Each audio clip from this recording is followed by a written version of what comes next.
Check. Hello. No audio. Hello. Check. Check. Check. Check. Check. Hello. Check. Hello. Check.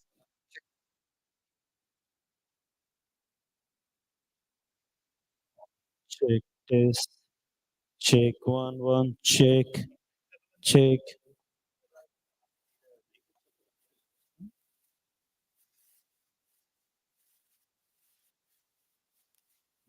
Check test. Check. Check one. Test. Check. Check. Test. Test. Check. Check one. Check. Check. Test. Test. Check. Check. Check. Test.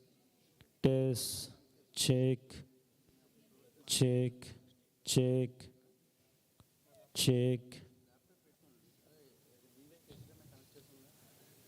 Check. Test. Check.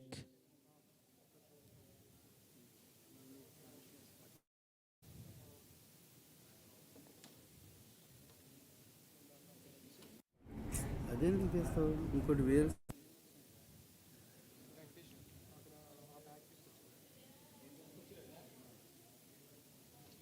Check. Test. Test. Check. Test. Check. Check.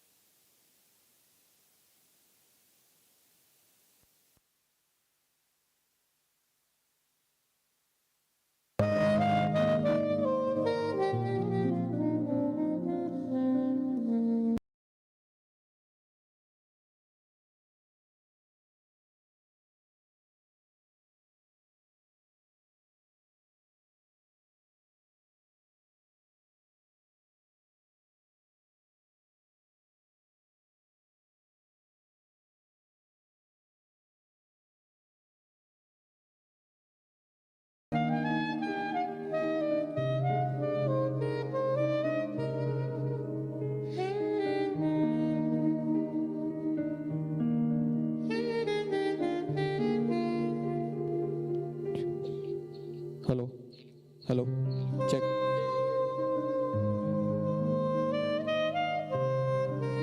Hello. Hello. Check. Check.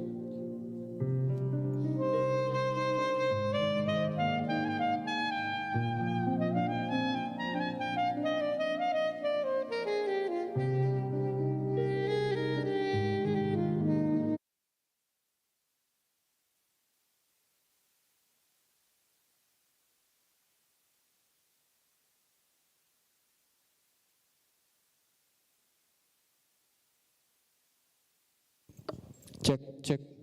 Check. Hello. Check. Check. check. మన దగ్గర ఉంది కదా continuously लगा दो जैसी भी जो भी.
check, check, check, test, test, check, check, hello, hello, check, test.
Test, check, check, check.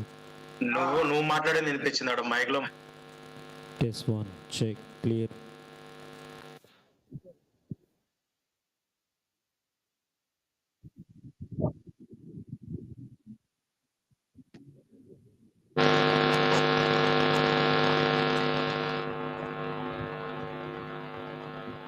Hello పెంచండి. మాట్లాడండి ఒకసారి మైక్ లో. హలో మాకు స్లోగా వినిపిస్తుంది sir. Okay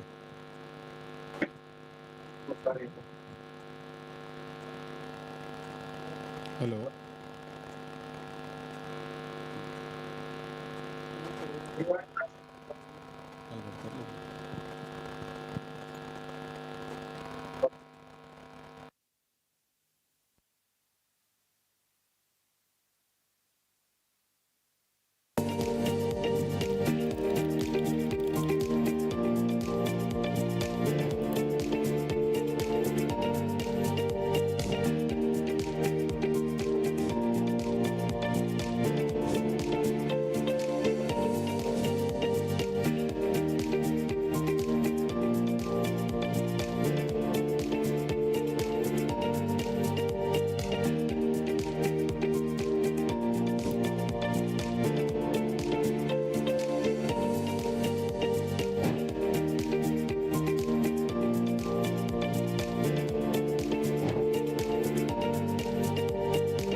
Check, check, check.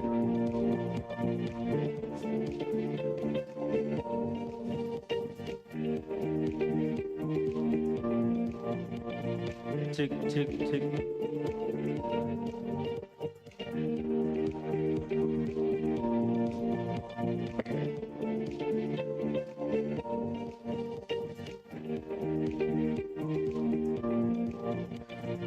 Check, check, check.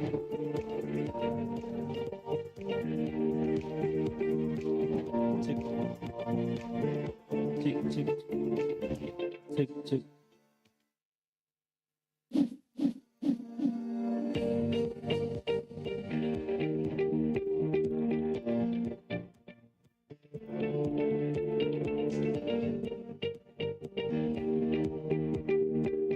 पानी तो मिलेगा ही, इससे बिजली भी पैदा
पानी तो मिलेगा ही, इससे बिजली भी पैदा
पानी तो मिलेगा ही, इससे बिजली भी पैदा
जितनी भी पैदा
पानी तो मिलेगा ही, इससे जितनी भी पैदा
Hi, hi.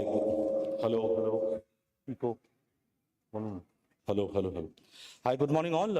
I'll request all the esteemed dignitaries to take your seat. Honorable chief guest and guest of honors are already here. So please take your seat. We'll start in next 10 minutes time. Thank you so much.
पानी तो मिलेगा ही, इससे बिजली भी पैदा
पानी तो मिलेगा ही, इससे बिजली भी पैदा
इससे बिजली भी पैदा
पानी तो मिलेगा ही इससे बिजली भी पैदा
पानी तो मिलेगा ही इससे बिजली भी पैदा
मिलेगा ही, इससे बिजली भी पैदा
पानी तो मिलेगा ही, इससे बिजली भी पैदा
पानी तो मिलेगा ही, इससे बिजली भी पैदा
पैदा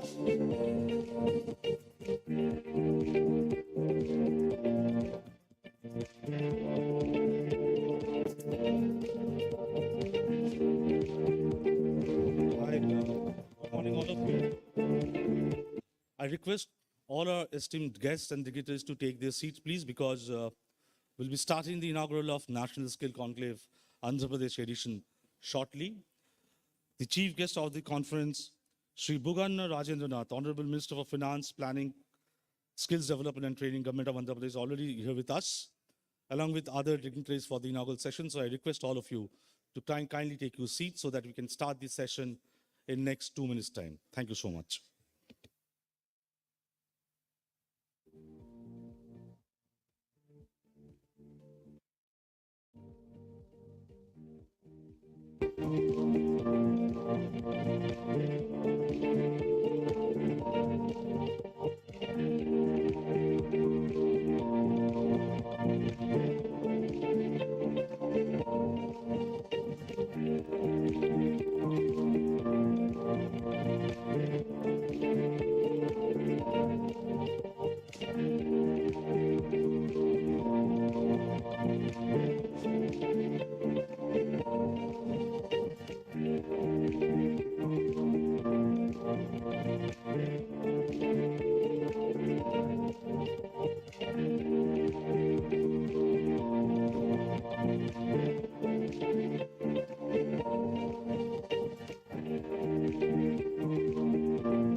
पानी तो मिलेगा ही इससे बिजली भी पैदा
पानी तो मिलेगा ही इससे बिजली भी पैदा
इससे बिजली भी पैदा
पानी तो मिलेगा ही, इससे बिजली भी पैदा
पानी तो मिलेगा ही, इससे बिजली भी पैदा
Can we have a big round of applause for the chief guest of this event, Sri Bhugan Rajendranath, Honorable Minister for Finance, Planning, Commercial Taxes, Skill Development, Training and Legislative Affairs, Government of Andhra Pradesh.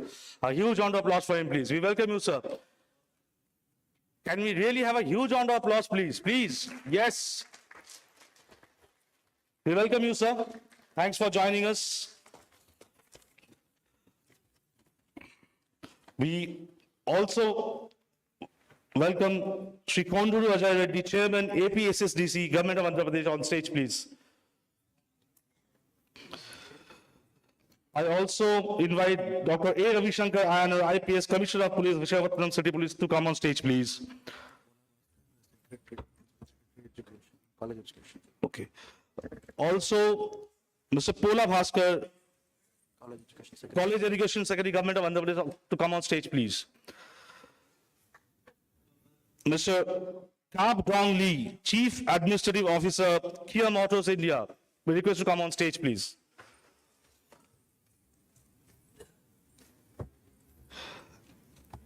And we have also Dr. Apurva Palkar, Founding Vice Chancellor, Maharashtra State Skills University. And we also have with us S. Suresh Kumar, IS, Principal Secretary, Skills Development and Training Department, Government of Andhra Pradesh. We welcome you, sir. He is also the program mentor of this conference. And we have with us Dr. Vinod Kumar, VIS, MD and CEO, Andhra Pradesh State Skill Development Corporation, Government of Andhra Pradesh. We welcome you, sir, as well. And we also invite B. Navya, IS Director, Directorate of Employment and Training, Government of Andhra Pradesh, on stage, please. A huge round of applause for her as well. I request Ms. Sangamitra Mohanty, co-founder of APAC News Network, to come on stage and kindly welcome the chief guest of National Skill Conclave, Sri Bhugan Rajendranath, Honorable Minister for Finance, Planning, Commercial Taxes, Skill Development and Training, Government of Andhra Pradesh. Sangamitra, if you can come on stage and kindly welcome the Honorable Chief Guest of this conference.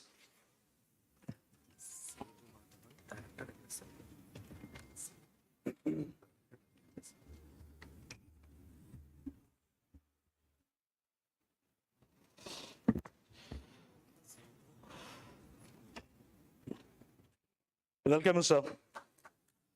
Also, I would like to invite Setu Madhavan, Director, MSME, Government of Andhra Pradesh, to come on stage, please.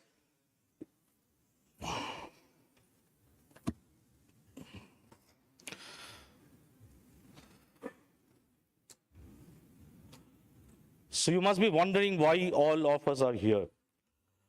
We are here because we are in the midst of inaugural of National Skill Conclave, Andhra Pradesh edition, which is hosted by the Government of Andhra Pradesh and Skills and Training Development Department, Government of Andhra Pradesh, and APSSDC, Andhra Pradesh State Sector Skill Development Corporation, organized by APAC News Network. And we are also proud to have UK government as the country partner.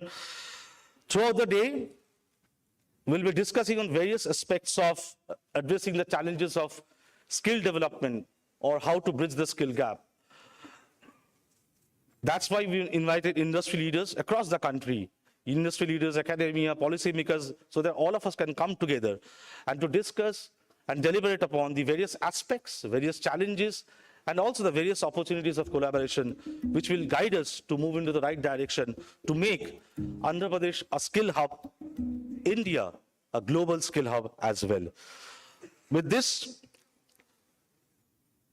we will have the official inauguration of National Skill Conclave Andhra Pradesh edition by lighting of the lamp. So I request all our eminent dignitaries, if you can kindly join us and light the lamp and officially inaugurate National Skill Conclave Andhra Pradesh edition. Can you have a big round of applause for all of them, please?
ज्योतिर्नमोस्तुते ज्योतिर्नमोस्तुते शुभं कुरु कल्याणं आरोग्यं धनसम्पदः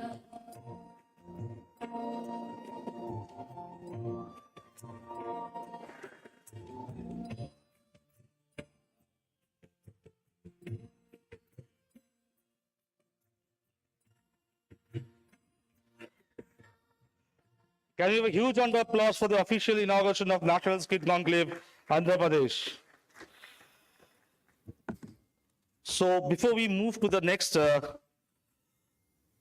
segment of the inaugural session, let me give you a pointer.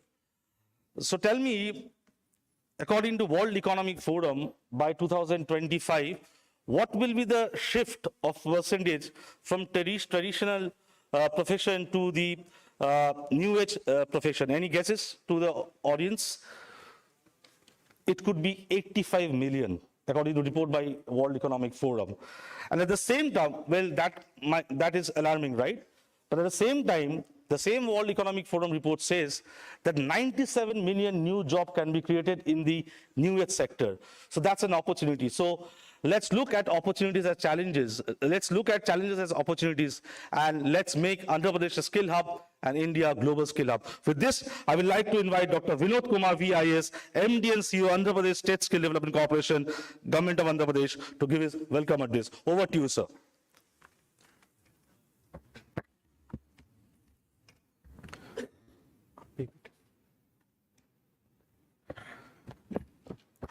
A very good morning to one and all, respected dignitaries on the dais, various delegates from different states, industry, and academia.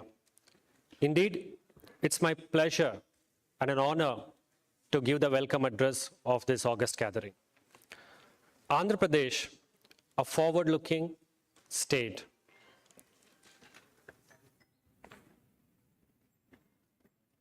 can you start this?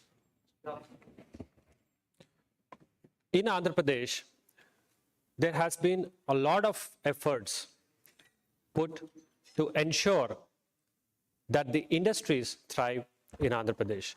An industry infrastructure plan has been charted out, which includes having ports, airports, roads. The cost and ease of doing business has been kept in mind, reducing the risk for the various industries and partners coming to the state, and building an environment which is conducive to do all these things, which makes us not only have the thrust on the primary and traditional sectors, but on the futuristic sectors. When all these are happening in the state of Andhra Pradesh, it becomes the duty of Department of Skill Development and Training to cater to their needs with value and qualified, skilled manpower. How is the manpower of Andhra Pradesh? If we look at, there are certain factors which we are doing better at the national level, and there are certain factors where there are scope to intervene largely. If you look at the unemployment rate is between 15 and 29 is 15.7. At the outset, you may look at it, why is it so high? Because we have a thriving higher education where a lot of youth are getting educated, and we now need to place them and get them employment, which probably the appetite is there for the state or national level. Maybe the international level scope is also there. Average salary wage for an individual in Andhra Pradesh is more than India, but we aspire to grow much further. So how are the youth of Andhra Pradesh? In the various studies which were done recently, we stand number one in future skills, the competency of the youth in the future skills. 98% of the youth wanted to do some internship, not just stop at having got an education. We are number third in highly employable resource quotient.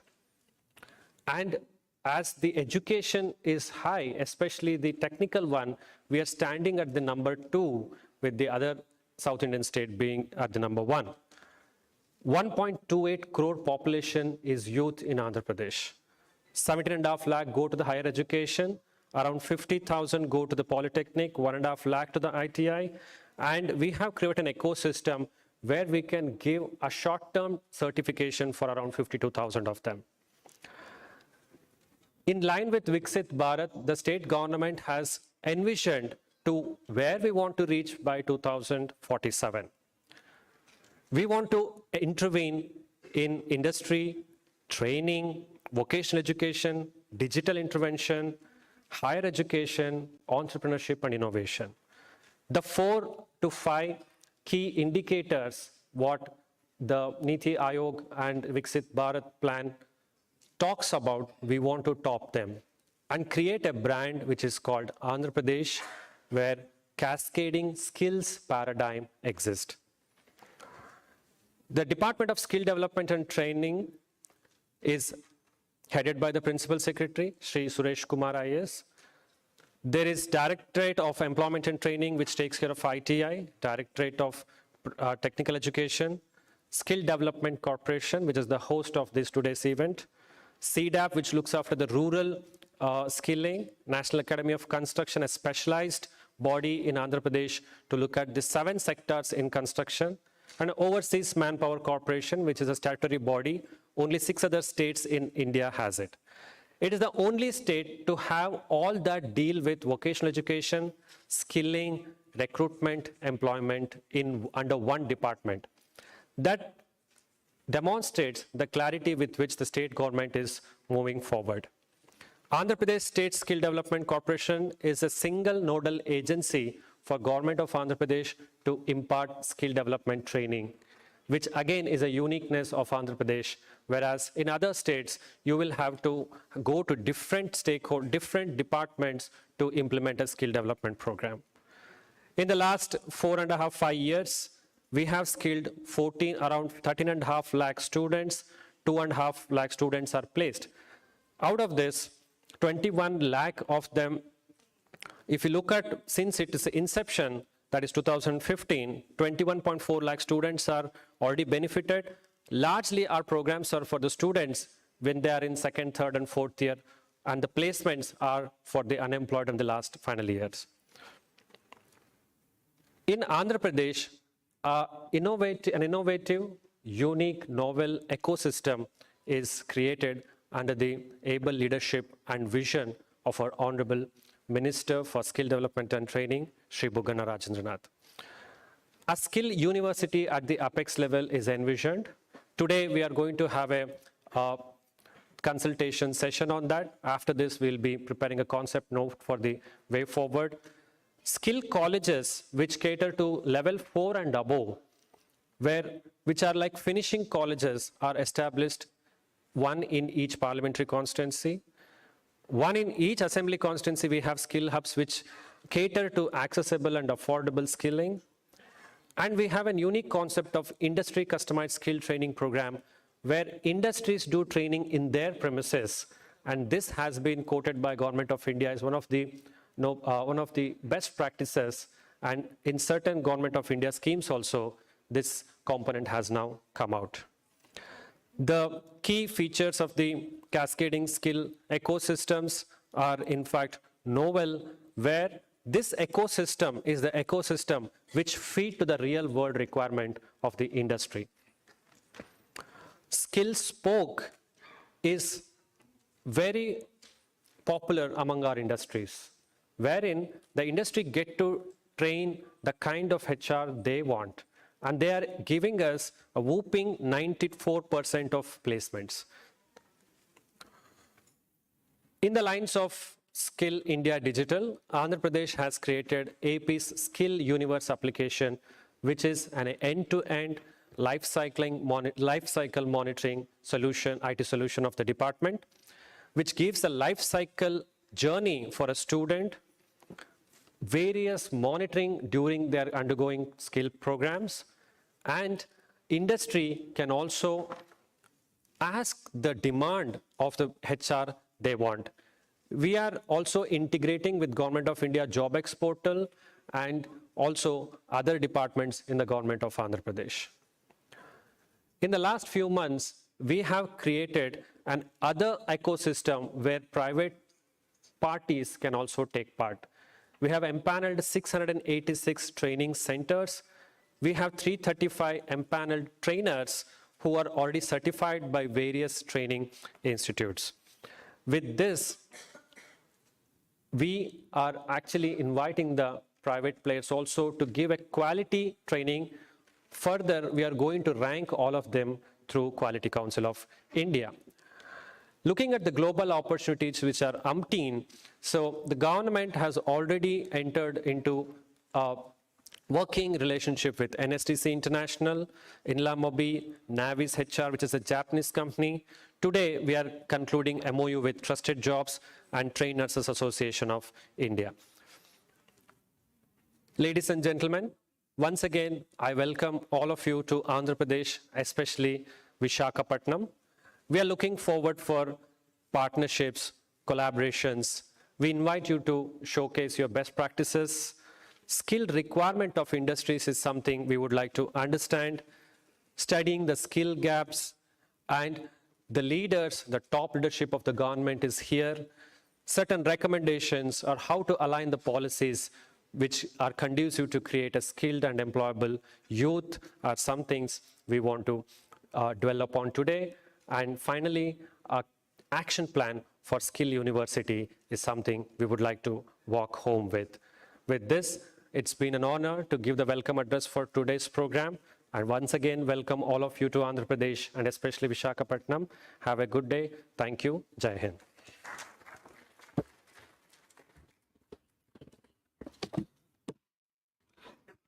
Indeed, what Dr. Vinod has said, that Andhra Pradesh is trying to have a cascading skill develop ecosystem through their various measures, and especially the Skill University, which is on the anvil, will surely open up new horizons of skill development ecosystem. Especially, we know the problem of employability.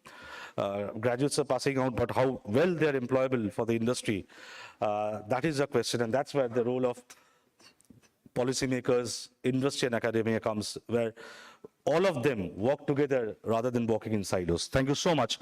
With this, I would like to invite Sri S. Suresh Kumar, IAS, Principal Secretary, Skill Development Training Department, Government of Andhra Pradesh, to give his special address for setting of the contest. A huge round of applause for him, please. Thank you, Souvik. Good morning, everyone. Honorable Minister for Finance, Skill Development and Legislative Affairs, Sri Bugana Rajendranath Garu. Honorable Sri Kondru Ajay Reddy Garu, Chairman, AP State Skill Development Corporation. Dr. A. Ravishankar INR, IPS, Commissioner of Police, Visakhapatnam. Dr. Apurva Palkar, Founding Vice Chancellor, Maharashtra State Skill University. Mr. Cap Dong Lee, Chief Administrative Officer, Kia Motors, India. My colleague, Dr. Vinod Kumar, Dr. Navya, Mr. Sethu Madhavan, and all the other dignitaries who have come here today for this National Skill Conference. A warm welcome and good morning to each one of you. My colleague, Dr. Vinod, has already set the context and explained the background of this National Skill Conclave and how Andhra Pradesh state is uniquely placed in the skilling ecosystem in the country. I would like to add on to what Dr. Vinod has already mentioned. Today in Andhra Pradesh, we are not considering skilling just as a tool for providing employment. Skilling for the government of Andhra Pradesh, for our Chief Minister and this government, is an opportunity for transforming lives. Not just providing jobs, but transforming lives of young boys and girls from the remotest parts of the state, from humble background, from diverse ecosystems. With this in mind, in last 5 years, this government has brought out drastic transformation in the skilling ecosystem. Structural changes, as well as focusing on specific sectors, specific domains, identifying the demand from the industry, and fine-tuning or designing training programs to cater to the needs of the industry. Today, with this experience, we are in an important position where we will be able to now transition into the next phase, looking at the futuristic jobs, futuristic skill market, and how we can actually negotiate this entire thing. That is the reason why today, after so many deliberations, in fact, most of the participants who are here today, we would have bilaterally interacted with them, consulted them, discussed with them. Based on this feedback, we realize that it is important to bring everyone under the same umbrella so that we will have an exchange of idea. We will also lay a roadmap for the future planning of entire thing. That is the reason why, with the blessings of the Honorable Minister, today we are sitting here and we are having 5 panel discussions covering important topics in the skilling ecosystem.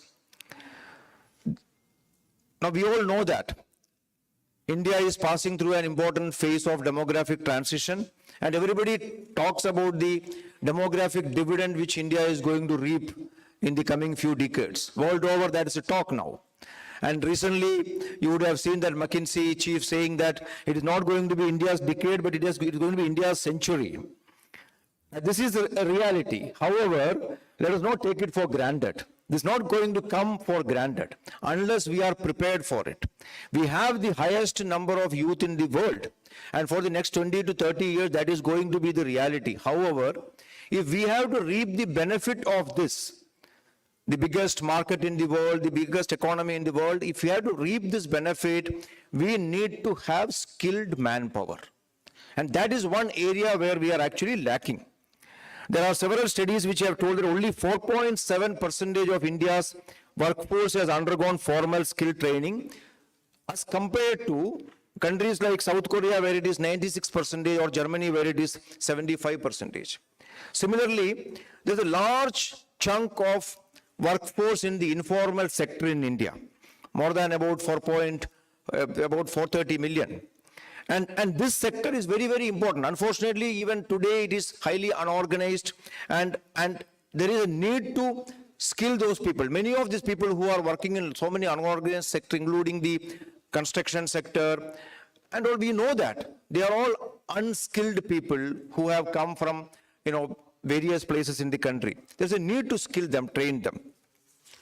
And for the youth, for the students who are in our universities, including the engineering colleges and the higher education institution also, there is a need to impart them skilling, hard skills as well as soft skills, right at the university level itself. Otherwise, what we will be doing is, we are producing millions of graduates with certificates, but absolutely no employability. Now we have to reinvest on them. We have to spend huge amounts on them, setting up skill centers and all. Instead of that, since we know what we want, and since we know what we lack in our youth, why can't we start this program simultaneously in the universities? Not only universities, why not from the school level itself? The new education policy also now has a lot of provisions, enabling provisions, which can actually be made use of. So Andhra Pradesh is now thinking on that lines. Right from the high school, from class 6 onwards, we are going to introduce future skills. We are going to introduce those skills which are going to make our youth employable and make them valuable at the global platform. So there are so many topics which we will be discussing today in this forum. The whole day we have, large number of experts from across the country who have come here. I take this opportunity to thank each one of you personally. They will be speaking here. They will be sharing their experience, and also we will also be having one-to-one interaction with many of them. We are also signing a few signing a few MOUs today, and we are also recognizing some of our partners who are working with us for last several years. So there's a very, very busy, tight schedule which we have today. Let me take this opportunity once again to, thank each one of you for accepting our invitation and coming here. I hope you have a very pleasant stay here, and you will all contribute immensely in making this entire program a great success. And this is going to be we are going to lay a foundation today what is going to happen in the skilling ecosystem in the state of Andhra Pradesh for the coming decade. So this is what we want to do with the guidance of the Honorable Minister, Chairman of Skill Development Corporation. We could do a lot, and we want to do much more than what we have done till now. So let me take this opportunity to thank Dr. Vinod, who has meticulously planned all these programs and all these sessions. So look forward to have a very fruitful interaction. Thank you very much.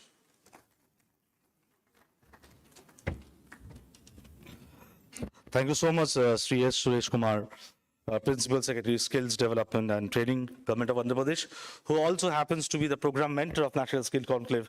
And thank you so much, sir, for giving APAC News Network this opportunity to collaborate with your state government to make this happen. As Sri Suresh Kumar, sir, was saying, it is one of the best gatherings of industry, academia coming together. So we have almost 50 plus speakers, sir, who have come from the various parts of the country today present here. You can see the full hall. And as sir was mentioning, this also encompasses various sectors: IT, manufacturing, retail, services. So it's a mix of industry who have come together, who is hopeful that a lot of new things can be done together with government in the state of Andhra Pradesh. And as you rightly said, it's not only about creating jobs, but transforming lives. That is most important. Thank you so much, sir, for your welcome remarks. With this, I would like to invite Sri Konduru Ajay Reddy, Chairman of APSSDC, to share his thoughts with us. Over to you, sir. Huge round of applause for him, please.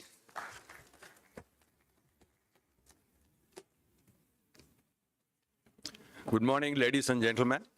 Welcome to the city of Visakhapatnam. Honorable Minister, Sri Buggana Rajendra Reddy Garu, Sri Suresh Kumar Garu, IAS, Sri Pola Bhaskar Garu, IAS, Dr. Vinod Kumar, IAS Garu, Dr. Apurva Palkar, founding Vice Chancellor, Maharashtra State Skill University, Dr. A. Ravishankar Ayanar, Commissioner of Police, Mr. Cab Dong Lee, Chief Administrative Officer, Kia Motors, Srimati B. Navya, Director, Employment and Training, Government of AP, Sri Sethu Madhavan, IAS, CEO, MSME Corporation. I once again welcome everybody to the city of Visakhapatnam. It's an honor to stand before you today at the National Skill Conclave 2024, a platform that embodies the spirit of collaboration between government, industry, academia to shape a skilled and employable workforce in the era of Industry 4.0. I'd like to begin my reflecting upon the visionary leadership of our Honorable Chief Minister, Sri Y.S. Jagan Mohan Reddy Garu, who has set forth a bold vision for skill development in Andhra Pradesh. Our Chief Minister, Sri Y.S. Jagan Mohan Reddy Garu, with unwavering commitment, has envisioned a cascading skill ecosystem that instills quality into skill development initiatives across the state. The integrated and holistic framework aims to nurture the talent of our youth and fulfill the skilled manpower needs of all our stakeholders, aligning with the dynamic industrial advancements of our time. The Skill University, envisioned as a state-level apex body, reflects our commitment to overseeing the functioning of the entire skilling ecosystem that ensures its success. I would also like to acknowledge the invaluable guidance provided by our esteemed Finance Minister, Sri Buggana Rajendra Reddy Garu, who has been instrumental in shaping policies that support the skill development and ensure alignment with the needs of our Industry 4.0. Their vision and strategic direction have paved the way for meaningful collaborations between the government, industry, and academia, creating an environment conducive to innovation, growth, and employability. The National Skill Conclave serves as a testament to our collective efforts in fostering a government, industry, academia collaboration. Our key objectives for this event include facilitating collaboration among stakeholders to collectively address the skilling gap, providing a platform for industry leaders to share insights on evolving skill requirements, engaging in constructive discussions on policies that support skill development, and showcasing innovative solutions, technologies, and best practices. As we gather here today, let us remember that we are not merely discussing skill development. We are shaping the future of our state and nation. The challenges brought forth by Industry 4.0 demands a highly skilled, adaptable workforce. It is incumbent upon us to equip our youth with the necessary skills and knowledge to thrive in this rapidly evolving landscape. Through this conclave, we have opportunity to exchange ideas, best practices, and experience. It's a platform for us to learn from one another, to collaborate, and to chart course towards a future where our workforce is not only skilled, but also future ready. I encourage all of you to actively participate in the panel discussion, workshops, exhibitions, and to leverage this platform to forge partnerships that will drive meaningful exchange. Let us leverage the power of collaboration to create innovative skilling solutions that address the needs of Industry 4.0 and ensure inclusive and sustainable growth. I extend my heartfelt gratitude to all the participants, speakers, and organizers for their dedication and commitment to this cause of skill development. Together, let us seize this opportunity to shape a skilled and employable workforce, manpower, individuals, and contribute in the growth of prosperity of our station and great nation. Thank you. I wish you all a fruitful and inspiring National Skill Conclave 2024. At the end, I would like to add only one point. Our Chief Minister, thinking about the skilling AP, we have started 175 skill hubs, one in each assembly constituency, and in total to 192, including NAC centers. And we have opened 26 skill colleges also. This is only, along with their education, we'll upskill them, and then they go for the placements. So we are already, it's more than a year since we are functioning with the skill hubs and colleges, and we have trained many people. Most of the people are placed also. So I would like to request all the industrialists who are present here to actively participate in the placement and try and get jobs for our skilled people. With this, I thank everybody. I thank our team from Skill Development to have organized all this wonderful meet. I thank everybody for this opportunity given to me. Thank you.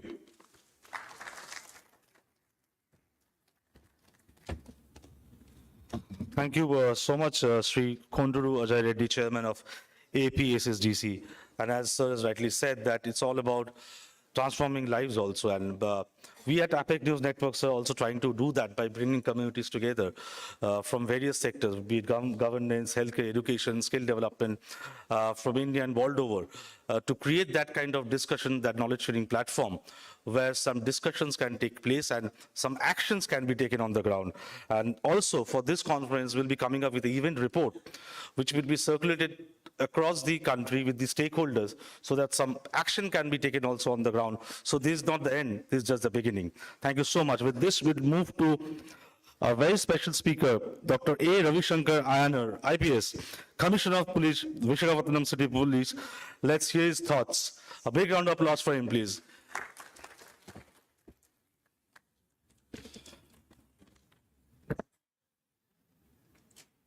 Respected Chief Guest for the National Conclave, National Skill Conclave, Sri Bugana Rajnath Reddy Garu, Minister for Finance and Skill Development for the state of Andhra Pradesh. Very erudite person, and got a glimpse of his knowledge and skills and aptitude while he was Public Accounts Committee Chairman. Great occasion to interact with him. I was in the Medical and Health Department those days. A great person, and the insight that he has, into various issues plaguing the society and governance as such, really impressed me, and happy to be amidst us today. Welcome, sir. Similarly, the other guests occupying the dais, it gives me immense pleasure to be sharing my thoughts on skill development. Generally, police, we hear only about killings. Kill is a very, day-to-day word which buzzes our ear. But suddenly yesterday afternoon, I happened to bump into Dr. Vinod, who happens to be my good old friend, and he succeeded me as CEO of Arogyasri way back, a few years back. So it was, something very different to hear that he wanted me to speak on skills. So it was really, came rather as a shocker to me. So then I thought, yes, I must, talk to people about the skill gaps that are there in the police department, as well as my experience as Arogyasri CEO. I just thought I'll share some of the thoughts about the gaps that are existing in the health sector. And I'm sure the industry leaders and the CEOs and the tech giants who have all gathered here today will stitch those things together and come out with some modules to bridge those gaps and offer some solutions. Skills, generally, any amenity in the society, we always talk about the 4 A's, the accessibility, the availability. It's got to be available. At the same time, it has to be accessible. And then it has to be affordable, the skill or whatever is being made. And at the same time, it also got to be accountable. So if somebody claims to be a certified cyber expert or say, operation theater assistant, so he's got to be, he has to fit in, he has to be accountable at the same time.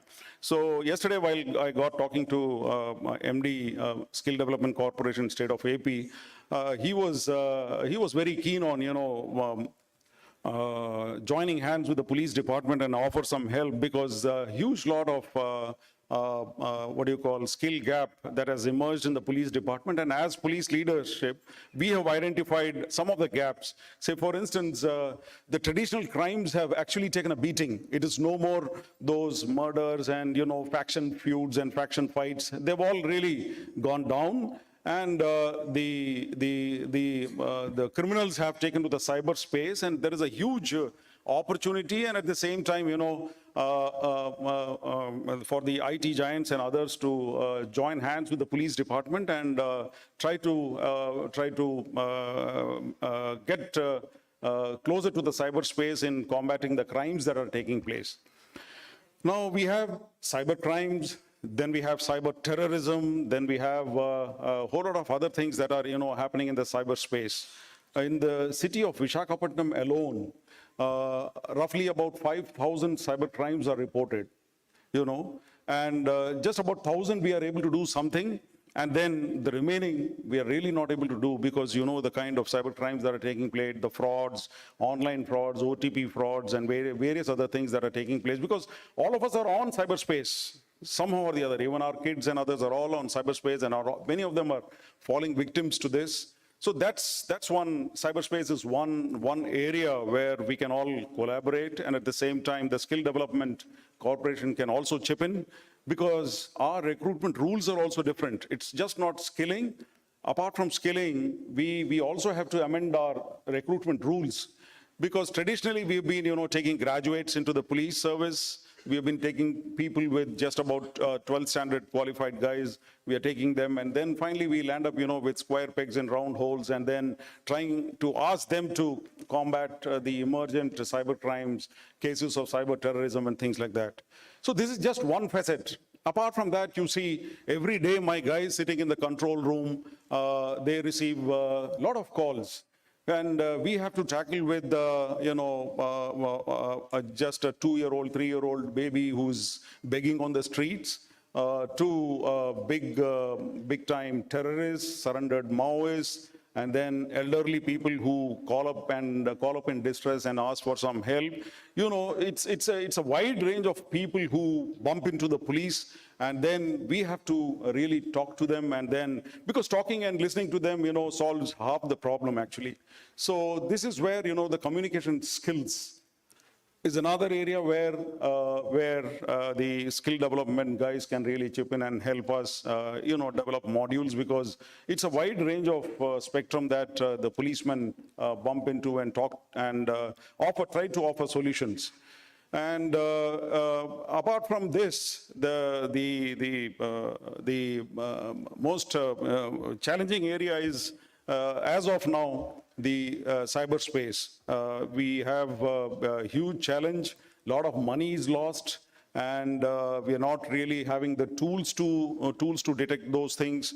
So this is where not only just the skills, but also to handle the tools that are available to detect the crimes and then take it to the logical end. It's just not the police. The allied organizations that are there in the criminal justice system are also having a huge deficit. I'm just today focusing just on communication. That is one vertical where there is a huge deficit, and at the same time, we have the cyberspace. The public prosecutors who actually have to present the case before the court, there is again a huge deficit. The courtroom presentation itself is an art. If you really do not have the skills to make the judge understand what exactly has happened with respect to the cyberspace and how the cyber criminals are operating, then the judge, there is a chance the error of judgment can go the other way around. So the public prosecutor side, again, there is a huge deficit with respect to the skills of presentation and understanding what exactly has gone wrong. That apart, of course, the judges again, there is again a huge deficit in the understanding and then trying to pin down who exactly is the criminal, what exactly was the intent, and how the whole gamut of crime has emerged. So the cyberspace is another challenging field, and communication. These are the two facets which I thought that I'll bring it across to the august audience here. Today, I've met a couple of CEOs, GUI and others. I'm sure in the days to come, we'll partner with them. And of course, Dr. Sunil, the Managing Director of the CEO and Managing Director of the Skill Development Corporation, and try to design some modules which will stand in good stead, not only for the people of Visakhapatnam city and elsewhere also. You really, the old adage of you give a man a fish, you feed him for a day, and if you really teach him fishing, you kind of feed him for a lifetime. I'm sure the august audience and the others who have gathered here will take this in letter and spirit and contribute to the outcome of the National Skill Conclave. Thank you.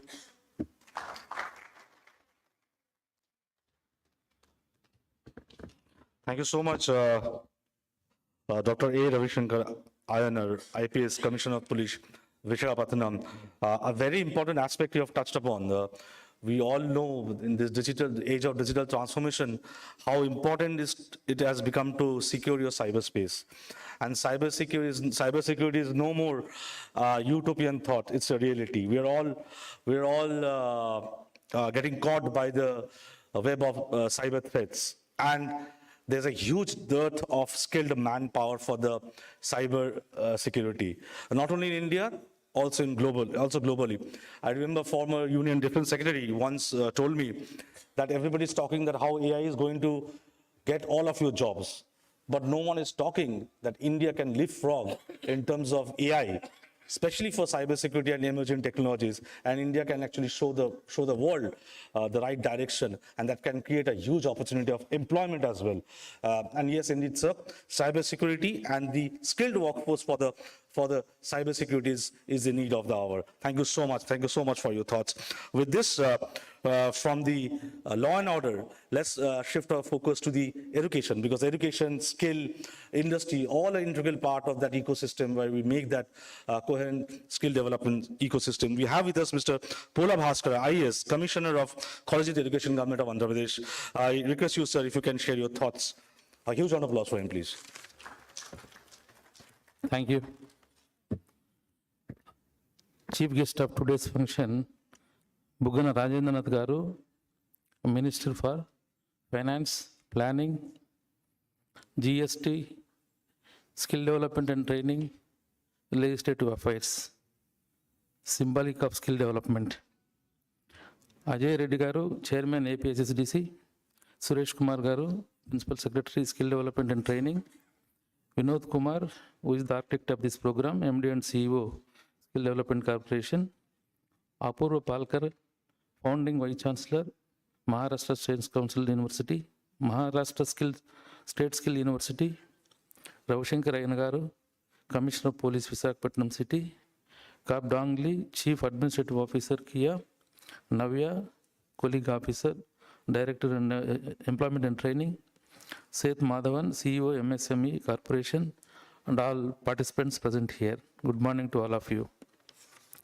I am dealing with collegiate education. I would like to share my experience, how skill development is integrated in degree programs. The vision of the Honorable CM AP is in respect of higher education to make every student to hold degree in one hand and job offer in another hand while passing out the colleges. This is the aim of collegiate education.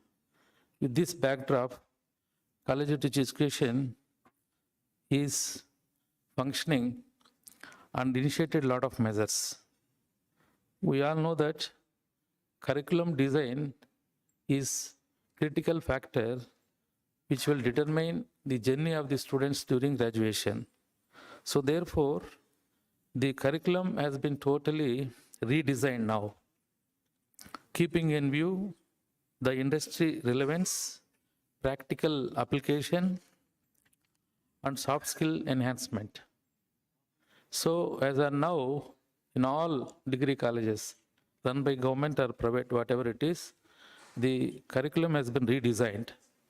There are single major subjects now, multidisciplinary courses. Arts students will learn the concepts of science. The science students will learn the concepts of arts. So like that, multidisciplinary courses, skill enhancement courses, followed by 3 types of internships. Community service project after 1 year during summer, 8 weeks internship, short term after 2nd year during summer, and finally 1 semester internship in the end. So like this, the curriculum has been designed. In order to carry out all the aspects of this curriculum design, faculty is very important. He plays a critical role. Unless the faculty is developed to carry on all these activities, the students will not get benefited, and the aim, degree as well as job offer cannot happen reality. So therefore, we have developed a lot of collaborations. Earlier, the government degree colleges were running without exposure. So now, collaborations we have developed as per the requirement. Say for collaborations in the sense, we have collaborations with skill sector councils. We have collaborations with high-level higher education institutions like Hyderabad Central University, JNU, Delhi, IFLU for English language proficiency. Like that, we have created a lot of collaborations with college education, thereby the faculty are enhanced. Their capacity has been building continuously. On the other hand, digital inclusion. So we have initiated a lot of technology initiatives, both for the improvement of governance as well as academic performance. So like that, digital technology has been made as part of the integration of skill development. So like that, we are functioning now. And finally, as I said, we should improve every student to become job potential. So for that, we have created an exclusive job portal for the college education. Thereby, the students are registered on one site, The employers are registered on the other side. It's a kind of digital platform to make them together. And we have divided all colleges into clusters, 21 clusters. So cluster-wise placement drives, now we are planning for the last 2 years. And there is a tremendous improvement in placement drive.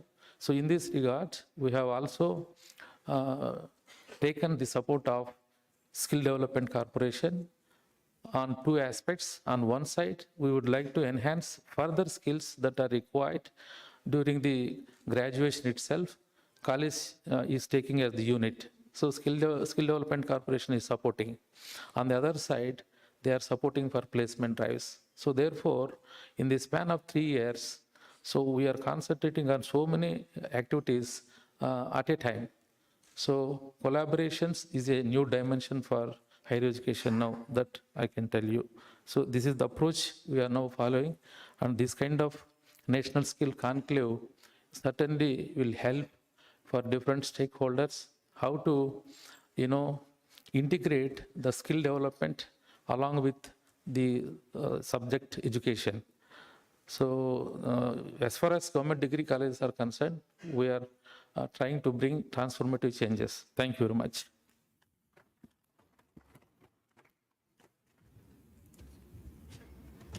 Thank you so much, Sri Puna Bhaskar, Commissioner of Quality Education, integrating skills with education.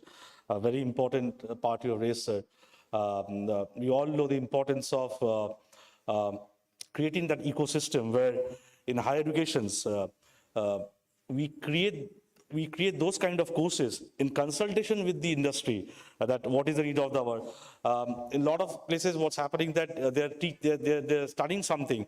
By the time they're out of the college, AI has gone to double AI level, but they're still studying that initial AI. And also in some of the states, they have also started courses in the school level itself on emerging technologies. For example, I think Somesh sir is here.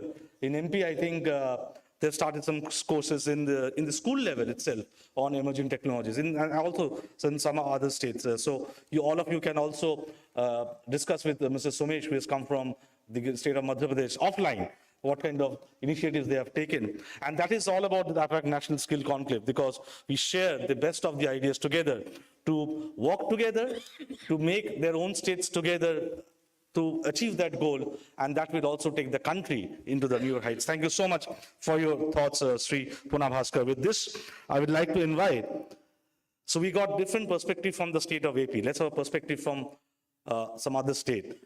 And again, one of the best practices of skill development, that is Skill University. We have with us a special guest from the state of Maharashtra, Dr. Apurva Palkar, founding Vice Chancellor, Maharashtra State Skills University. A huge round of applause for her, please.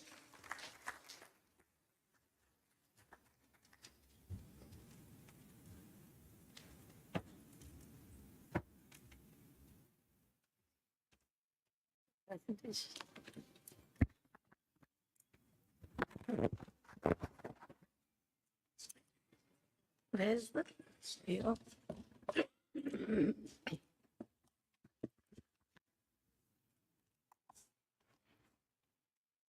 Good morning, everyone. Honorable Minister for Skills, Industries, Shri Buganna Rajendra Nath ji,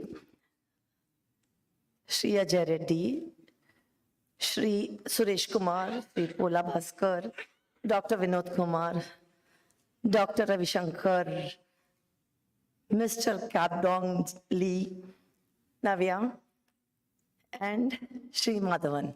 Indeed, it is a great honor, privilege for me to be presenting the state of Maharashtra to you.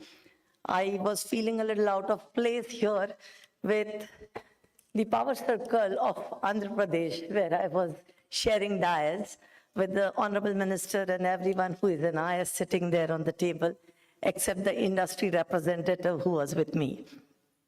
I represent the state of Maharashtra, and we are looking at bringing in the skill ecosystem with 5 enablers. So we're looking at industry investment that's coming into the state of Maharashtra. We're looking at human capital that the university represents, the innovation, the focus on the sectors and the governance. And I feel that these are the 5 important pillars that the state is really looking at for the vision of Vikasit Bharat of 2047 that Honorable Prime Minister has been speaking of. I'm also fortunate to be representing a state where we have the only state which is able to talk and profess about the fact that we have the highest per capita income in the country.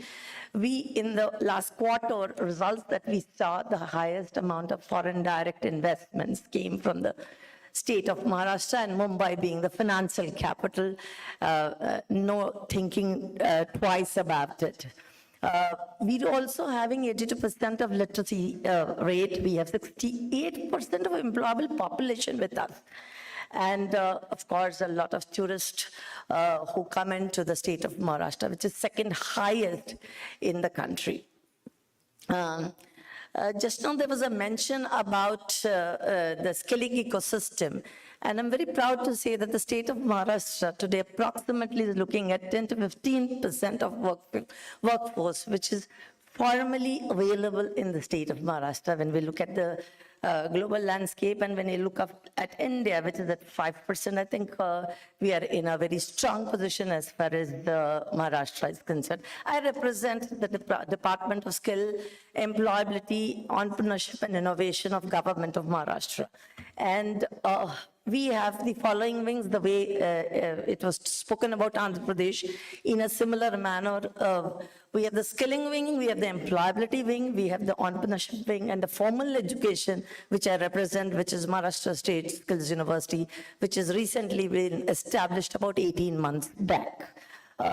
I'm also happy to share that we've been contributing 12.92% of the GDP nationally, and we have the highest number of startups nationally. As per the outlook, we stand at #1. In terms of the National Innovation Index, Maharashtra today stands at #4. And I've already mentioned about the foreign direct investments that have come.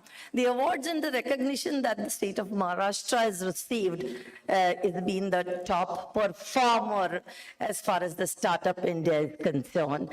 And there are multiple awards and laurels that the state is receiving from the Maharashtra State Innovation Society.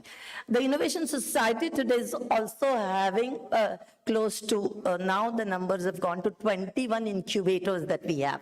Out of these 21 incubators, about 12 of them are located in the public universities themselves. So that's been a very strong proposition for the state. We've been trying to see how we can support the innovative and thinking skills within the academia, which is most required. And these are the kinds of international interfaces that our State Innovation Society has been doing with the likes of the Nexus and the New Zealand, and I'm sure all of us are doing that. Similarly, the state of Maharashtra is also doing. When I speak about the schemes, all the states are today receiving the schemes.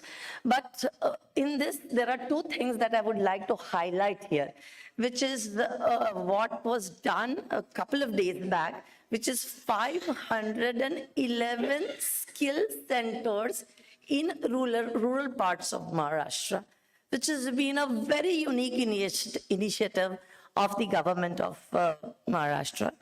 I'm also very fortunate to share with you the statistics on the employment. And this is really unique for the state of Maharashtra, where we've been able to place 2.7 lakh people in last 1 year. And we are really looking at 6.86 lakh commitments that we have from the industry. Just last month, in the month of December, there was a huge event which was organized in the city of Nagpur, which is #3 city. And this is where in 2 days we were able to get close to around 10,000 employment. And 24th and 25th in the city of, in the district of Thane, we are doing this, and we are envisaging to have 25,000 jobs done in these 2 days. Having said this, the base of the pyramid for the state of Maharashtra is what we call it as the ITIs. So ITIs have been the strength and the pillar for our academia for a very long time. And we have close to now nearing 1,000 ITIs, of which about 400 plus are from the government side, and rest of them are the private ITIs that we have. And we're churning out close to 1.24 lakh candidates every year on multiple trades that are getting engaged with the industry. And we're doing a lot of work very closely with the Salt System, TCS, L&T, to name a few of them. These are the collaborations that even our ITS have done. And we're very fortunate that industry has come forward and made a lot of investments in the ITS, which has been a big driver for the ITS as well. We also have what we call it as the Maharashtra State Board for Skills, Vocational Education and Training. This is kind of a certifying body which does work for the level of only diploma holders. And we are catering to a large number of population for the skill ecosystem in the state of Maharashtra through this initiative of ours. Now let me come to who I am, that is Maharashtra State Skills University. We are a very small, young, budding university, 18 months old, the youngest in the state of Maharashtra, where we have the universities like University of Mumbai, which is more than 160 years old. So there's a huge challenge for a new university, especially when you are in the skill space, because skill equal to turner, fitter, electrician. So that's the mindset that people come from, but that's not what skilling is all about. The world is looking at India to provide the right and the requisite human capital that will also look at areas, aspirational areas. For example, cybersecurity is one big area, and I'm very happy to share with you, sir, that we just entered into agreement with NIA, National Investigation Agency, and we are setting up a center for cybersecurity, center of excellence. We will be working directly with NIA as a university to help and support the ecosystem, because we understand that 70% of the cybersecurity professionals of the world are provided by India. And here is a huge opportunity, as you rightly pointed out. The next war is not the war by the land, but it is the cyber law war that we have to be really prepared for. So in terms of the landscape of my university, we're looking at the whole state of Maharashtra. I have already started my university in Navi Mumbai. That's in Kharghar. We are coming out with a huge campus in Panvel.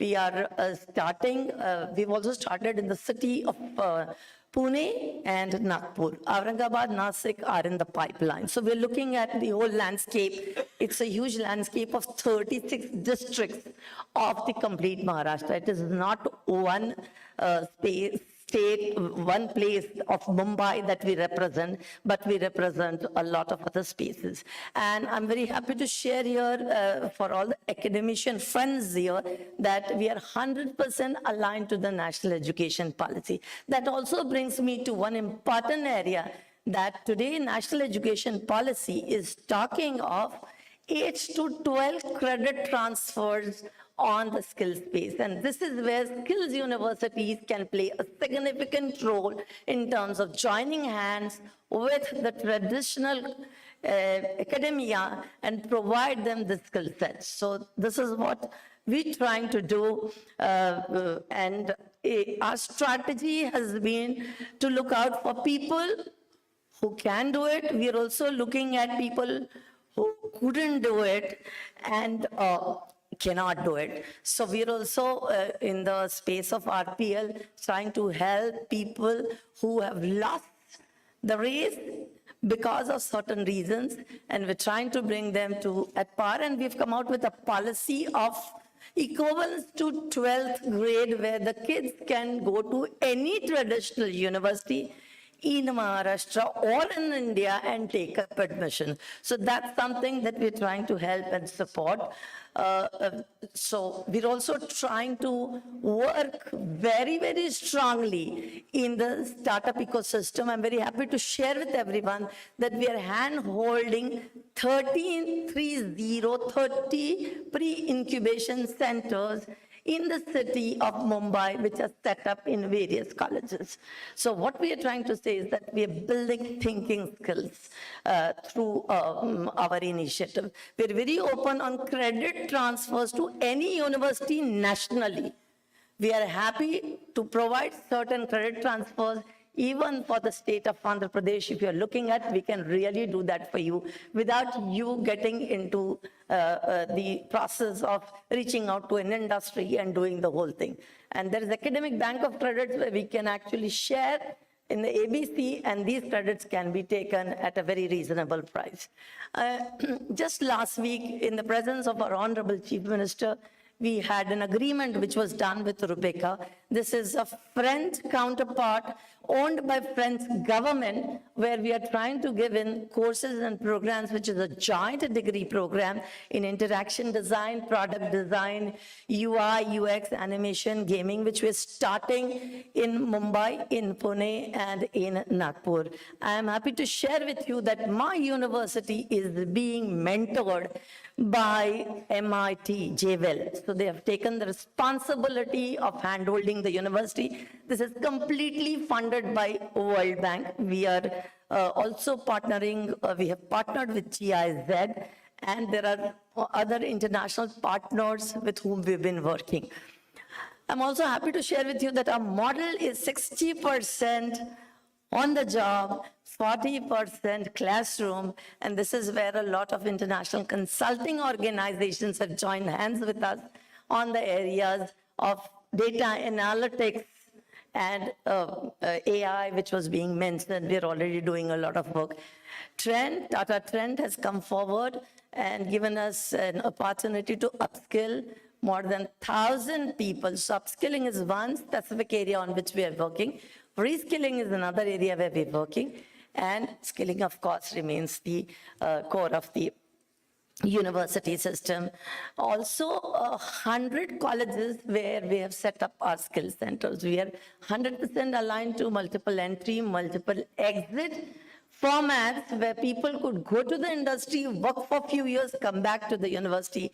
And this is what was being called as lifelong learning, which is what a skills university is supposed to be providing, is what we are giving through our framework in the academia.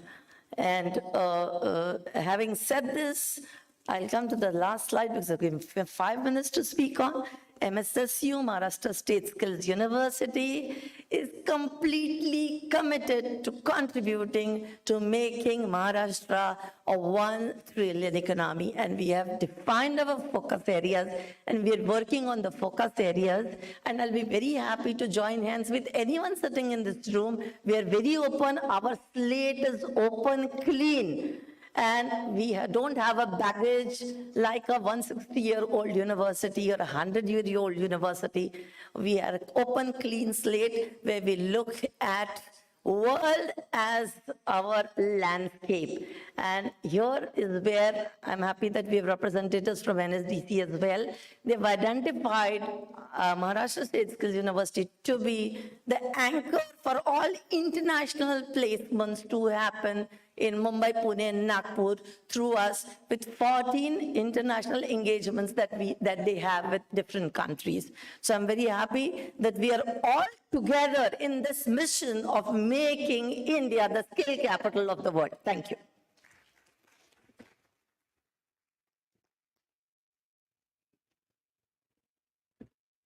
I got the tagline for this speech, making India the skill capital of the world. And for that, collaboration is needed, as you have rightly said and pointed out, what wonderful work being done by an 18-month-old university. It's not about having legacy, ma'am. It's all about doing something new, fruitful, and which is good for the larger cause of the society. Your presentation also talked about a very interesting part where you said that almost 3 lakh people has been employed in the rural Maharashtra. We're talking about new age scaling, digital skills, and also how you focus on the ITIs. That is also very important. That is quite right. And also you talked about the French collaboration. That is also helpful. Thank you so much, ma'am. So without taking much time, I know we are running short of time. So without taking much time, let me invite Mr. Cab Dongli, Chief Administrative Officer of Kia Motors India, for his keynote address. A huge round of applause for him, please.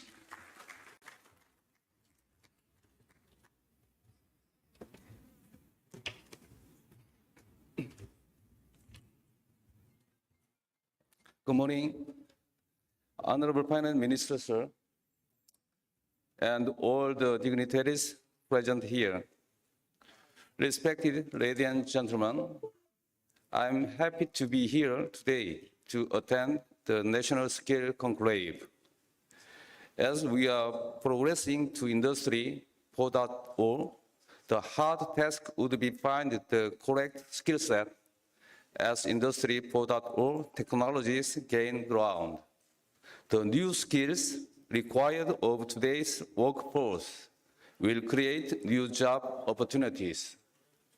Nowadays, the manufacturing process is based on technology, not only in large and mega, but also small-scale industry.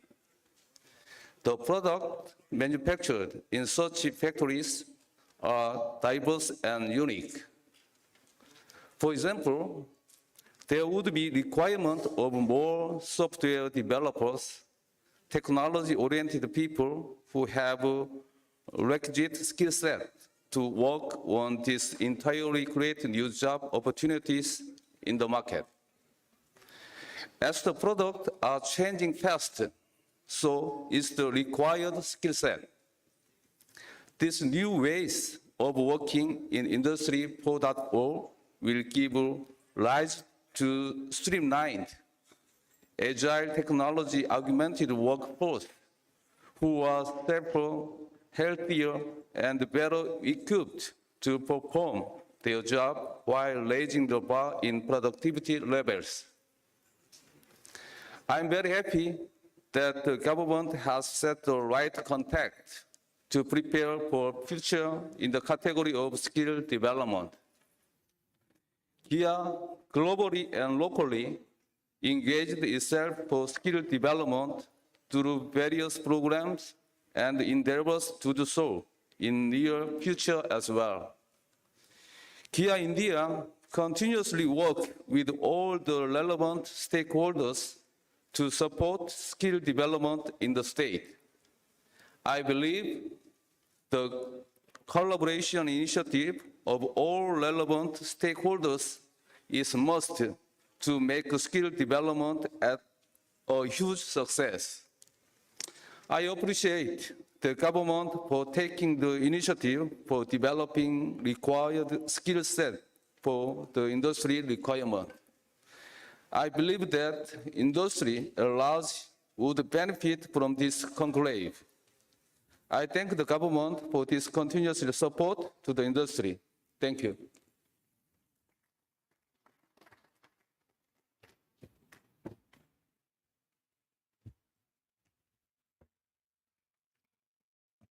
Thank you so much, Mr. Cab Dong Lee, Chief Administrative Officer of Kia Motors India.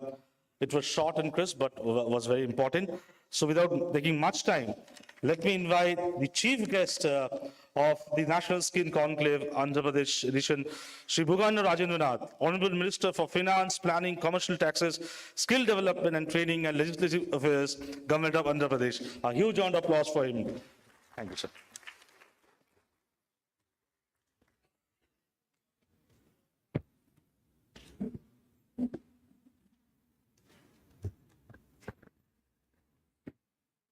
This won't fall.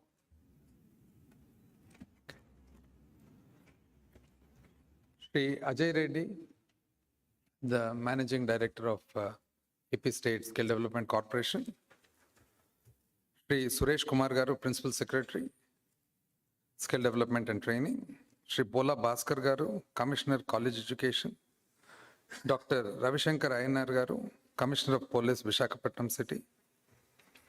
Vinod Kumar Garu, MD and CEO of State Skill Development Corporation, Mr. Cap Dong Lee, Chief Administrative Officer of Kia Motors India, Srimati Navya Garu, Director, Employment and Training, Government of Andhra Pradesh, Shri Setu Madhavan Garu, CEO of the MSME Corporation, various participants and representatives as well as delegates from different governments and industry as well as academia, and all other delegates who have otherwise been kind enough to attend this National Skill Conclave being held here in Visakhapatnam. Andari kuda na namaskaram. Normally, common man's perception of skill, generally it is like being able to do something well, precision. And otherwise, the normal perception is something to do with technical industry, something to do with machining. One of the speakers was just mentioning, I think it's the Vice Chancellor of, I'm sorry, I haven't taken your name, the Vice Chancellor, ma'am. It is generally, a common man's perception is something to do with machining and plumbing and welding, etc. But this is far beyond that. But at the same time, the foundation remains to be the same. The foundation for skills still remains to be the same. It's just that over a period of time with evolution and then the modern day's requirement, now it is about employment, about productivity, about progress, and about adding capacity, knowledge to whatever we're already doing in order to get a better outcome. So there's been a manifold change in what skilling is about. A good example that I actually experienced in recent times, while on a trip to Europe, we happened to transit through Germany en route to Switzerland. So at Switzerland, what we could notice was anything is just precise and perfect. We travel for hundreds of miles. Very rarely do you get a small undulation on the road. Any curb pavement that is there, very rarely do you have a stone that is a little uneven. You go to a hotel, very rarely do you find a gap anywhere, from the tiles in the washrooms to the plumbing to the fixtures, right up to the most high quality product that is made in Switzerland. Everything is to do with precision. Now, fundamentally, again, it starts with skill. But from skill, slowly it evolves into progress. Then, while we transited through Germany, we thought, since we are passing by, we thought, why not we study the skilling system that is normally talked about in the world. So we spent a couple of days and then went around various institutes of theirs to see what German skilling is about, where their TVT system of Germany. Then what we realized was 3-4 decades ago, Germany, the TVT system that they actually had designed worked well, but now even they are thinking of changing their the way that they've been doing skilling for the last four decades. Initially, it was about more of on-job training and less of theory. And then subsequently, there is a way where you get credits and you can transit from one to another. You can also go from your regular TVT to regular engineering and other courses. And again, in Germany, mostly it's about engineering. Now, the youngsters of today, I believe, want to study well and do better academically. So the demand for their TVET is slowly going down. So they're in the process of revisiting their TVET system that is in vogue today. So after this, what we observed and we tried to adopt in Andhra Pradesh was, we visited Germany, then we tried to take a little from Korea and then from Vietnam, Bangladesh, various different countries, all the new countries that have been doing well industrially and otherwise recently, and the ones that have shown a lot of growth. Adopted a little bit of good practices from here and there and tried to design a system for our state. We also took a lot of inputs from various states in India. We also took some inputs from ITIs in Maharashtra. Maharashtra, as ma'am said, is amongst the few states where I think most of their ITIs are actually located within the MIDCs. So the location of an ITI within the MIDC, Maharashtra Industrial Development Corporation layout, enables them to have on-job training conveniently. Similarly, after Maharashtra, Tamil Nadu is one other state that has done well in this area. The employment and employability of the diploma holders and otherwise the ITI certificate holders and something related to that is good in Tamil Nadu.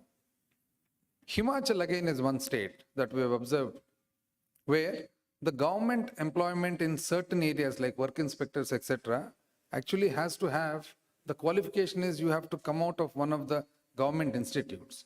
So every state has adopted their own, they have evolved their own systems, but we also took a little bit of practices from here and there.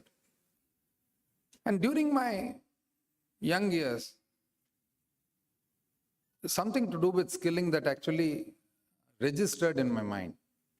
I wouldn't want to name the company, but I'm sure most of you will be able to guess what it is. 3-4 decades ago, we had very few people making automobiles in India. So in my young days, I went to take delivery of a new car. You know how that feeling is, happy, and then you go and take delivery. So then the gap between the window glass and the door, there was a gap. A clean gap between the glass and the door. So then I asked the guy, the dealer, it's a new car, brand new car. So I asked the dealer, if it rains, water is going to go into this. Water will go between the window pane and the door. So don't you have some sort of a rubber washer or something? Then he said, no, sir, we have a solution to that. So I said, what is that solution? He opened the door. He showed me down. There are holes down, sir. Water will come and go down. So this was how we had products in our country 3-4 decades ago. From there to now, if we see the transformation, we go and see Kia now, state of art amongst the best of the plants, not in the country, but in the world. We can see the quality and the amount of effort and amount of contribution to skilling that's happening over there. So then I thought at some point of time, this is a particular area where our country were really far, far, far behind. So all of these things actually added to having some sort of a idea on concept on how to do better. While the other countries are progressing, why are we lagging behind? So then in the process of having our own Andhra Pradesh skill system, we had the guidance of our Honorable Chief Minister. Then we thought, let's have something that actually immediately addresses both employability as well as better quality. So we designed something called a cascading skill ecosystem, where we have a unit called a skill hub, which is at the bottommost level. The bottommost level we thought is probably an assembly constituency is one. So here we tried to use whatever resource that is already available instead of trying to create new ones.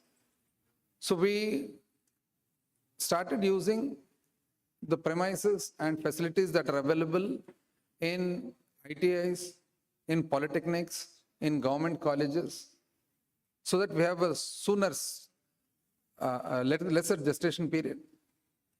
And what sort of courses? So we try to design the courses in such a way or adopt courses in such a way that they actually meet the requirement of the local industry. So every unit in assembly constituency, half the courses actually try to meet the requirement of local industry. The other half of the courses are some things where you can go out. And then we also have a second tier called the skill colleges or center of excellence. So center of excellence in a pyramid, this is the second tier. Center of excellence again, so in the skill hub, we give the training up to NSQF 4 level. In the college, we give training up to NSQF 6.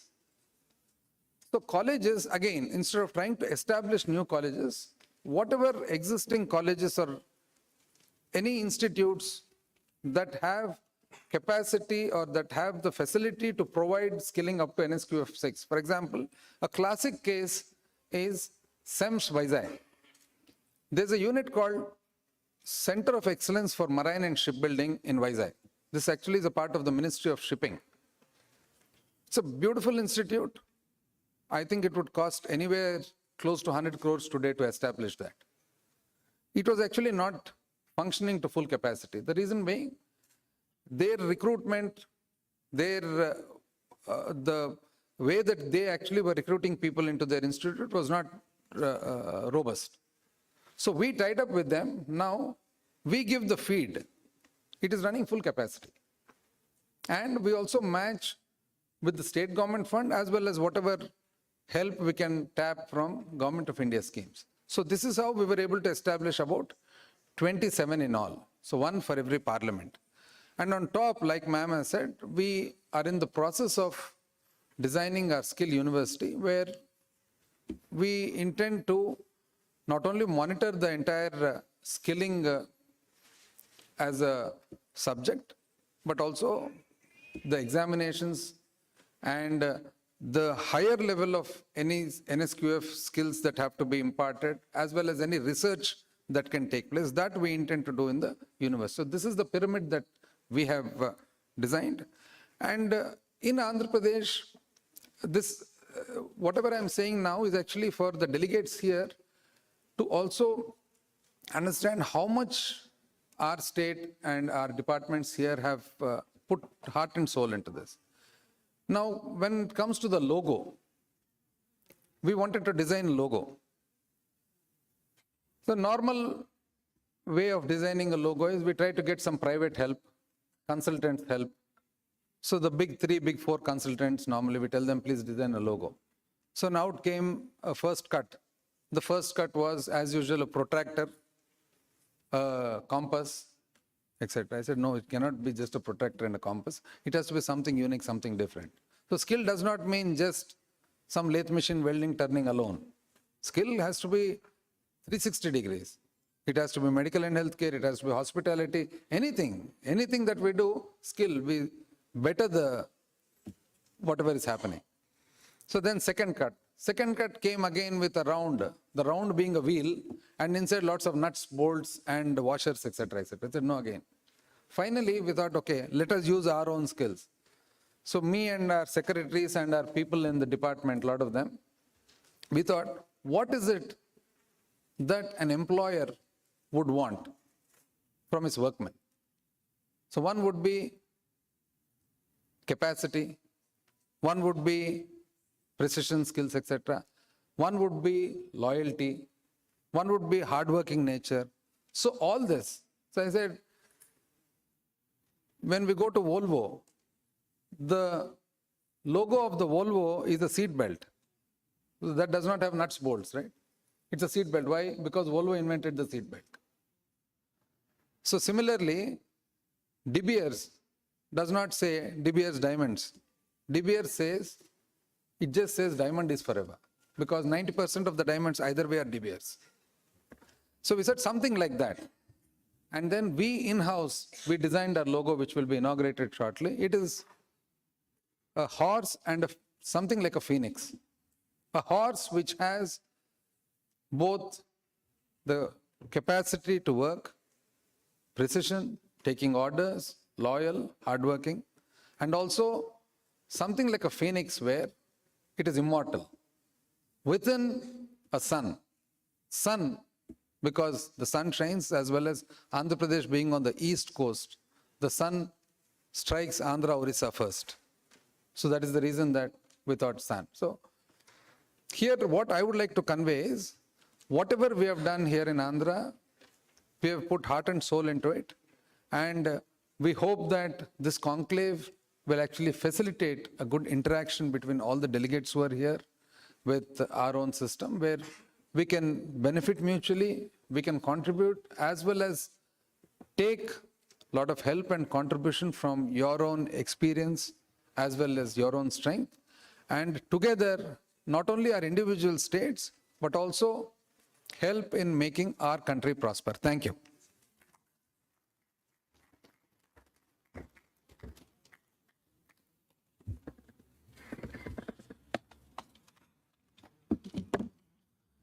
Thank you so much, Sri Bhugan Rajan ji, for your words and also showing us vision on what was being done and what needs to be done. Thank you so much. Thank you so much. Can you have a huge round of applause for him, please? The Chief Guest of National Skill Conclave AP. And with this, I would like to invite Dr. Vinod Kumar, VIS, MD and CEO, AP SSDC, to take over from now onwards. Over to you, sir.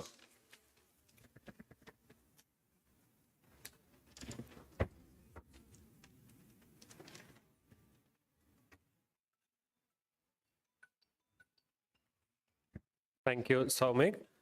Ladies and gentlemen, may I now request Honorable Skills Development and Training Minister, Sri Bhugan Rajendranath, to unveil the Cascading Skills Paradigm logo.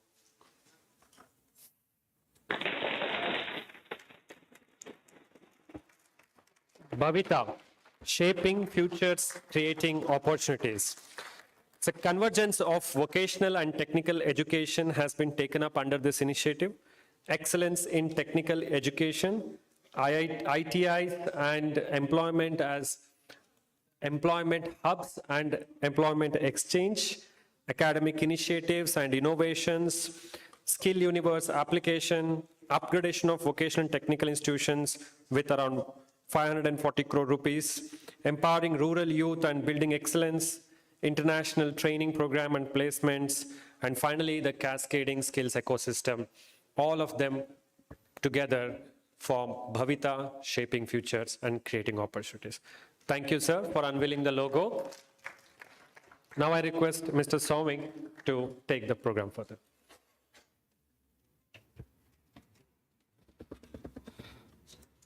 Thank you so much, Sri Dr. Vinod, for unveiling the logo. With this, we move on to the next part of the inaugural session. That's a very important part. We talked about not only discussion, but taking action on ground. That's where we have come now. That's the MOU exchange between various stakeholders and AP, SSDC and Government of AP. So there will be 6 to 7 MOUs will be exchanged now. For that, let me call out the names. The first will be 100 million learners, Arizona State University, and Thunderbird Global Management. The MOU between AP SSDC and ASU, Arizona State University, launches the 100 Million Learners Global Initiative, offering online education in 40 languages through 3 programs. Over 3 years, it aims to recruit 510,000 learners globally, fostering inclusive skill development and gender participation.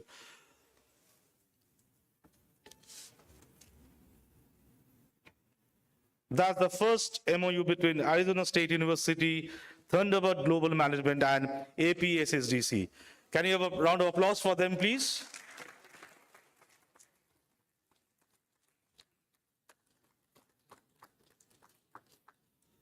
We move to the next part. Now we have another MOU between AP SSDC and Trusted Jobs. The MOU between AP SSDC and Trusted Jobs facilitates German language training for 60 nurses aiming for employment in Germany, covering all expenses from A1 to B2 levels, including assessments and scholarships.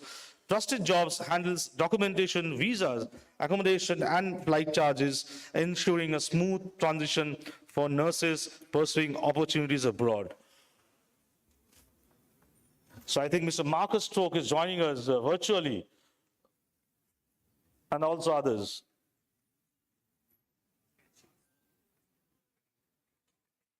We thank you for joining us. Can you hear us, ma'am?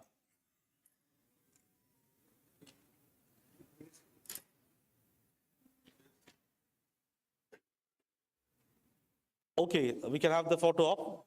Oh, there she is. Hi, Judith, can you hear us? Okay.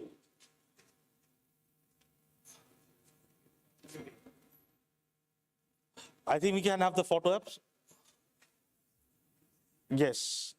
She also nods, so we can have a smiling photograph of Judith and APSSDC. Can you have a round of applause for her as well? Can we remove that scroll bar? Can you remove that box, please, from screen? Yeah, this can have a good photo. Yes, so you can all stand, look in the front. Thank you so much. With this, we move to the next segment, that is next MOU between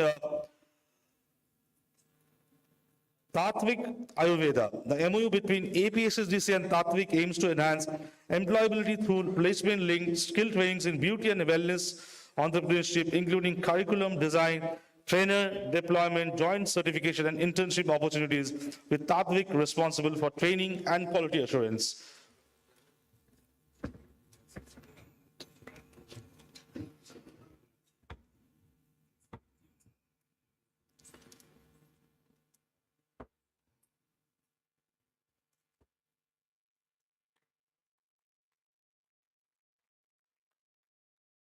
Thank you so much. With this, we move to the next MOU signing, that is between Trained Nurses Association of India, TNAI, and APSSDC. The MOU between APSSDC and the Trained Nurses Association of India aims to enhance employability skills of registered nurses in Andhra Pradesh through comprehensive online-offline placement-linked skill training programs, contributing to healthcare sector development. This operation focuses on tailored training to meet the job market demands, elevating nurses' career prospects. So that's the MOU between Trained Nurses Association of India, TNAI, and APSSDC.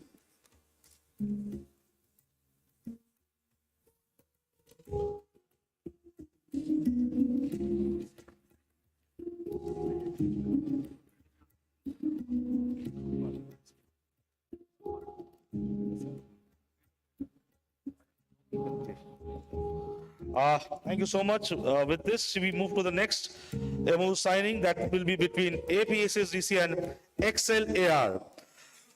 MOU between APSSDC and XLAR.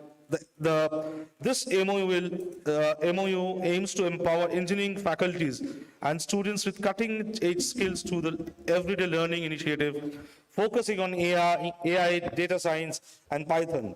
This strategic alliance bridges academy-industry gaps, offering joint certifications and training programs to foster continuous learning and workforce readiness with XLIR. So can we have the XLIR team on stage, please? Okay, we'll move to the next one. We have with us GUVI. So the next MOU between APSSDC and GUVI introduces an EdTech platform offering coding courses in multiple languages, facilitating technical education tailored to linguistic preferences. GUVI proposes My CM, My website, enhancing digital governance, fostering skill development, and providing internship opportunities.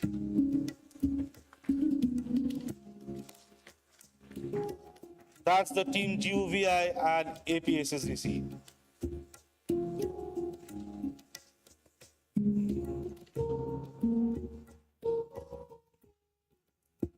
Thank you so much. We move to the next section. The next MOU will be signed between APSSDC and Rubber Chemical Petrochemical Skill Development Council, RCPSDC, which will enhance employability via online-offline training in rubber, chemical, and petrochemical by establishment of Center of Excellence, providing curriculum, certification, and internships.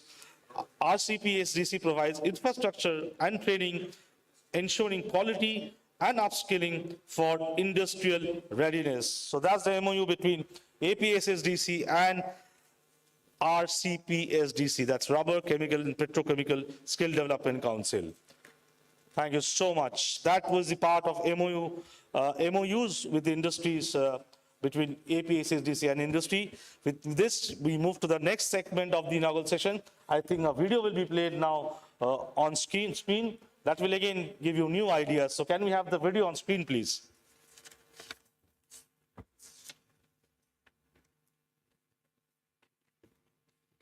In an era of rapid change, skill development, upskilling, and reskilling are crucial elements for growth. It is also the need of the hour as India's growing economy propels it towards becoming a global hub for businesses. The state of Andhra Pradesh has a unique demographic advantage thanks to its young and aspiring workforce. Andhra Pradesh's government-run schools and colleges had subpar facilities and a lesser emphasis on providing high-quality education. The institutes' underutilization and poor learning environments have seriously hampered their ability to produce skilled human resources. The Honorable Chief Minister Y.S. Jagan Mohan Reddy has made skill development and education a top priority and has committed to overhauling the entire ecosystem. The government schools have undergone massive transformations with excellent infrastructure and redefining the parameters of modern schools across the country. ప్రతి parliament ఒక యూనిట్గా తీసుకుని ప్రతి పార్లమెంట్లోనూ మంచి college ఏదైతే ఉంటుందో ఆ కాలేజీని ఒకటి ఐడెంటిఫై చేసి ఆ కాలేజీలో స్కిల్ డెవలప్మెంట్ సెంటర్ను ఒకటి స్థాపించి ఆ స్కిల్ డెవలప్మెంట్ సెంటర్ ఒక ఇంక్యుబేషన్ సెంటర్ మాదిరిగా కూడా ఉంటుంది. The Andhra Pradesh State Skill Development Corporation, or APSSDC, is the state nodal agency for implementing programs under the Skill Cascade. Emphasis has been placed on developing own skill development and vocational education capacities through the Skill Cascade of Andhra Pradesh, which consists of more than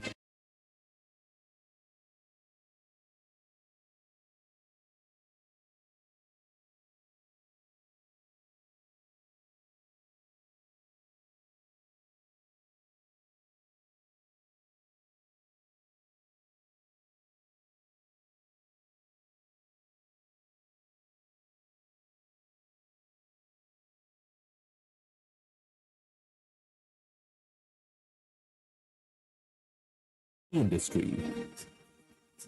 26 skill colleges, one in each parliament constituency, have been established, duly utilizing the central and state government institutions. These skill colleges are acting as a sector-specific center of excellence and generate highly qualified skilled manpower. Some of the skill colleges include SEMS, Visakhapatnam, MSME, Anakapalli, IITTM, Nellore, and ANU Guntur. The Skill University at the APAC level is research intensive and will spearhead the overall cascade skill ecosystem. This envisioned cascading skill system will be producing about 51,000 workers every year who will be qualified to meet the various requirements of various industry the state has, the country needs, as well as even international opportunities. This will basically be able to secure employment to the youth as well as cater to the requirement of the industry. In this ecosystem, Andhra Pradesh is offering a one-stop solution for job seekers through standardized training and an integrated curriculum. More than 300 industries have been benefited, and the Andhra Pradesh State Skill Development Corporation has been able to create industry-specific skilled human resources for the state as well as for national and global needs.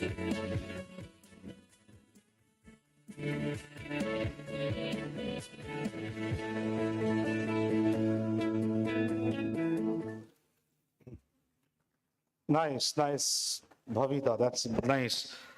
So now we have the launch of skill newsletter of APSSDC, and it's called New Skill. And why this has happened, because we all know that skill has become the new currency and its value is growing every day. And realizing this, the Skill Development and Training Department in general and the AP State Skill Development Corporation in particular have been implementing slew of schemes.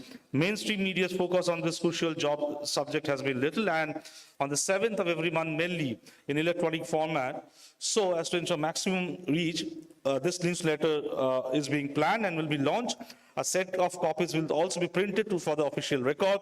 The newsletter will be circulated through WhatsApp and other social media platforms to reach all stakeholders.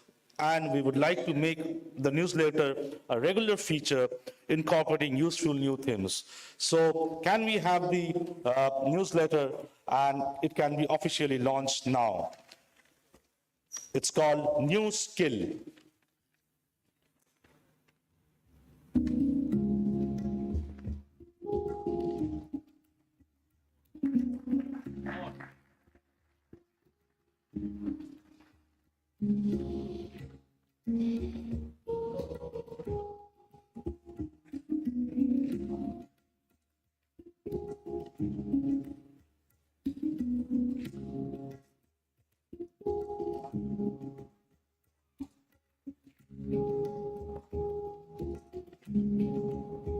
That's the newsletter of APSSDC, New Skill. A round of applause for the launch of newsletter New Skill at the National Skill Conclave, Andhra Pradesh edition.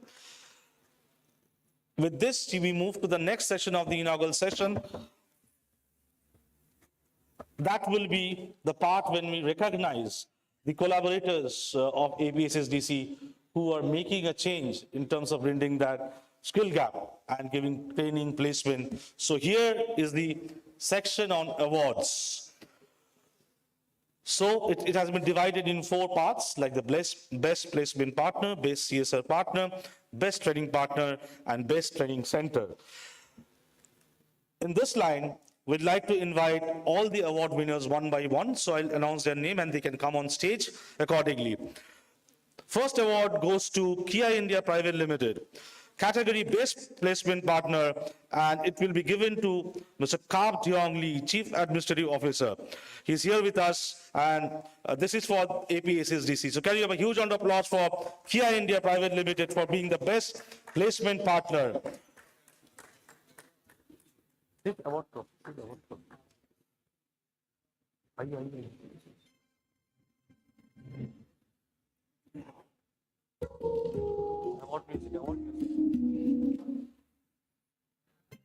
So the first award goes to Kia India Private Limited for being the best placement partner for APSSDC, which is being received by Mr. Kap Diong Lee.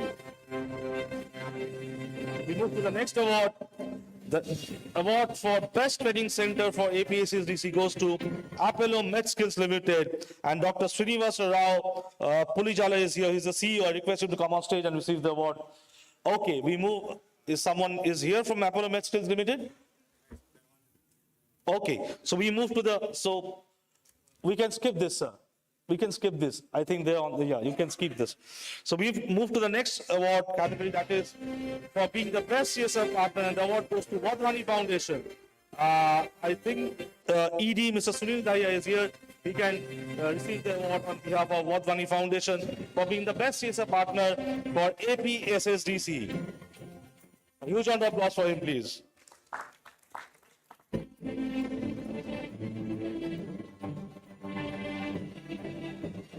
The next award for being the best training partner for APSSDC is Matha Educational Society, and Dr. Rajendra Prasad S., founder and chairman. I request you to come on stage to receive the award, please.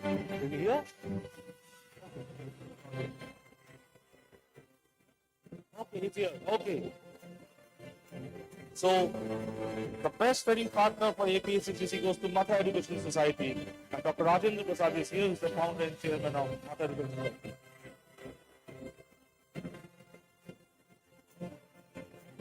Come on, we can have have a more round of applause for the award section? Yes, thank you so much. Let's encourage all of them. They're doing a wonderful work.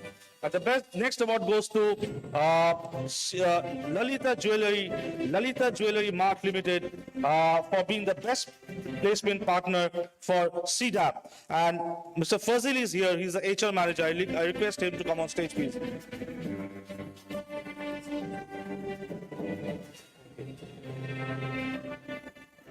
Is he here? He's not here? Okay, let's keep it. He's not here. And now we move to the next award, that is Best Training Center for CDAP, Center of Excellence, Maritime and Shipbuilding. And Mr. Setu Madhavan, CEO is here. I request you to receive the award. Mr. Setu Madhavan is already here.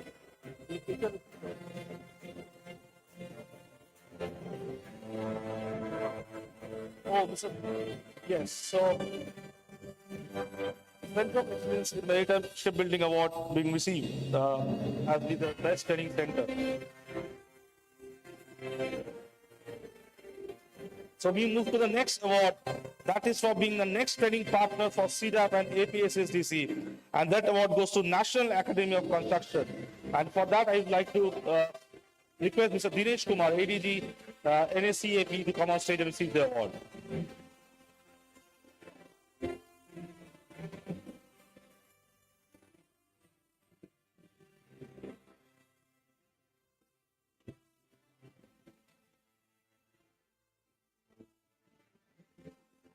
And for Center of Excellence in Maritime Shipbuilding, which was given some time back, they're working in the line of mechatronic design and robotic as well. We move to the next part, that is the best placement partner for NSC, and that award goes to BSCPL Infrastructure Limited. And Mr. Pawan Reddy is here. He's a senior manager, CHR. He's here. Huge round of applause for him as well.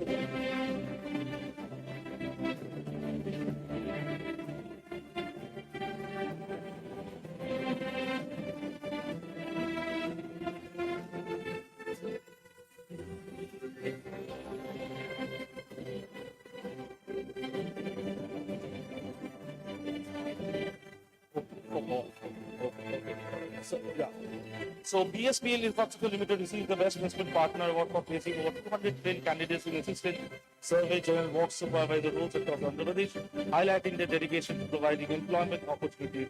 Congratulations on this well-deserved recognition. With this, we move to the best next category, that is Best Training Center for NSC. It goes to Digital Community Bhavan, PM Lanka. M. Vasanta Rao, AD, is here to receive this award.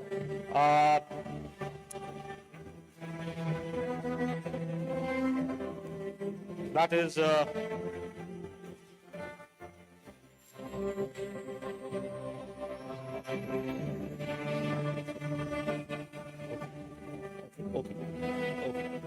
Now we move to the next award category. That will be given to Schneider Electric India Foundation for NSC for being the best CSR partner, and Ramesh Thavala, DGM Sales, is here to receive this award. And Schneider Electric India Foundation received this award for the significant contribution of rupees 108.5 lakhs towards establishing electrical and solar labs at NSC centers, training almost 1,000 individuals in electric and solar job roles. Congratulations to Team Schneider. With this, we move to the next award category, that is for being the best placement partner for DTE. That will be given to Wills India Limited, and Mr. Divakar, who is the HR, he is here to receive this award. And Wills India received this award for facilitating 1,106 placements for diploma students with an average salary of rupees 2,32,000 per year, reflecting the commitment to talent empowerment and economic prosperity.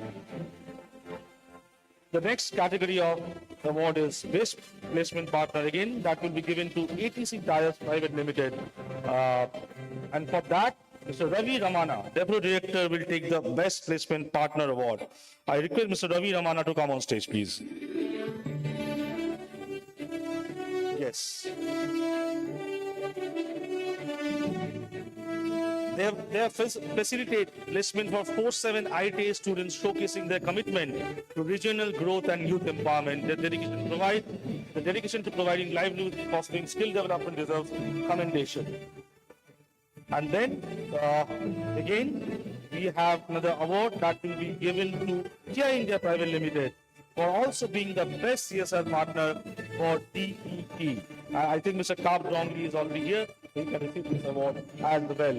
And as we all know, Kia India has been investing almost 1.59 crores in modernization of government ITI, known fostering skill development and growth. Their commitment to empowering individuals through skill development and modernization sets a commendable example. That brings us to the end of the award ceremony for the inaugural session of National Skill Conclave. And I request now Srimati B. Navya, IAS, Directorate of Employment and Training, Government of Andhra Pradesh, to deliver vote of thanks. Over to you, ma'am. And just to inform you that we are live in YouTube, Facebook, LinkedIn, and Twitter as well, from APAC News Network handle, as well as APACDC is also resharing this. So we are live, and also we are tweeting real time with hashtag APAC Skill, AP Skill, and APAC HR and AP HR. Thank you so much. Andariki namaskaram. Good afternoon, everybody. At the end of inaugural session, I take the opportunity to propose vote of thanks. At the outset, I would like to thank Sri S. Suresh Kumar sir, Principal Secretary, Skill Development Department, Government of Andhra Pradesh, for setting the context and guiding us through the agenda. Sir, it is only because of your relentless efforts today's event, National Skill Conclave, has come into reality, sir. Further, I would like to thank Chief Guest of today's event, Shri Buggana Rajendranath Reddy Garu, Honorable Minister for Finance and Skill Development. Thank you, sir, for gracing the occasion, and sir has been continuous source of support and guidance for the department in all aspects, and especially for organizing this event. Sir has a passion for excellence, which is driving the department to newer heights. And I also profoundly thank K. Ajay Reddy Garu, Chairman APSSDC, for attending this event. Thank you, sir, for being there, always guiding us and encouraging us to do good work. And I also thank Pola Bhaskar, sir, Commissioner College Education.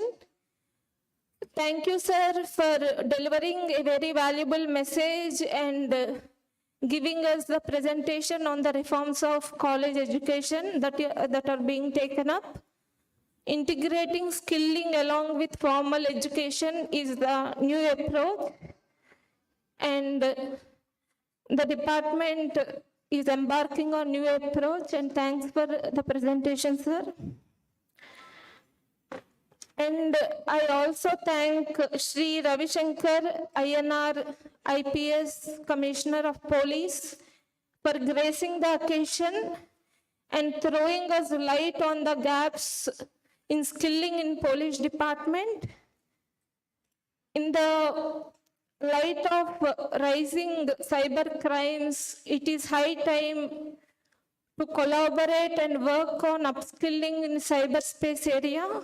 Thank you, sir, for your valuable message.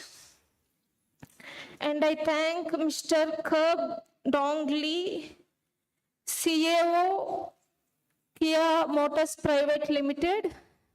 They are the recipients of Best Placement Partner and Best CSR Partner Award today.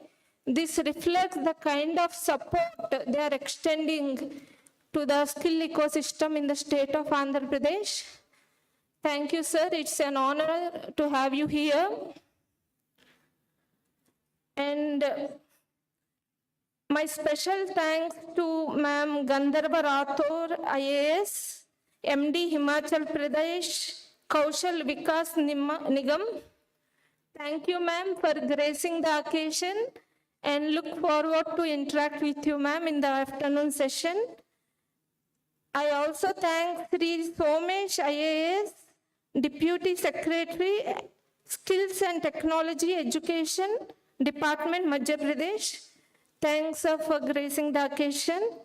I profoundly thank CP, Joint CP Fakirappa IPS for gracing the occasion. And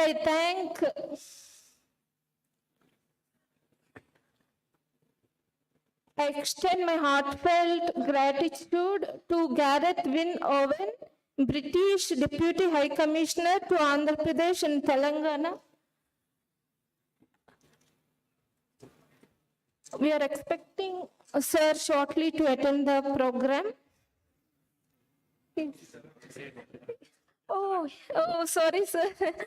I did not see sir coming. Thank you, sir, for gracing the occasion. And I thank Sri Venkat M, Advisor and President AP NRT Society. Thank you for gracing the occasion. And I profoundly thank the event associate partner, Cornera for Government, University partner, Centurion University, supporting partner, Hire Me, and country partner, UK government. I thank all our sponsors for associating with this event and making it a big success. And I thank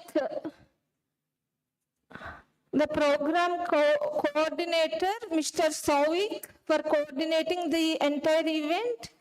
Last but not least, I congratulate MD CEO SSDC, Shri Vinod Kumar IAS, and his entire team for meticulously planning and executing today's National Skill Conclave event. And further, I would like to thank our most honorable guest today, Dr. Apurva Palkar, VC, Maharashtra Skill University Vice Chancellor. Thank you, ma'am, for presenting skill ecosystem scenario in the state of Maharashtra. And the main objective of this conclave is to learn from each other and get benefit out of it. As a Director Employment, I'm happy to share that we are also working towards strengthening ITI and industry connect in the state of AP as well. We look forward to work with you, ma'am, in near future. And I also thank all the distinguished guests and eminent speakers who have graced this occasion from all over the country. It is indeed an honor and pleasure to have you here. In the coming session, we would like to hear from you and to interact with you, which will immensely benefit the state of AP in fostering new collaborations and in taking up new initiatives.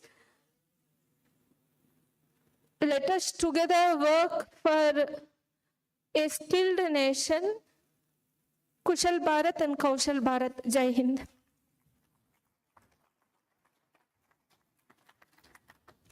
Thanks, Srimati B. Navya, IAS Director, Directorate of Employment and Training, Government of Andhra Pradesh, for delivering vote of thanks and also highlighting the speeches of speakers. Sir, just 2 minutes. Sir, 2 minutes, yeah. And we also welcome Gareth for joining us today. And what better time to be in Visakhapatnam? We just defeated England in the last test. So it's a good time to be here. And that test happened in Visakhapatnam only. But we welcome you, sir. So with this, we move to the last part of the inaugural session. We have a small token of appreciation for all our speakers and chief guests. So can we have the speaker memento on stage, please, sir? I request Dr. Vinod to kindly do the honor. First with the speaker. We can start with Yes. So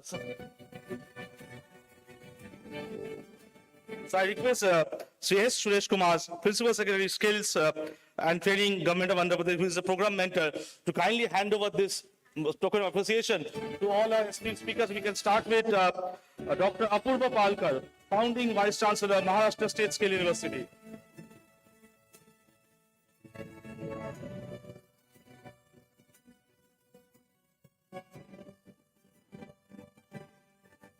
And Honorable Minister is also doing it. Thank you so much for the Minister.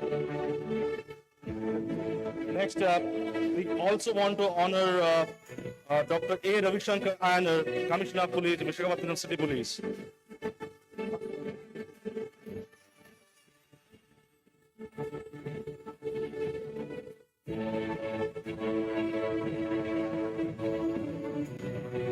And then we want to honor Mr. Cap Dong Lee, Chief Administrative Officer, Kia Motors India.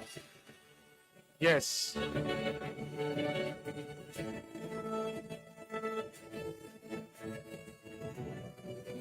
Yes, we want to honor Pona Bhaskar, IAS Commissioner, Collegiate Education.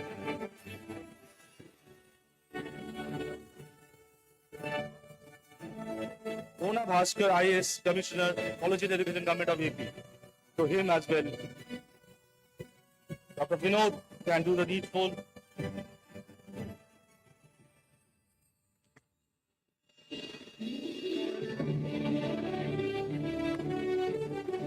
To Mr. Sethu Madhavan also. Yes, he's the CEO of MSME.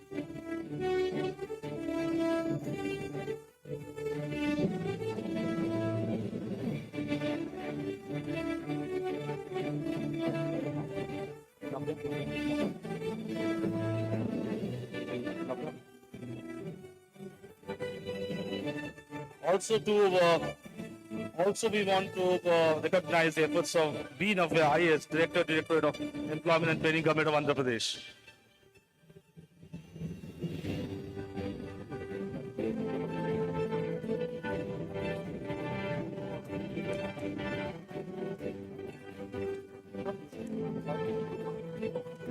And now I would like to Gareth Wynne Avid, British Deputy High Commissioner to Andhra Pradesh and Telangana, also to come on stage and receive this from Honorable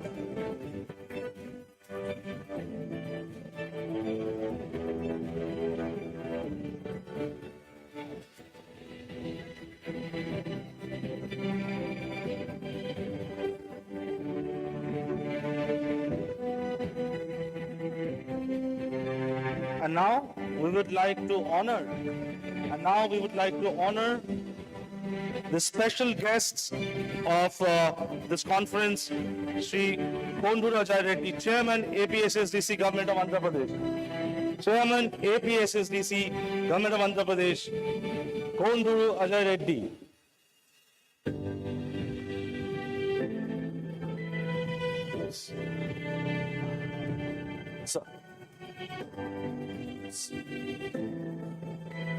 To Sri Konduru Ajay Reddy, Chairman, APSSDC, Government of Andhra Pradesh.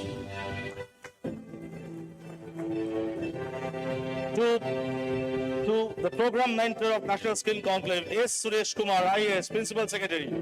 For S. Suresh Kumar, Program Mentor of National Skill Conclave.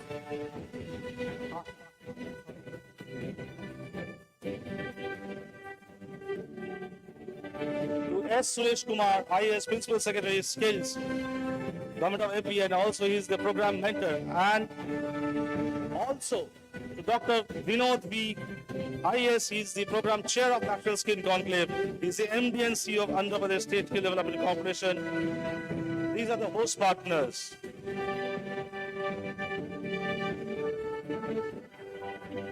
And Chief Guest of National Skill Conclave AP Edition, Sri Bhuganna Rajendranath, Honorable Minister for Finance, Planning, Commercial Taxes, Skill Development, Training and Legislative Affairs, Government of Andhra Pradesh.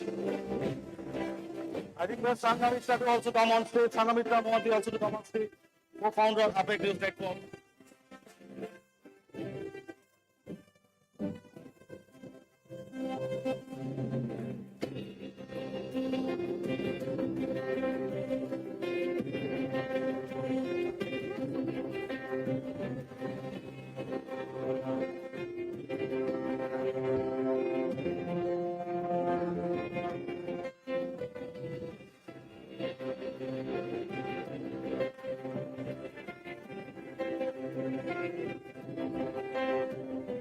That was the end of the inaugural session of National Skill Conclave AP edition. I request we can have a group photo now, and then we have the national anthem, and then we'll end the inaugural session. So can we have a group photo of all the speakers of the inaugural session, please?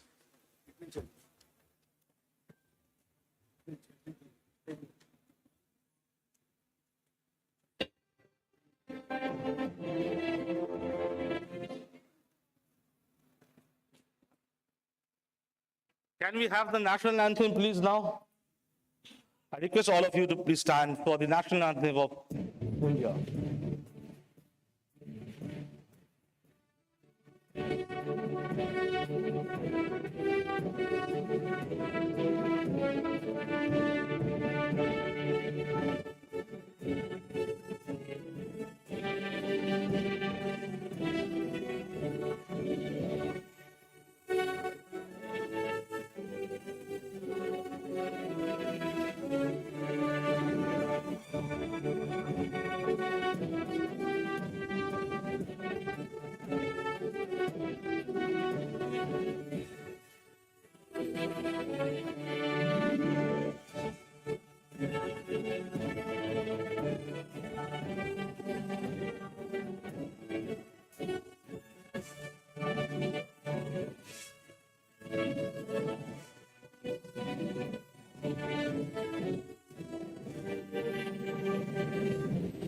Thank you so much. Thank you so much. That brings us to the end of the inaugural session of National Skill Conclave Andhra Pradesh edition.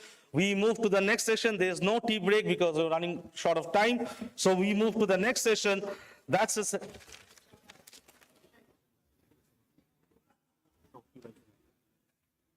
you so much.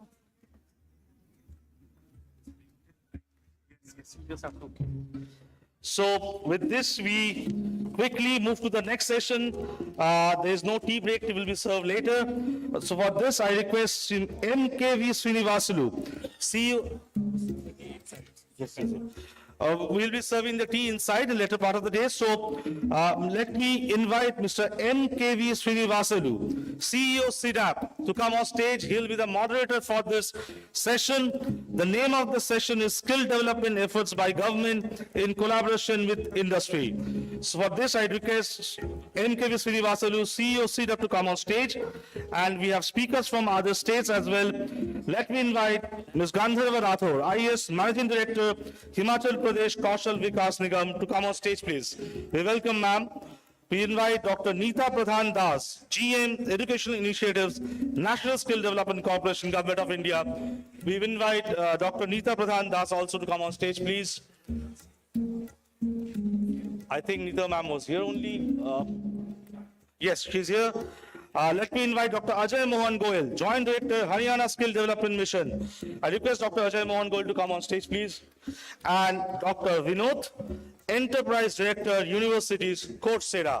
So Dr. Vinod, I will request you to come on stage, please.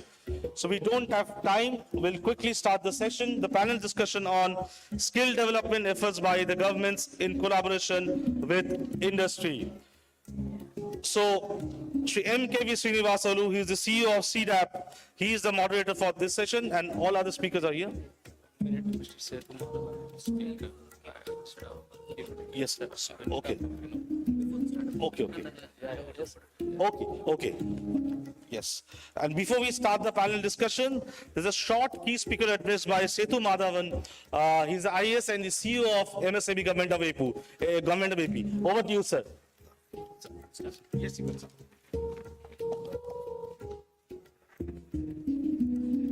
Ladies and gentlemen, a very good afternoon to all.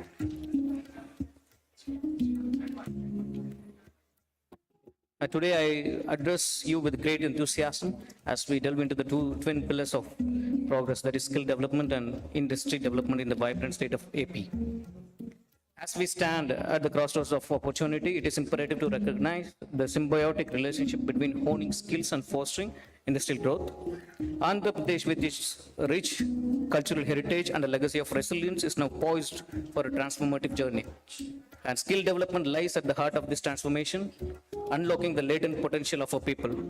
By investing in education, vocational training, and specialized skill programs, we empower our youth to not only embrace the challenges of the future, but also to become architects of change.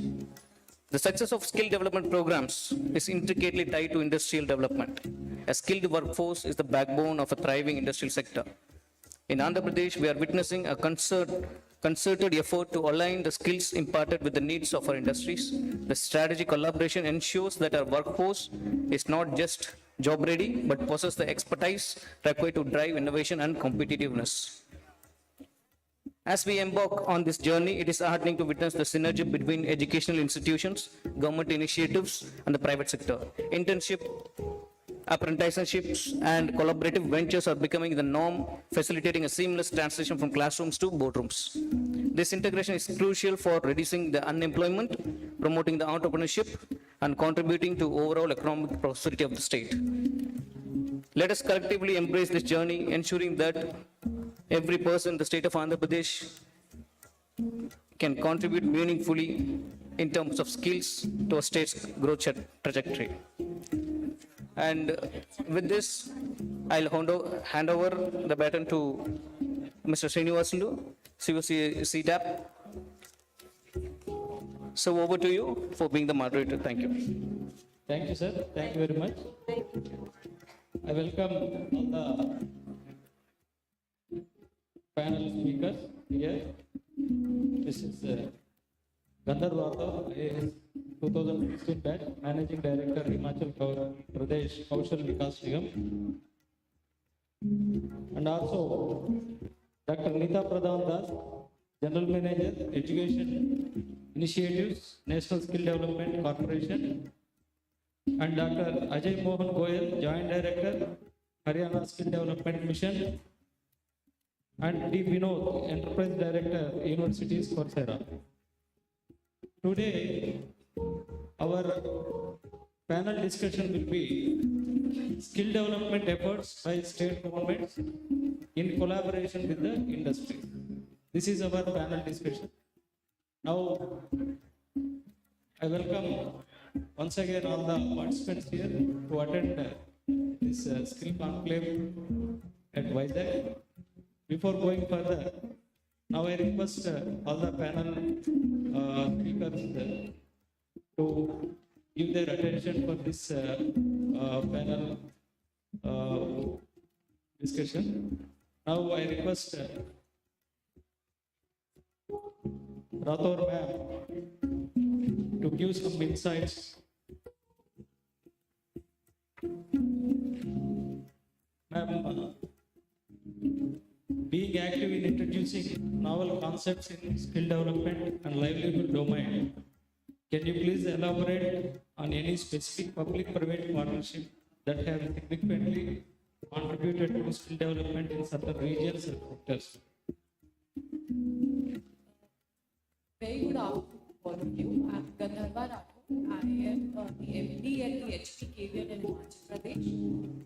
To give a brief background about the state, Himachal Pradesh is a small state with territorial challenges. Most of the state is in the hills.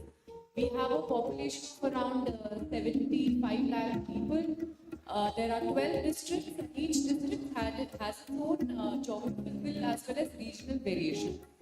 So to skill people in a same set of skill would be very challenging. Therefore, the state has identified various trades for different districts in which the people can be trained. I'll not take much of the time in this question. I'll only highlight the main things that the government is doing. One of the key projects that the state is implementing is in association with the Asian Development Bank. It started in 2017 and it was supposed to go for 5 years, but due to COVID we lost some time, and therefore we are going in the extension phase up till 2024, this year end. Under this project, the state had a loan of around $18 million, whereby according to the project framework, there has to be some civil structure that needed to be constructed, which would serve as a training center. Then there were also some component of different trades, upskilling in different trades under the project. So currently under this project, the best practice that the state could come up was a center of excellence with regard to tourism. Within this project, as everybody, most of the people are aware that Himachal Pradesh is a leading, it has most of the potential that the state has with regard to tourism sector. So the government has focused more on training its people or developing skills with regard to tourism. Most of the people in Himachal Pradesh are either engaged in tourism or in the services sector. Services being either they go with the army or in other government sectors. So under this project, all these civil constructions are complete and many of the structures have been operationalized, whereby number of people who enrolled were around 50,000 for various courses under the project. Out of this, around 35,000 people actually received training and around 15,000 have been successfully placed. Other than this, there are two innovative projects that are going on in the state. One is in association with the Ayush department. That is with regard to cultivation of medicinal plants. Himachal Pradesh again is an agricultural state, but the problems are with regard to because the plot sizes are small and also there are a lot of wild animals. So the sustainability of agriculture was really low. So as a pilot project, it has been started that in association with the Ayush department and also rolling in certain private participants, we are training people to grow medicinal plants, after which they are further skilled to make value-added products. Like, for instance, we have identified for a certain district, we have identified a certain type of soap that they can manufacture with the help of the for example, the tulsi plant that they grow. So now, as far as the market or employability is concerned, the best model that we have worked out is after making a certain product, to sell that product in the local market instead of going out in certain markets online or outside of the state. And this model as of now is successfully working. In fact, when we were looking for market outside of Himachal or selling through Amazon, it was falling flat because their marketing and packaging was again becoming an issue, because that's a different skill for which females who were engaged as participants in this were facing the challenge. Project that the state is doing with the private participants is with regard to geriatric care. We've engaged with Educare in a certain district to train females in geriatric and tertiary care. So we have a group of, initially we took around 100 women who were trained, highly trained in taking care of people in the old age, who would visit the house, would do basic tests. They were also given a toolkit to conduct the tests and to have a long time association with the people for whom they were caring. Now the model was that the people for whom they were caring were supposed to pay. This was in addition to the ASHA model that the state government and the central government already run. So these are the two successful examples that we've been seeing in the state. And still they are in the initial stages, and we hope to see better results in the coming future. Thank you. Thank you, ma'am, for being adopting two innovative projects with Ayush and ASHA.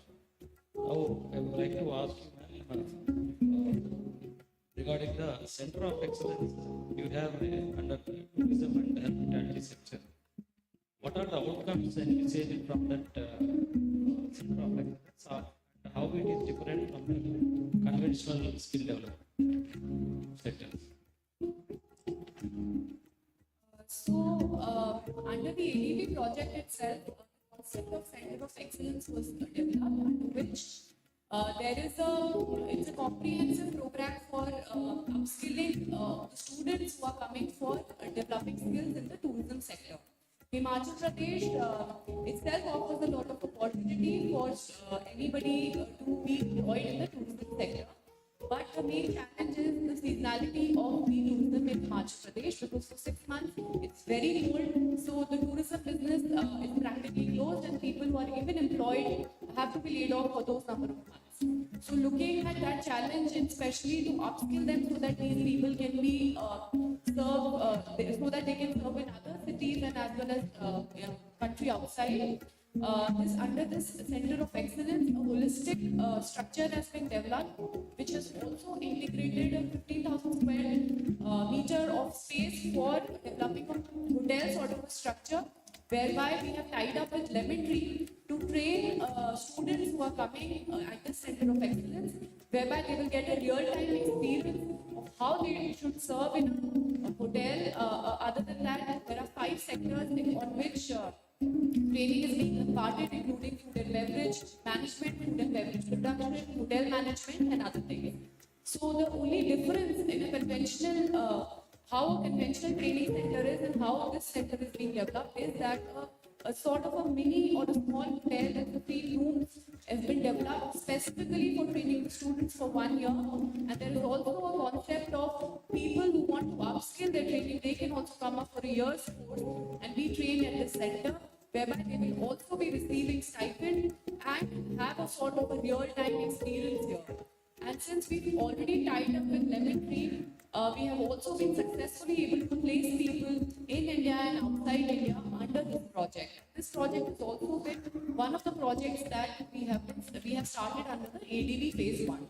We're also looking forward to extend similar facilities under phase 2, where the focus is not on building infrastructure, but rather on upskilling the people, whereby we engage the industries, see what their demands are, and instead of industries investing themselves on training the people, the kind of people that they want, we would like to club with them so that they can train the students and the government can help in sponsoring those students in attending those training facilities, whereby those people shall be absorbed in the industry itself. Thank you so much.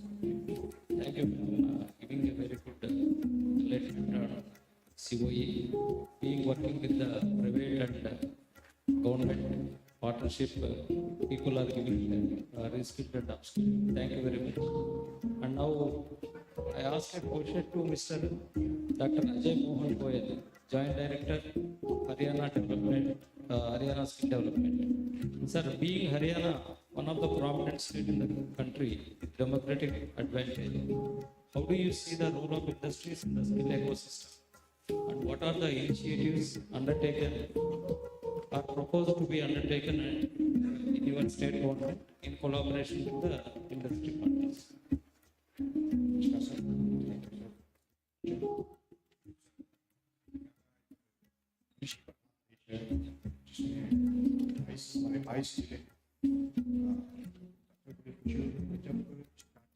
Government of India ने NSQF को लेकर काम start किया, तो हरियाणा पहली state थी जिसने NSQF aligned courses में सन 2012 में कोर्सेज स्टार्ट किए। 40 स्कूलों से हमने यात्रा स्टार्ट की। आज एजुकेशन में हम मोर देन 1200 स्कूल्स में काम कर रहे हैं। ऐसे ही हरियाणा ने SU जो स्किल यूनिवर्सिटी है, इंडिया की पहली स्किल यूनिवर्सिटी वो हरियाणा ने ही बनाई थी। तो इसी तरीके से हरियाणा स्किल डेवलपमेंट मिशन की भी रचना 2015 में हुई। हम आज तक प्राइवेट ट्रेनिंग पार्टनर्स के माध्यम से ट्रेनिंग करते आए हैं। जो आपने क्वेश्चन किया इंडस्ट्रीज को लेके, हमारी सरकार बड़े इसके बारे में जोर शोर से काम कर रही है। हमारी different organization, industry clusters, industry association के साथ हमारी गवर्नमेंट की मीटिंग्स हुई हैं। हमने सभी इंडस्ट्री क्लस्टर्स को इनवाइट किया है अपने साथ काम करने के लिए। आज की डेट में हमारे पास लगभग 15-20 ऐसी इंडस्ट्रीज है जिनके साथ हमारा MOU कुछ के साथ साइन हो चुका है, कुछ के साथ होने वाला है। जैसे हीरो है, सिपिट है, VLCC हेल्थ केयर है, कैम्ब्री है, Om logistic, Minda, ICIC foundation, Japan India institutes, Philips, IDTR, Siemens, इन सभी इंडस्ट्रीज के साथ हमारा टाई अप हो चुका है। लगभग कईयों के साथ हमारा काम स्टार्ट हो चुका है, बाकियों के साथ होने वाला है। क्योंकि मेनली सारी जो हम वर्क फोर्स तैयार कर रहे हैं फाइनली इंडस्ट्री में ही जानी है, तो हमने इनके साथ यही किया कि जो भी हम इनको टारगेट्स देंगे, उन टारगेट्स में से ये मोर देन 70% हमें प्लेसमेंट की गारंटी देंगे। यदि किसी बच्चे की सेल्फ एम्प्लॉयमेंट में है तो उसको इंटरेस्ट फ्री लोन देंगे। ये श्योरिटी जब इन्होंने हमें दी, तब हमने आगे इनके साथ MOU साइन की अपना प्रोसेस स्टार्ट किया, और हमें होप है कि हम इसमें जरूर सक्सेस होंगे। और बाकी भी मैं जो हमारे पास अभी इंडस्ट्री पार्टनर्स आए हुए हैं, कोई भी इंडस्ट्री यदि हरियाणा के साथ मिलकर काम करना चाहती है तो हम उनका स्वागत करते हैं। हमारे पास आइए, हम आपको टारगेट्स देंगे, आप हमारे साथ हाथ मिलाइए और मिलके। Thank you, sir. One of the best thing is that you are providing loans yes sir, the interest free loan sir. हम जो हमारी इंडस्ट्रीज हैं, इंडस्ट्री पार्टनर्स हैं, यदि हमारे से कोई टाई अप करना चाहते हैं, हमने उसके साथ 2-3 कंडीशंस रखी हैं सर। एक तो जो हमारे मिनिमम वेजेस हैं हरियाणा में, उससे मच हायर वो एम्प्लॉयमेंट देंगे, साथ में उसकी रिटेंशन मिनिमम 1 ईयर की रहेगी।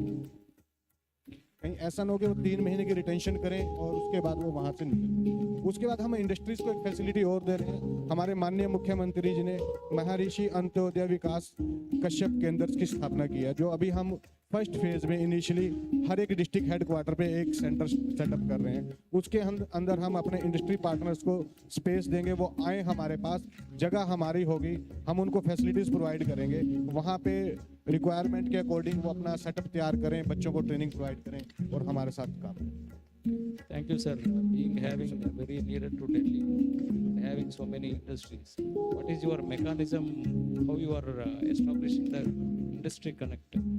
सर, हम रेगुलर इंडस्ट्री मीट्स करते हैं, इंडस्ट्री एसोसिएशन को बुलाते हैं, पार्टनर्स को बुलाते हैं। हमारे वर्दी एमडी डॉक्टर विवेक अग्रवाल जी, वो रेगुलर मीटिंग्स लेते रहते हैं। अभी हमने एक गुड़गांव में रिसेंटली लगभग 10 एक दिन पहले भी एक प्रोग्राम किया है। उससे पहले एक मीट हमने ऑनलाइन की थी।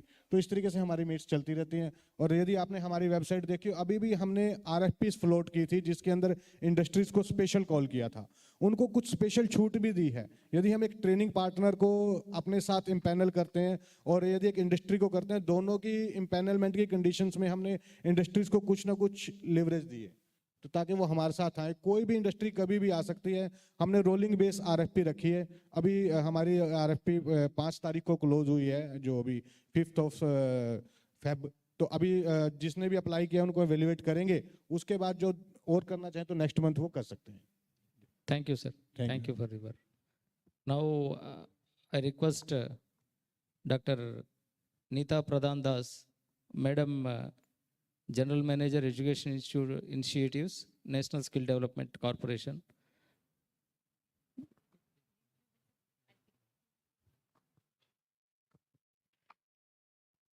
Ma'am, in your experience, ma'am, what are the reasons why industry is willing or not willing to participate in the skill ecosystem? You have a very diverse working experience.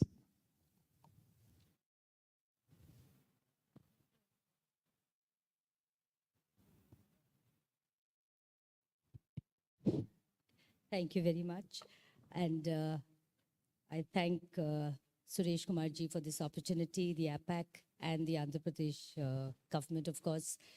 I was speaking 2 weeks back at the Education Conclave, where they had a skill development session as well. And I think that is really the change that we want to see. And Andhra Pradesh is bringing it in. So to answer to your question, thank you very much, sir.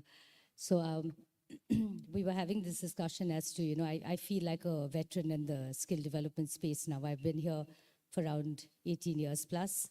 And I see a lot of other, you know, I think similar veterans. There are new entrants, of course. But in my experience, you know, personally, if I say, because I think we've really been to the grassroots when it came to even engaging with industry. The first thing, and industry is sitting here, they can hold me against it or say that, you know, what I've said is completely the truth, is I think we need to walk the talk. You know, we make a policy, we expect people to read it, we expect people to follow it. But I've always been between the government and the private sector. I've always, even in my earlier experiences, I've worked between the private sector and the government. And I've always believed that a policy is like a product. You need to market that product, like industry does.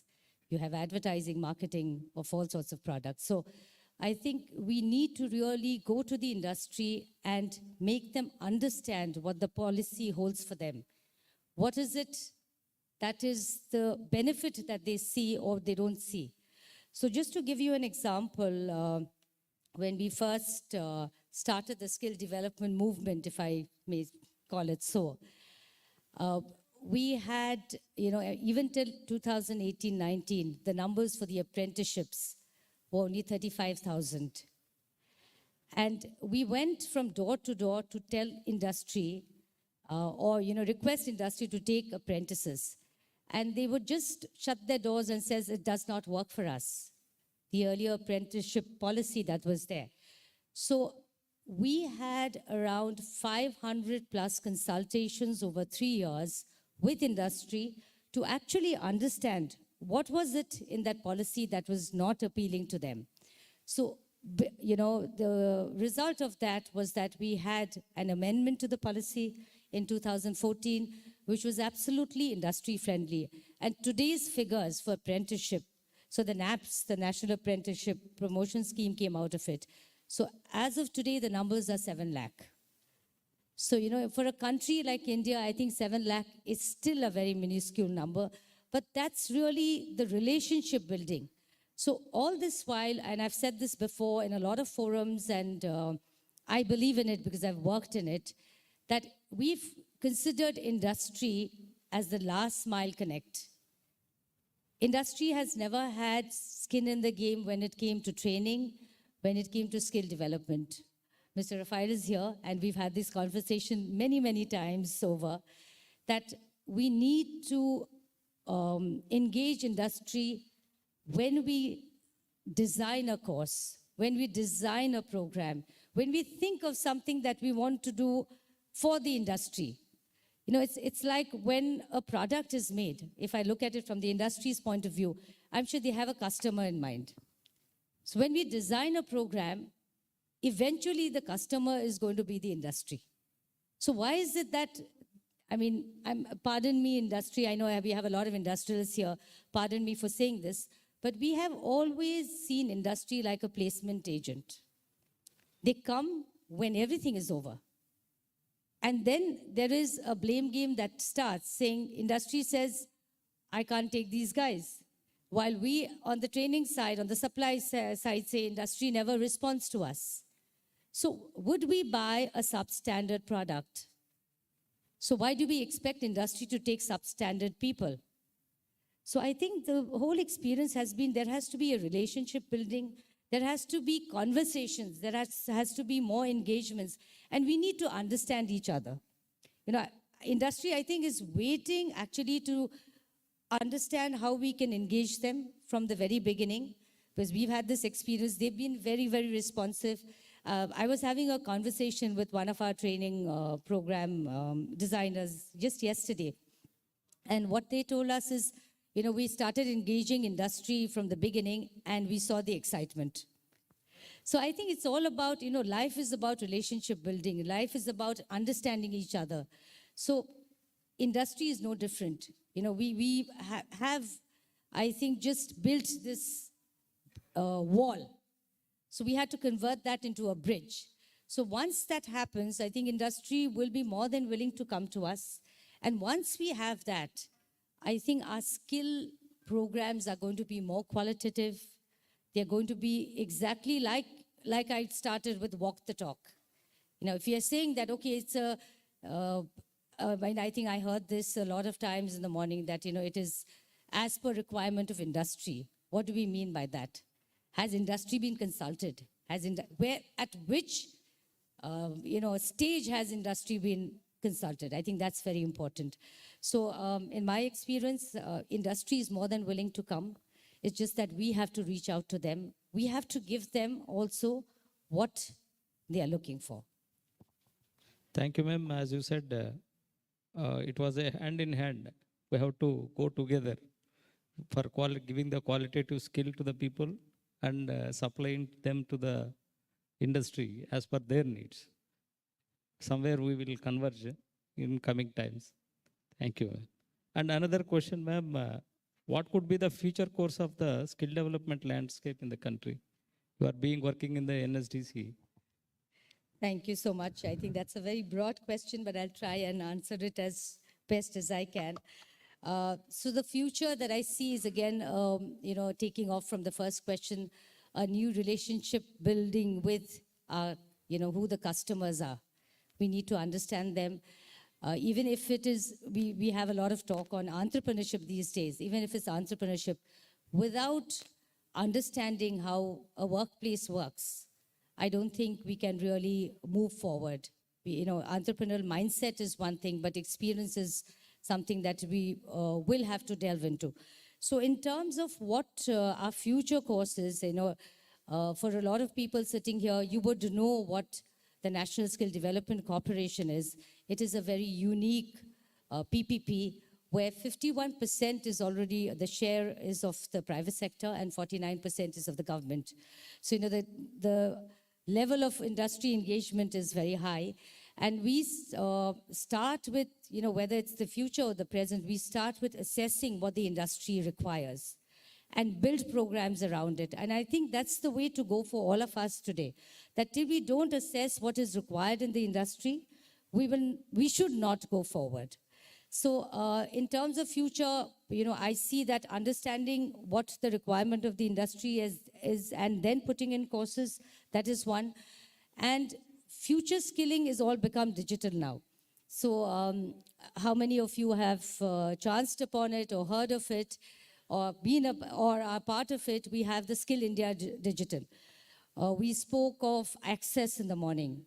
So on Skill India Digital, we have already around 1,000 courses which are there, which have been onboarded by industry. There are some free courses, there are some courses which are paid. But the whole idea is now, skill, I've always believed that skill doesn't have a language. It's a global currency. And more so when it becomes digital. So that is one of the, main initiatives that NSDC is taking forward. And the other platform, of course, Suresh Kumarji spoke about, and a lot of states are doing it. But what NSDC does is at a national level, so the JobX platform as well. So which actually caters, we have the training supply system which is coming in. So that is fed into the employers. And we already have around 1,000 employers on that platform and 1 lakh jobs already given. And, I was talking to ma'am in the morning that how difficult it is for industry to actually spell out their vacancies. But we have around 7,000 vacancies also on that. So I think it's, again, a matching of minds. And the future for skill development that I see really is going to come with the implementation of the National Education Policy. That's really where skills is going to change. Because if you want a mindset change, if you want, we have the UK government as a partner, in this conclave. And we see the kind of respect that skills gets in that part of the world. So if we want that shift, we want that paradigm shift in terms of a mindset, in terms of accept.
Thank you very much.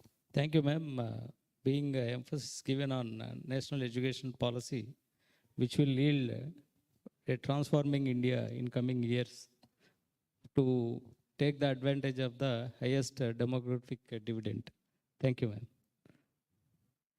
Now, Mr. Vinod, Enterprise Director, University of Coursera.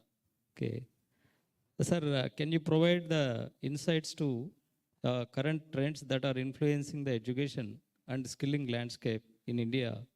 What is the industry's perspective on these developments? Hi all. Thank you, sir. Thank you for that question. So if you look at last 5 to 10 years, we have been going through a rapid change, right? Automation is there. impact of globalization is there. And then we are now talking about AI. So if you ask me, there are two trends that I wanted to highlight. One is like AI, obviously. I would like to start with this data from University of Pennsylvania, where they say 49% of our jobs will actually move into AI or will have the influence of AI. So which means we are not going to lose jobs to AI, but it is going to play a role. So this is something as an example I take it when I first heard of AI here. So AI is like a new electricity that we all will start working. Why I mean as electricity is, not most of us will know how electricity works, right? But we will still end up using electricity. It'll be the same concept, even though we will not understand initially how AI is going to work and then what is that impact, but we will end up using AI. So AI is going to have this impact, and then we see lot of job shifts is going to be on influence of AI here. And if you ask me how Coursera is able to adapt and then move on with the AI aspect is, like, you know, Coursera is a platform where a learner can come and then do the learning. While the learning is happening, normally there used to be a feedback, right? That it's completely online and then we are not able to get a support. So now when Gen AI is coming in, we have created something called as an AI coach. So what this AI coach will do is, let's say while you're taking up a course and then you have a doubt onto a particular subject here, you go to Gen AI there as a coach, and then you ask that coach, see, I'm not able to understand this concept. What is the difference between A and B? And then it gives you a response, and then this response will be within Coursera content. So which means it's more reliable. It is not going to the open internet and then giving you answers. So this is the first step that we took when we heard about Gen AI, and then our founder heard it in 2015, and then he was able to maximize the impact of it. The second is, we are looking at AI translation here. As a start, what we have done is we have picked up 4,000 courses, which is more preferred in our country. And then now the translation in Hindi is available as a startup here. Slowly, we will move on to other languages also, so that any language learner from any part of the country will be able to understand and then do the learning part here.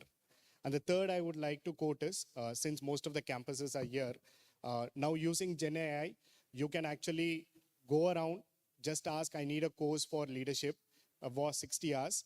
Then what will happen is the Gen AI will go within Coursera content and give you multiple options. And then using that, you can create your own course in your campus. So for your students, that's more economical and viable here. So Gen AI is going to be one of the trend.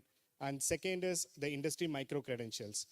Like ma'am was mentioning, we have started doing it with the industries, ma'am. Let's say IBM, Google, Meta, PwC, Tally, etc. We have got their courses in our platform. So these are like role-specific courses. And then let's say, for example, IBM Cybersecurity Analyst is a course. It's very specific to that profile. And the learning happens specific to that profile, which will make them industry ready. And then they will get certified from IBM on the cybersecurity aspect here. So similarly, you will have at least 130 such certificates where it's very clearly defined on the particular role, and finally they'll end up in the job here. And like, you know, UGC and AICT is also recommending students to take up more on industry micro-credential, and they are also allowing up to 40% of external content for the learning. I think this is going to be a game changer where students at the campus will start using industry micro-credential for credit and also for the employability aspect here. So these two should be the trend I wanted to highlight here. Sir, if the government comes to partnership with you, with Coursera, for training graduates and equipping them for the industry relevant skills, what is your suggestion for that? We are very open. So this is our first initiative where we saw there is a lot of potential for working with governments. Previously, we used to have business as a vertical, campus as a vertical. Now we have established government as a vertical. You would have seen that as part of a partnership here. So what this government vertical was able to do for the last 8 months is, we have collaborated with a couple of state boards here. One is Tamil Nadu Skill Development, and other one is the Odisha Skill Development. So what we have done with Tamil Nadu Skill Development Corporation is, we have tied up through Non-Mudalvan, similar scheme there. And then through Non-Mudalvan, we touch-based 300 affiliated colleges under university. So 3 papers, let's say electric vehicles, smart energy grid, and battery system. We established these 3 papers as part of their curriculum, and around 24,000 students took up these courses for credit. and which was sponsored by Nan Mudalvan Tamil Nadu Skill Development Corporation. So this is one initiative where we were able to touch base so many students skilling up in there. And the second one is a recent one with Odisha Skill Development. We introduced the industry micro credential, which will make them more employable. These are from industries like Google, Microsoft, SAP, Salesforce, etc., which I was mentioning earlier. And then through this, they're able to get their employability skill enhanced here. So we are open. We understand that every government is different. Your requirements are different. But our vertical is there to maximize the impact. And then we will ensure that we are able to work at large scale at a more affordable cost. That is our overall mantra here. Thank you. Thank you, sir.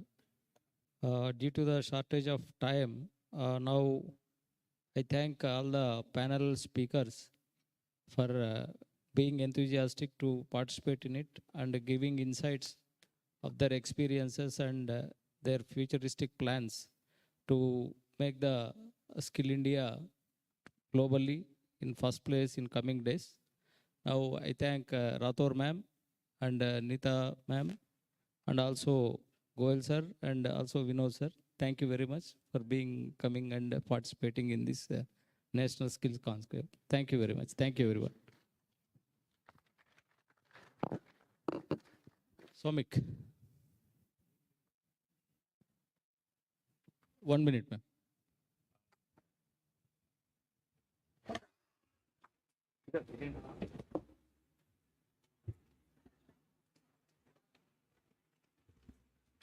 Thanks a lot, moderator and all the esteemed panelists. Can we have a round of applause? Because it made my life easy that we finished in 30 minutes. We're running short of time. That was a panel on skill development efforts by the government in collaboration with industry, where we have perspectives from various states, also Government of India body NSBC, as well as industry. Coursera was there. So I request Mr. MKV Srinivasalu, CEO CDAP, to hand over a small token of appreciation to all our esteemed speakers. We can start with Gandharva Rathore, IAS Managing Director, Himachal Pradesh Kaushal Vikas Nigam. Thank you so much, ma'am, for joining us today. All the way from Himachal to Visakhapatnam, from the land of hills to the land of sea. Thank you so much, ma'am, for joining us today.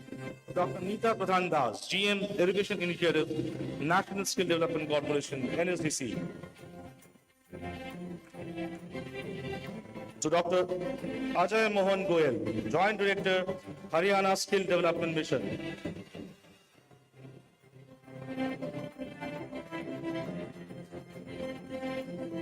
And to Mr. D. Vinod, Enterprise Director, Universities from Coursera.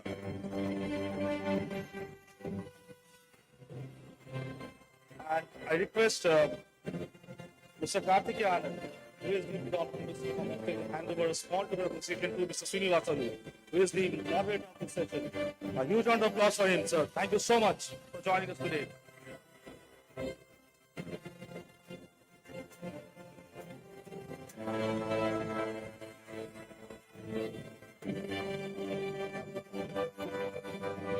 And we can have a group photo quickly.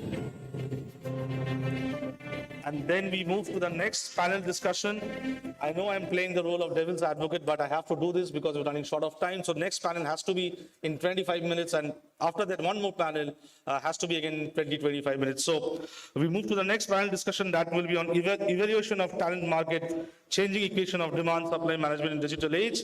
And for that, we have galaxy of speakers. I request S. Ramana Reddy, IRPS Vice Chairman and Managing Director, New Renewable Energy Development Corporation of AP Limited, to come on stage, please. A huge round of applause for him. I request Mr. Karthikeya Anand, OSD to Honorable Minister for SD&T, Government of AP, to come on stage, please. He'll be the moderator of this session and the esteemed panelists of this session. From the industry, the HR heads, Mr. Sanjay Kumar, Senior Vice President and Group CHRO, APAC Industries Limited. Mr. Prasad Gantasai, Senior Vice President, Global HR Head, Wipro Full Stride Cloud. Prithvesh NM, Associate Director, Global Talent Acquisition, Biocon Biologics. Rimjim Saikia, Director, Tadvik Ayurveda and Wellness Private Limited. Mr. Vivek Thapa, Head of Strategic Initiatives, Cambridge University Press and Assessment. James Raphael, Executive Head, Retailers Association, Skill Council of India. Dr. Maji Sasibhushan Rao, Director, Satya Group of Educational Institutions, Vizianagaram. and Ms. Aparajita Ashish, Director, Animal Climate and Health Safe Foundation.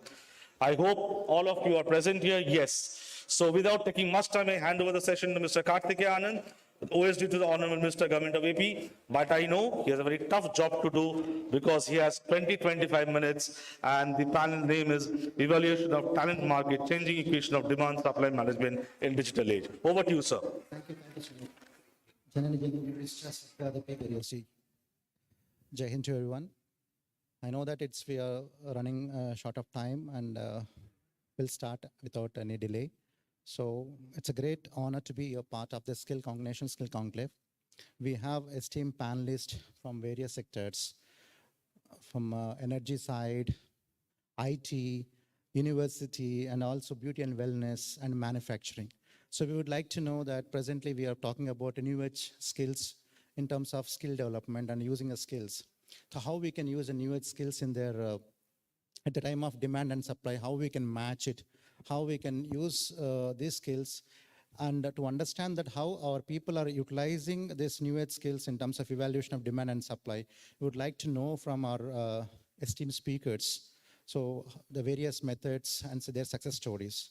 So without asking that, there's no specific questions here, but I would like to understand their perspective, what are the areas, how they are focusing in terms of new age evaluation of demand and supply new age skills. So I would like to know from Ramana Reddy sir, and he's a pioneer in renewable energy. To understand more in terms of renewable energy is the future in terms of creating employment opportunities and bringing entrepreneurs. To know more in terms of how you're using new age skills for in renewable energy. So thank you, Karthikeya, for asking me this very important question and pertinent question for today's world. So now we are passing through a major energy transition. That means till now we were using a traditional source of energy. So like hydel, thermal, or any other coal-based gas-fired power plants, to now we are moving to renewable energy. So that means more focus is on solar energy, wind energy, and also now energy storage technologies. Further moving on, we are also going forward, we are going towards a generation of green hydrogen by using this renewable energy. So all these efforts put together, we are leading a path towards decarbonization, ultimately a net zero, which is the target set by Honorable Prime Minister of India. So our country has set the target of net zero by 2070. Similarly, many countries all over the globe, they have set the net zero targets. That means wherever the possibility to reduce the emissions, that is polluting whatever the gases we are releasing by various activities, especially in the energy generation sector. If you take coal-fired or gas-fired power plants, we are emitting a lot of greenhouse gases. So if you want to reduce these gases and ultimately move towards decarbonization path and also achieve our target of net zero by 2070. So there is a lot of focus being given on renewable energy usage and also storage. So one is the usage. That means whenever the nature gives, you have to generate, either you have to use it or you have to store it. If you are generating excess than your requirement, you have to store it so that you can use later, maybe night times. So especially if you take solar, you can generate only in the night time. So the concept is the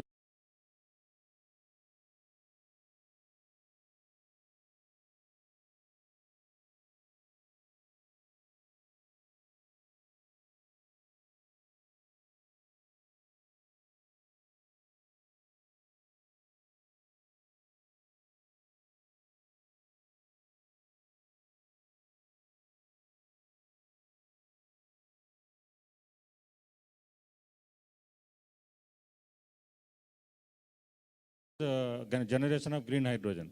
Hydrogen usage in the industrial process is there since decades.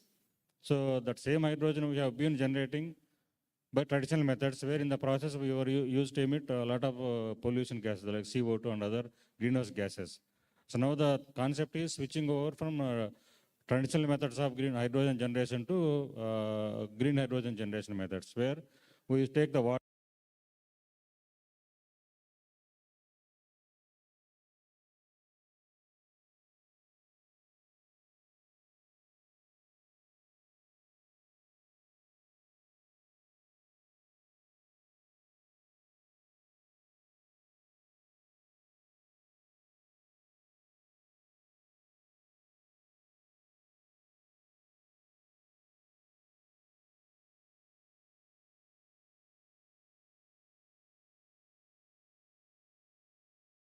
coming into, especially into India, particularly in Andhra Pradesh. So this creates a lot of opportunities for generation of green jobs.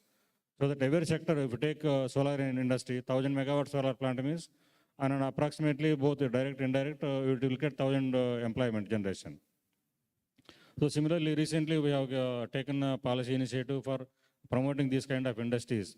Recently we have given sanction for more than 25 gigawatt of industries, like all put together, solar, wind and pumped hydro storage. That means either directly, indirectly, we are creating green jobs of 25,000 green jobs in Andhra Pradesh itself.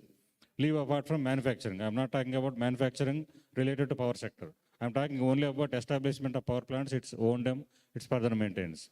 So if you add manufacturing also, it is multiple times. So this is the feature of green energy and green skills and green jobs. Thank you. Thank you, sir. I really, last year GIS, Global Innovation Summit, Ramana Reddy sir and his energy department assigned almost 9 lakh crore investment to brought for the state of Andhra. And we can understand that how many employment opportunities we can create. And also we travel a lot to COP28 and other places to understand the energy ecosystem in terms of solar and wind and pump storage, which we can create an employment opportunity for our youth also, which we can collaborate with the Skill Development Corporation.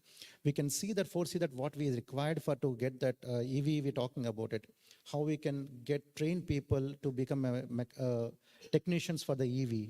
Before getting into that, we can make through their work readiness. And with this, I would like to introduce our next panelist, Sanjay Kumar. He's Senior Vice President, Global CHRO, APAC Industries. I'm fortunate to visit his plant, their plant in Mumbai. And he has got rich experience, almost 20 plus years experience in human resource. Sanjay ji, I would like to know various methods, like, a lot of gap, recruiting people, academia and industry, you're finding the gaps. How are you going to address those gaps, and how are you training your people? What are the methods using into that? We would like to know more, your experience, and in terms of what are the challenges you're facing, how you're going to overcome those. Thank you. Right. Thank you, Mr. Karthikeyan. Good afternoon, everyone. And this is a question I would like to begin actually responding that by an analysis, making a problem statement of why this challenge is there, and then quickly moving on to what are the solutions we are facing and we are deploying in our company. So I think if we look at the data, this is a general problem. Last year, 2023, NASSCOM published the data that 57% of the engineers who passed out of the engineering colleges were found to be unemployable. Secondly, there's a large percentage of engineers who could not actually get jobs. So one problem is whether we have lesser institutions. The other is what is the kind of education we are providing. The third thing, if you see, going back to the Honorable Minister, that skill is not what you do by hands only, it's 360-degree. So the IIMs, even the established ones, this year are facing a challenge to place 100% of their students. The IIM guys who would get 3 to 8 jobs each, they are also facing a challenge this year. So all this, what does it show? So even the MBA course, which is a generalist course, there also now the demand is more for specific skills, specialization. So one of the reasons for this is that the curriculum of the educational institutions, I think that is one reason, the quality of the curriculum. Secondly, the content. The second is, I think, the regular updation based on the relevance of the new age industry. What are the new trends? Digitization, ESG, environmental, social and governance issues. That is probably not that much there. If we look at the faculty, most of the professors, they would be, with all respect due to them, so some of them may be sitting, I would say, in their ivory towers of knowledge, and maybe, they have not had a practical experience in the industry. So that could be one of the reasons. Admission tests now have lowered down. The government colleges are extremely good, but if you look at the huge proliferation of private colleges, so their admission is a little easier. Passing an exam is also easier. The fee is so high that, probably the college also has a, stake in getting them passed. even this begins from the root, I would say, with the primary, middle, and higher education level also. It is a holistic solution that is needed. So as far as the solution we are doing at APAR Industries Limited, I would say is, I think one is, for example, we have tied up with Chandigarh University, and their teachers come and their professors come and intern with us. They work with us for 6 to 12 months in roles, sometimes 24 months also, and then they go back to the university and then they teach there. So they know what are the challenges, what are the practical problems, what are the subtle nuances of a workplace. So, and then transfer those skills to the students. That's easier for them. The other thing is that with Wellinkers, what we have done is we have initiated a course which is co-certified by APAR Industries and Wellinkers, wherein our senior management is getting trained. It's a 7-month module we have jointly curated. And that's how to think strategically. What are the, how to deploy the tools and techniques of management effectively and in practical areas. So that is one, the other thing which we are trying to do. Then, our employees are also visiting. I mean, this is not only we are doing, many companies are doing, all of you, I think esteemed panelists who are there. So their employees are leaders also going. They're going to the engineering colleges, MBA colleges and teaching there. We are not restricting ourselves to only the universities, but also, for example, in nuclear technology, wherein we have, at APAR, we have introduced the E-beam, electron beam technology for the first time for cables. So there the nuclear technology is deployed, and it's not easy to get permissions. So we have worked with BARC, Baba Atomic Research, this thing, and then we center, and we have worked with them very closely and learned from them. So these are some of the solutions, we have done. Also, for example, the tribal population, the disadvantaged sections of the society in Umargaon in Gujarat, we took them to one Govardhan Eco Village, which is promoted by us. And we have put our machines there and getting them trained, and then we employ them as well in the skilled area. So these are some of the things which are there. Also, I would say, I would like to just take a minute more and, this solution is not only, it has to be within also by the corporates as well. So what are the things we are doing there? I will just share some numbers with you. Our company has got tenures which are unthinkable generally today in the industry. The longest of them is 58 years, 55 years, 20 to 30 years is not a very unusual thing there. Second is our attrition is 0 at senior and mid levels for employees. Junior levels also it is less than 2%. So why does this happen? This cannot happen because of a few shortcuts that you deploy. The solution is only to build a great culture, which is built on trust and transparency. The top management where walks the talk. It doesn't say something and do something else. So, and why this has happened is also because, the many employees from lowest to highest levels have graduated. They have risen to in their lives. Many employees who have not succeeded in other companies, they have succeeded with us because we have a culture of empowerment and giving them some independence and room for experimentation and failures.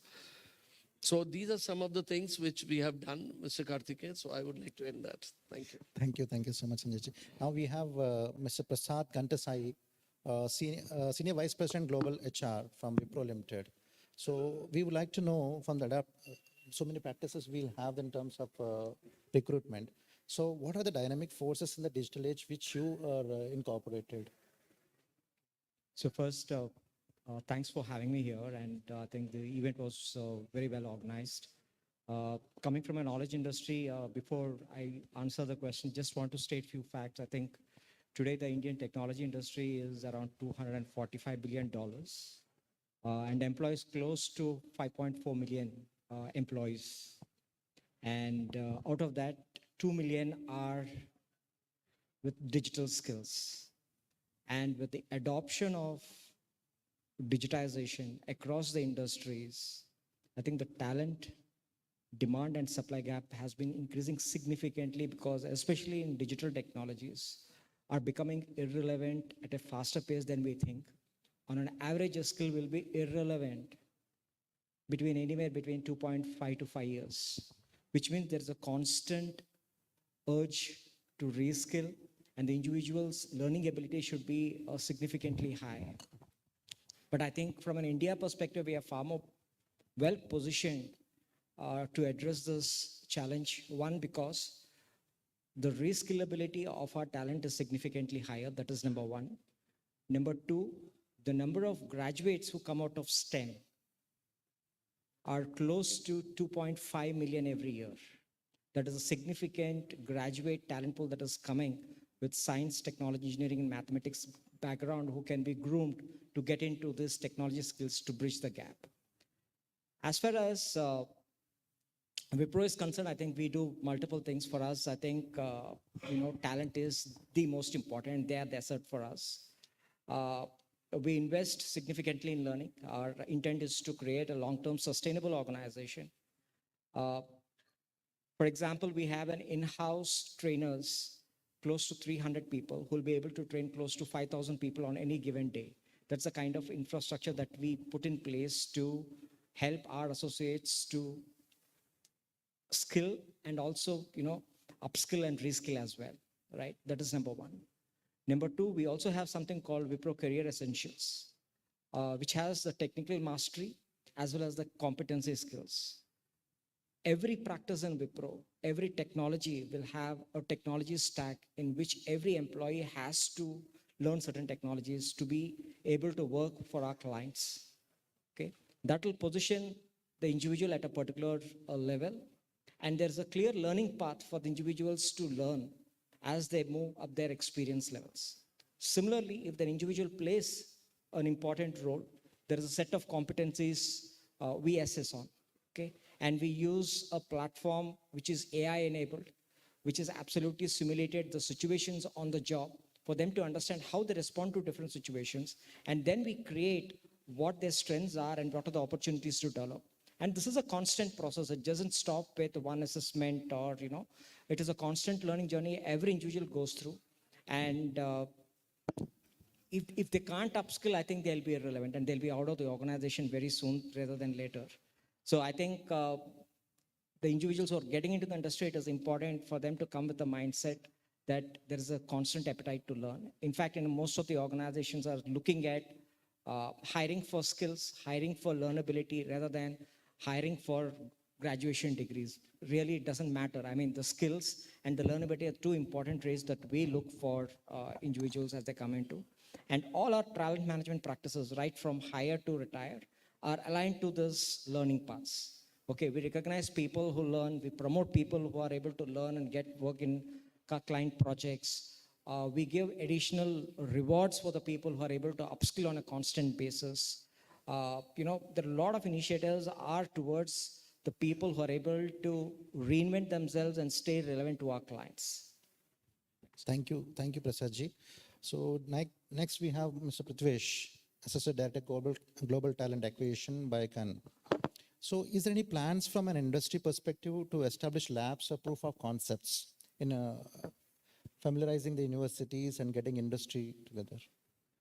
Sure. I think for the last 10 to 20 years, I think corporates have spent a lot of effort, money, and time going to universities and colleges, setting up centers of excellence, labs, using proof of concepts sort of methods. But I think in today's times, the shift that we are really seeing is doing these things. Of course, we want to do this in person, but also try and do this at scale virtually as well. And these are, you can use platforms like your metaverse platforms. The previous company that I worked with, which is TCS, we piloted an environment wherein we could not go to about 1,000 colleges year on year. And hence we chose the path wherein we could enable anytime, anywhere learning, skill-based learning to the any corner of India. So you don't have to restrict yourself to metro cities in terms of attracting talent or giving them opportunities, but you open or you democratize opportunities to talent across the country. And we've been very successful in doing that. A lot of companies have followed suit. So in a sense, what we're essentially saying is, while a corporate may not be able to go to a specific college, the intent and the effort will be to reach out to talent, not just for tier 1 cities, to even tier 4 cities. So plenty of opportunities in this space, and we are seeing great acceptance from local governments, academia, adapting to a digital environment in terms of exchange of thought process, ideas, and ensuring that we skill people not just for our existing and future jobs, but also at the same time, kind of looking at the grassroots level skilling, where we start very early. We are, of course, companies are not just looking at going into undergraduate level skilling programs. We're also talking about going down to even 10th, 11th, 12th, area of skilling, where we start very, very early and not at the space at which we need them to be employable. So probably these are my thoughts from my end. Thank you. Thank you. Thank you, Mr. Prithvesh. Now we have to know Ayurveda and Wellness Tatvik, Director Rimjim Saikya. Ayurveda is concerned of changing equation of demand and supply. How can you manage digital age? What kind of skills you're using it? Hello everyone, I am Rimjim Saikya, and I'm the founder of Tatvik Ayurveda. It's a personal care brand. And since the last few years, we have done a lot of skilling and training programs in beauty and wellness. Now, when we talk about beauty and wellness, now we are narrowing it down to Ayurveda. So in Ayurveda, what are the possibilities of skilling? There can be two types. One is, in case of product manufacturing, there can be more and more brands who are coming up with, manufacturing of the products and having a skilled workforce in those industries. And the second is in beauty and wellness, because Ayurveda, as we all know, now it is accepted, being more accepted widely, worldwide. So there are a lot of opportunities to actually skill and train people. And in India, as we all know, we all have Ayurveda in our traditions. We all are connected with yoga. We are connected together by yoga and Ayurveda. So this is inherent in us. So when it comes to sectors in skilling, there can be holistic wellness programs, trainers for those programs, and the recipients, or where these training programs can be executed, or after the training programs where the placements can happen. There is no limit to that. It can be across India, it can be globally, because the entire world is looking at Ayurveda as the next alternative medicine option. So starting from basic wellness to holistic wellness, Ayurveda has a lot of scope. So what we do as an organization is we conduct training programs for beauty, for grooming, for Ayurvedic treatments. And we also help with placements. We do place a lot of students with our partner organizations. And today it is, I would say, a very, very beautiful day where we have signed an MOU with the AP State Skill Development Corporation. So now we are more positive to be more associated closely with Andhra Pradesh to create more skilled workforce in the state, and also possibly more and more entrepreneurs in the beauty and wellness sector. As we all know, as I said once before as well, that Ayurveda is inherent in us. So we also have to look at the statistics. What is the requirement globally. If you see, now in the organic skincare market, it is a $8 billion industry worldwide. Organic skincare, I'm not talking about the total statistics of all skincare products. And Ayurvedic skincare and wellness products account for $2 billion. Right now, that is the statistics. So the trend is increasing at 30%, increase rate year on year. So there is a lot of scope in Ayurveda, not just in the skilling, but also in creating workforce for the sale of these products, for promotion. That is from where the actual revenue can be generated and can be, that can support more and more skill programs for the economy as a whole. So I'm very positive that our association, the Association of Tatvik Ayurveda, with the government of Andhra Pradesh and especially with the Andhra Pradesh State Skill Development Corporation would be a very fruitful one, and we look positively towards it. And apart from that, I just wanted to say two things as a food for thought. We all must, as we are talking about Ayurveda, we must know about two of our great ancestors who have given us this contribution. The first is Yogi Dhanvantri. Dhanvantri was a king, and despite of being a king, he dedicated his life to giving us the beautiful knowledge of Ayurveda, right? So we say that Om Namah Bhagavate Vasudevaya, Sudarshanaya, Dhanvantraya. So that is how we pay our homage to him. And second is Maharshi Patanjali. Yoga is one of the greatest sciences to cure a lot of ailments. We need to create more and more skilled workforce in the yoga field as well. There are more and more yoga teachers who are coming up, and people are looking more forward to it. So I would say that this is a field where we as Indians have a lot of opportunity, and I'm very positive that we would be able to create more and more skilled manpower. Thank you so much for giving me this opportunity. Thank you, Rimchim. And now we have Vivek Thapa from Head of Strategic Initiatives from Cambridge University of Press and Assessments. So Vivek ji, we would like to know more from you insights. Cambridge University is focusing on digital revolution, redefining talent dynamics. So we would like to know your insights on this. Right. Thank you so much, first of all. It's pleasure to be there on board with the co-panelist. As we said,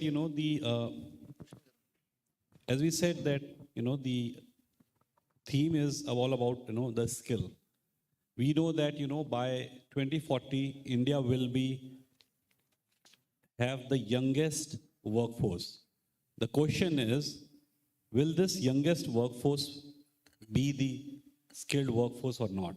So that's why I believe most of us have gathered here to take an initiative that this young workforce becomes one of the most skilled workforce. And as far as in terms of our organization is concerned, you all know that, Cambridge University Press and Assessment is a department of Cambridge University. And we have been a front runner in digital initiatives in terms of education, not just in India, but worldwide. So we would have heard, our prior panelists talking about tourism, talking about, a lot of other industries, including retail, and also about a lot of health sectors where skilling is required. So if you look across all the sectors that has been the force for the skill, we will see that there is one common element which is there, which is English communication. So more number of people who will have the right set of skill communication across all these sectors will be able to cater to the better requirement of the nation. And not just nation, but also to the entire world. So in fact, if we talk today about the skilled workforce, we see that, even in your catalog, it's mentioned Delhi NCR. So if you look at 15, 20 years back, it used to be called as Delhi. But why today it is called as Delhi NCR? Because NCR has grown up in terms of the skilled workforce that has comprised of Delhi NCR, right? And if you look at one of the key statistics that also reflect that, that majority of the Delhi NCR economic growth as well as the financial growth has primarily come from the NCR region. And it's majorly because of this word skill, where, we can see that the graph of skilled workforce is gaining momentum in this particular part of the country. And similarly, it is happening across most of the places in the country. And I'm sure that, with the progressive state like AP, India will surely become the workforce, the skilled workforce capital of the country, and a progressive state like AP will be the powerhouse for generating this skilled workforce. Thank you. Thank you, Mr. Vivek. In fact, I still remember that last time when we had a meeting with the Commission of Technical Education, we are setting up English labs in our technical education diploma, polytechnic colleges. Yeah, absolutely. I think that has been a great initiative by the government here, and I'm sure a lot of other states and a lot of other stakeholders also who are from the government bodies will take this up and will replicate it in their state. We look forward to your continuous support in terms of setting up English lab, center labs and labs in our polytechnic colleges, at the same time in degree colleges also. Absolutely. We are all in for it, Karthikeyan. Thank you. Thank you. Next, we have my old friend James Raphael, Executive Head Retail Association Skill Council of India. So James, I don't want to give much introduction of yours because everyone knows about you. Everywhere, wherever you see retail outlets we have, so everyone knows James Raphael. So James, I have a question for you that changing equations of demand and supply management, digital age, promotes digital learning for the retail sector in India. So I'd like to know more your thoughts on this. Sure. Good afternoon, everybody. I understand there is a time constraint, hence I'll just give bullet points so that there are genuine takeaways for everyone in this. So a snapshot of what our organization, RASI, is all about. Approximately, as on date, 2 million assessments that we've conducted in the retail space, of which approximately 1.3 million certified. From that 1.3 million, approximately 1 million of the employable age, because we engage even at the school level. And of the 1 million that is employable and certified, approximately 0.6 million have been employed. Okay, so that's a background of what we've done till now. While we understand, in fact, the Honorable PM's vision is reaching a $5 trillion economy, and if we have to actually go all out for that, there has to be a sense of urgency. Hence, we've actually, we have a team that runs, does run of the mill, and we have a team that does unconventional, unorthodox, and subverting the paradigm itself in the way skilling has been done. So the way we look at the industry is, about our industry, the good part is, as much as technology evolves, artificial intelligence, etc., permeates our space of life. Yes, manufacturing job roles will shrink. Service roles will keep on increasing because the roles will not get replaced. They'll only get displaced. So the employability quotient is still going to be there. Wherever there is life, consumption has to be effected. And hence, retail has to be there in an omni-channel method. Okay. So these were a few bullet points of the industry. The way we look at youth and the unconventional programs, it's very clear. You have the children who are fortunate to be in the education system.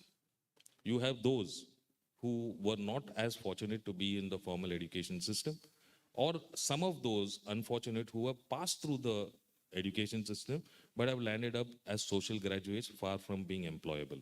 So that is the second bucket. And the third bucket, which is very important, and barring a few sectors like IT, banking, and telecom in our nation, you will see the percentage of the fragmented, or what we call as traditional way of doing business, is approximately 80 to 90%. In our case, it's 92% where retail is concerned. So we have the modern retailer, we have the traditional retailer. How to evolve and enable the traditional retail to the modern way of retailing is another journey that we're embarking on, because employment and employment options cannot be given only in Vijayawada or Visakhapatnam in Andhra Pradesh. It has to permeate across all the districts. So enabling the local retailer is never going to take a certified candidate, as much as whatever we may talk about certification, skilling, etc., etc. If the dukandar, the owner of the store, who's traditionally doing business but in a profitable manner, If he or she is not going to be certified, why will he or she value hiring a certified candidate? It's very clear. Okay, so you have to start the transition from them, converting them into this. So that's one model which we can work about. The other is, when we work with the education system, we've done a few structured launches across with the higher education department of 3 states.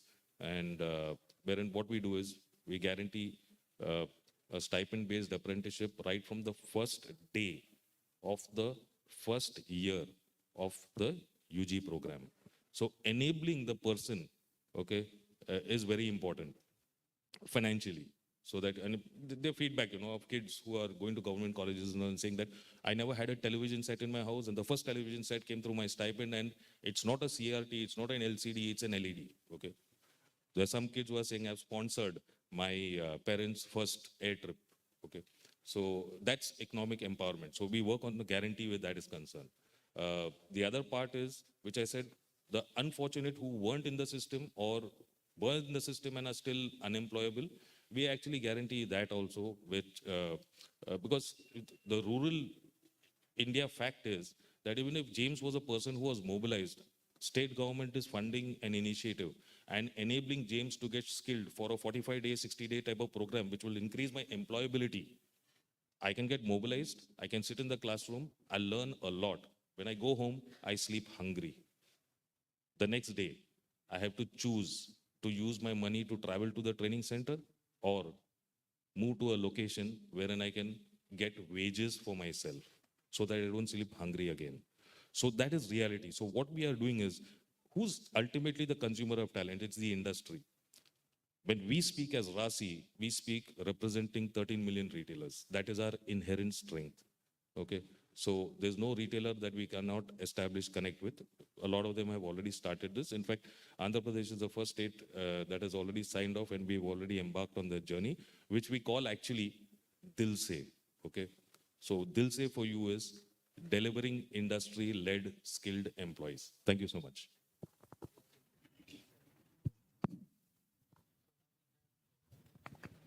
Dr. M. Shashibhushan Rao, Director, Satya Group of Education Institutions. We would like to hear from you, Shashibhushan ji. Industry academic partnerships be strengthened to bridge the gap between theoretical learning in academic institutions and practical learning at industry. So how you're ensuring that the better prepared workforce from your college? Yeah. Thank you, Karthikeya. Friends, we are listening from the morning itself, how to bridge this gap, okay? This industry, academia, how to bridge this gap. Two things are involved, in my opinion. Okay? One is what is the cost involved, and then what is the connection involved. So here, who is going to bear the cost? So many companies are there coming forward, and then under CSR funds, they are giving the money. And then other side, the government is bearing the cost.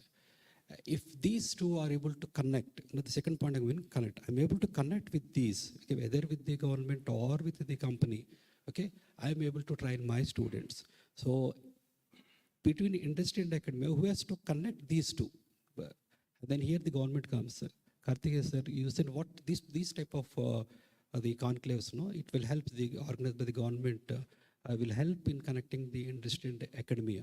So, for example, yesterday, Satyanathan, the Microsoft CEO, is in India. He said by 2025, they're going to train 20 lakhs students in AA. So, who are these 20 lakhs students? Okay, more democratization should be there. In my opinion, only few colleges or institutes or universities, they are getting this. Not all it is distributed. So some mechanism should be distributed so that all education institutions they will be get benefited. So we are trying our best to connect to these institutions, and then organizations like this, and conclaves like this will help us a lot. So if this continue, these type of initiatives continue, though definitely the employability skills of the students will increase. Thank you, Karthikeya. Thank you, Bhushanji. Now we have Aparajita Ashish, Director, Animal Climate and Health Safe Foundation. Ma'am, we would like to know your insights from what are the strategies is the Animal Climate and Health Safe Foundation employing to adapt to the evolving talent markets dynamics in the digital age? Thank you. Hello, everyone. Good afternoon. So we have been working towards climate, health, and animals. So basically, a lot of people are going plant-based due to several reasons. First, due to ethical reasons, also climate reasons.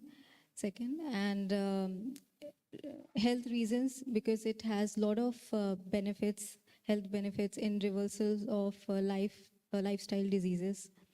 So right now, the industry, plant-based industry is growing, expected to grow around more than 2,500 US dollar industry by 2028. And that requires a lot of professionals. Demand is very high. And we are looking for people who are good at renewable energy and ethical and agriculture and fair agriculture at the same time. Not just that, but also people are becoming entrepreneurs, and a lot of other career opportunities are coming in plant-based food industry. With that, we are also collaborating with institutes and encouraging institutes, educational institute, to promote sustainability field education. And with awareness, we are also making them understanding the problem, and with that, they are creating more innovative solutions. So, thank you. Thank you, Aparajita. Thank you so much for all insights from the panel. So we'd like to conclude here. So arise, awake, and stop not till the goal is reached. So we'll remember this Vivekananda quote, and we will wind up here. If you want to go fast, go alone. If you want to go far, let's go together. Jai Hind. Thank you so much.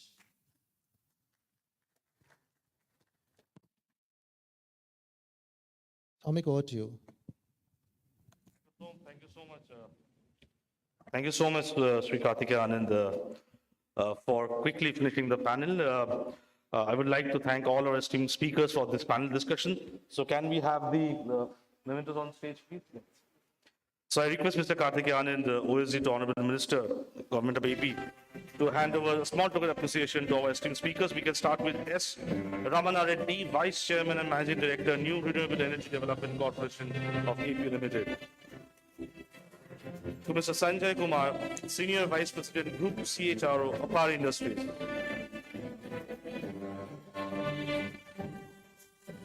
To Mr. Prasad Dantasai, Senior Vice President, Global HR Head, Wipro Full Strike Cloud. To Prithvish MM, Associate Director, Global Talent Acquisition, Bhaiman Balor.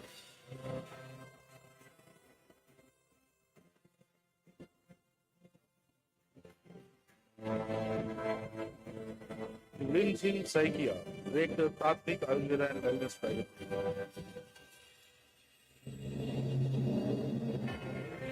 To Mr. Vivek Thapa, Head of Strategic Initiatives, Cambridge University Press and Assessment.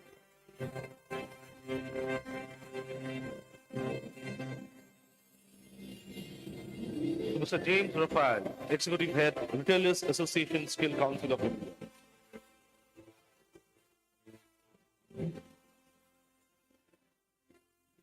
To Dr. Maji Sasi Bhushana Rao, Director, Satya Group of Education Institutions.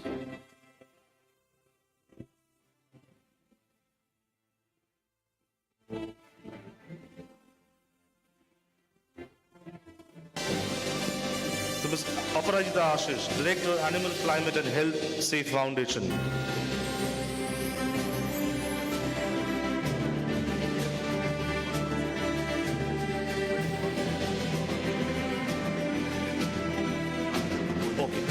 And I'll hand over this memento to Mr. Karthikeya Anand, OSD to Honorable Minister, Government of AP.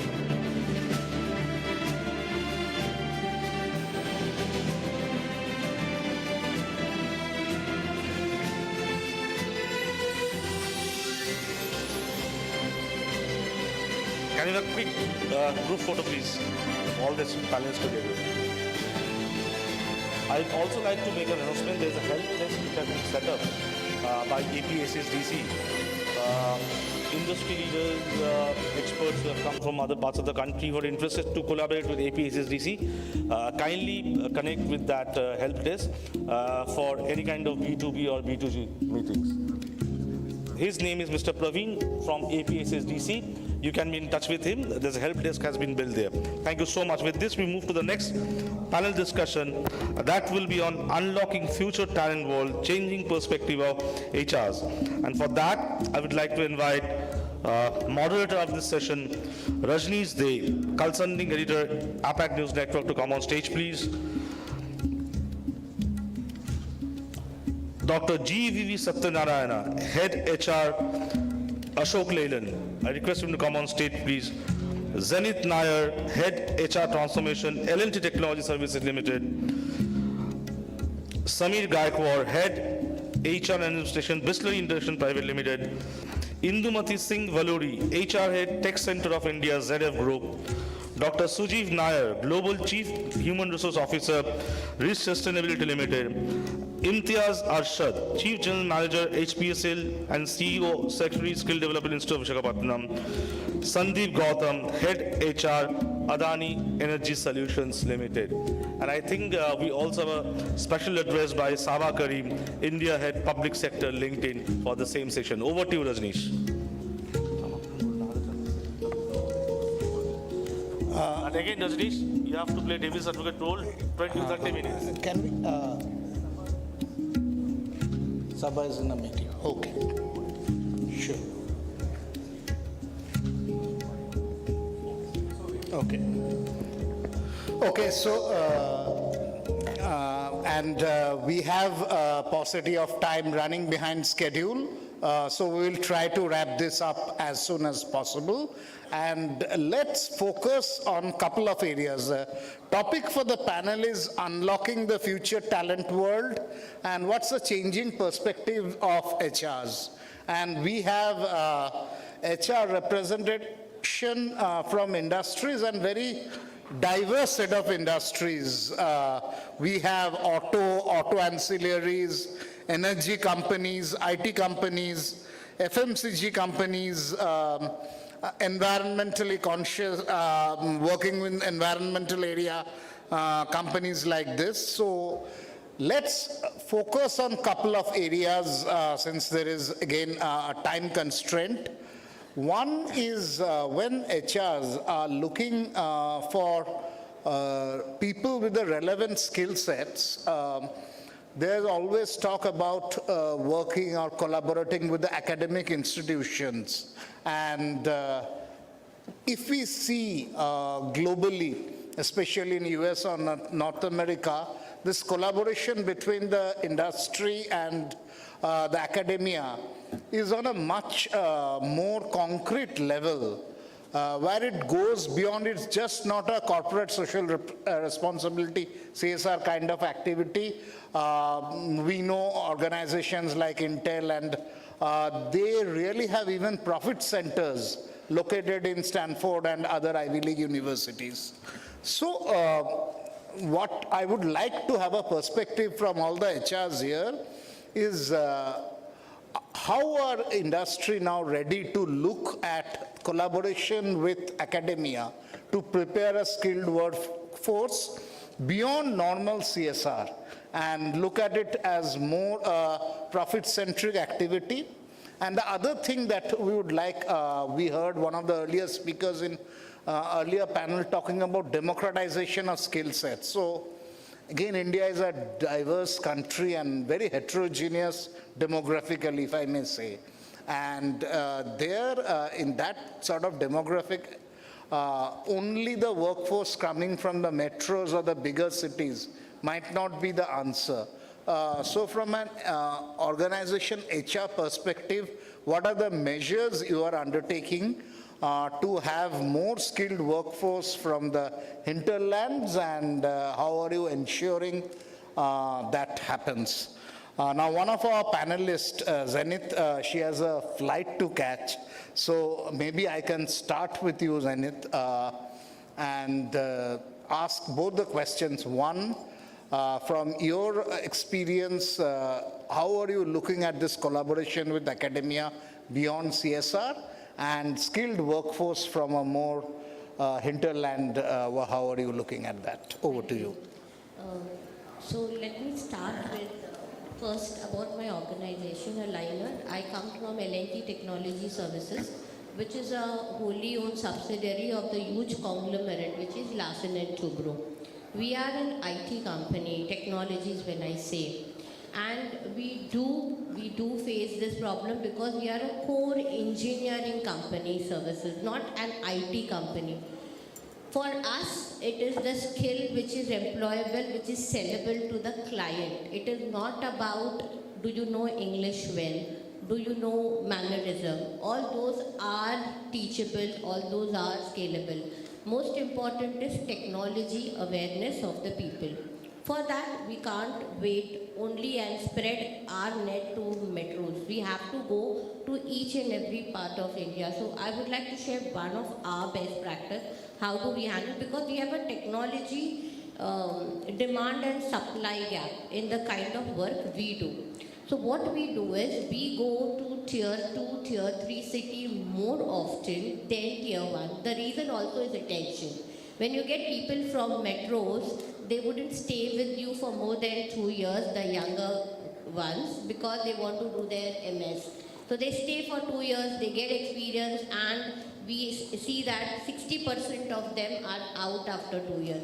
However, when we go to tier 1 and tier 2 and tier 3 and beyond, they stay with us for a longer time. That is number one.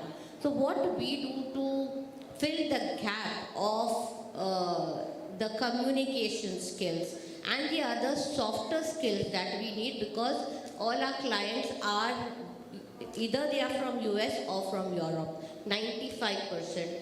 We take them at the third year, like all other companies do, and we start training them. We call it as a stepping program. We have a step 7 program. We train them from the day they get selected, so that by the time they have graduated and they are there with us, they have got those softer skills. We also work on values. So it's one is our company is doing it only for CSR.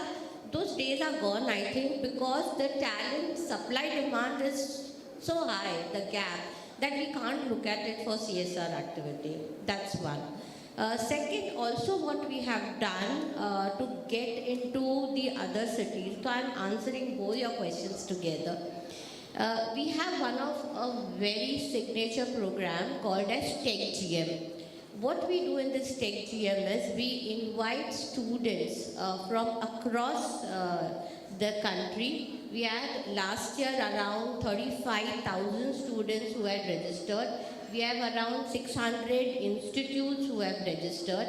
We give them a problem statement, which is a client problem statement or an industry problem statement that we face today. There are around 10 to 12 problem statements that are given to them, and these 36,000 students who register, they come with an abstract, a concept submission, which goes into a technical presentation. Then we have a POC submission by the students and the finale that we do. We select around 7 or 8 of them, and at least 50 of them get campus recruitment through us. We spend a lot of money in this. Almost it's 20 lakhs that goes to the first 3 teams who win. The whole intention is not just to go and take the tier 1 colleges, that's much easy, but to tap the potential which is untapped, which is at the rural areas.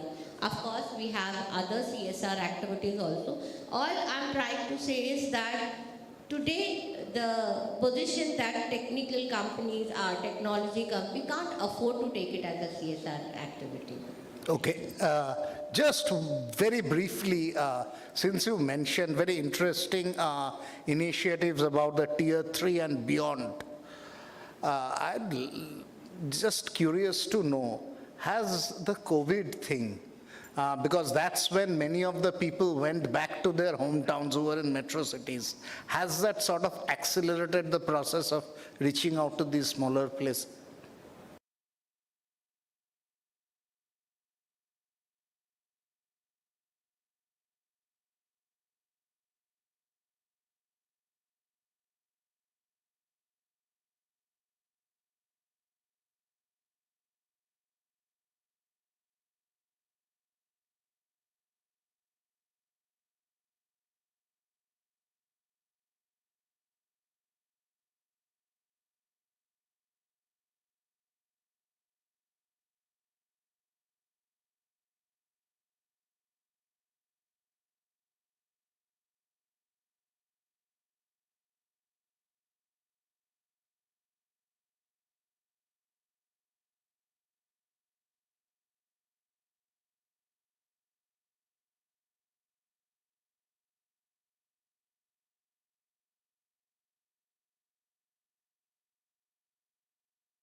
Narayana, and he's from Ashok Leyland, which we know is one of the giants in the auto sector and employs a large workforce. So the same question, one, when you are collaborating with the academia, how are you ensuring that it goes beyond CSR activity?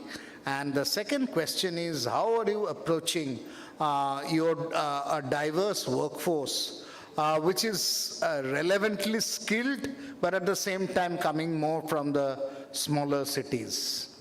Over to you. Thank you, Rajneesh. First thing is that automotive industry is out of CSR long back. Okay. I started my career in '96. This is my 28th year. Every year that I do skill this thing, I am less skilled, I don't know, but I do the skill related activities every year. We started with company need, then it become a spend from a CSR type, then again become it's a technology need today. Skill is always there, but the problem here is that we do a lot of things on the ground, but we don't get the right skill to perform on the ground. The gap comes from, we want a nearby perfection, maybe an 80% skill percent into it, and we don't get even 40%. The point there is that the institutions are in a rush to wrap up. We are looking for somebody who can come and tailor-made to us. When we say, for example, we want a battery guy today, electric vehicles are coming, hydrogen vehicles are coming, fossil fuel is coming. We want someone who knows about battery. Okay. It goes as a course, but the practicality of it, it's unknown. We want the guy to come and work from the day one onwards. So the issue in the organization happens about performance, lot of other issues. So the industry is what Here, if I may interrupt, where you say the practicality thing is missing or there is the gap. So from an industry, from your organization perspective, we have seen in some developed economies, large organizations having those POCs in those academic institutions, in those universities. So what examples you gave, EVs or hydrogen vehicles or even the batteries. So those sort of POCs in universities you align with, why doesn't that happen that often in India? See, not only Ashok Leyland, but exactly. Many automotive companies in India, including us, you don't believe is that we would have partnered with NGOs in the rural areas, in tribal areas, to campaign that you have a job, you can earn, if you learn these things, and put it into the practice. I'll give you an example. We have something called trained technician concept. That means the vehicle moves from end to end in India, through villages, through cities, through where there have a possibility of breakdown, somebody can repair it and all. We identify people from very interior places and train them up. In case of any vehicle breakdown, we call that person that this vehicle is here, please go and repair. You will get 5,000 rupees. For any reason that guy gets 2 in a month, in a tribal, very rural area, Exactly. 10,000 is a very, very big livelihood. Apart from whatever he or she does on a daily basis. So that need is being fulfilled, but you ask, we get the customer satisfaction, might not be. One of the reasons is that, one, is that it is too difficult to mobilize. And number two is that the skill level in those places are very, very difficult to develop. Develop from the point of view is that our schooling system is such. And second thing is that though we invest, the retention of those people are very, very minimal. So these are the two things we grapple with. But the technology change brought us another challenge, that how we make the guy who is not even second or third class passed to know about how to repair a battery, how to sell an electric vehicles in remote areas of the country. We do get in metros, tier 1, tier 2 cities, the talent is very thing, and we also go to many colleges. We would have done our bit of, setting up ITIs within us, because we have this ASDC supporting us a lot on that. But the thing is that when we go to a little beyond that, it is a very, very difficult for us. Okay. That is the way that we look with the governments. We look with the partnership with large NGOs. Wherever, whichever possibility that we have, we go and partner with them. And we send from our side a course curriculum, a course instructor, all that investments are done. And what about attempting in this collaboration method with whatever, from school level to the college and university level, if certain, we discussed that in the morning session, the curriculum itself, some tweaking in the curriculum to include or inculcate things which are more practical now and relevant. We are very open for it. If the government agrees that this is a one course module, that it's a compulsory paper for them, and we give certificate along with. Many of the governments comes back to us and say that this is an additional thing, we'll give a certificate, but it will not be part of your curriculum. Exactly. So the motivation for the student to take it is very, very minimal. That he or she will not say, okay, I'll do it this way and go. Okay. So if somebody comes, we are ready to do that. Okay, thank you. That's great to know. Next, I'll come to Samir. Again, you represent one of the largest FMCG companies, and that will involve a lot of workforce also. So the same question, one, looking beyond CSR, and the second is talent acquisition from the hinterlands. How are you looking at it?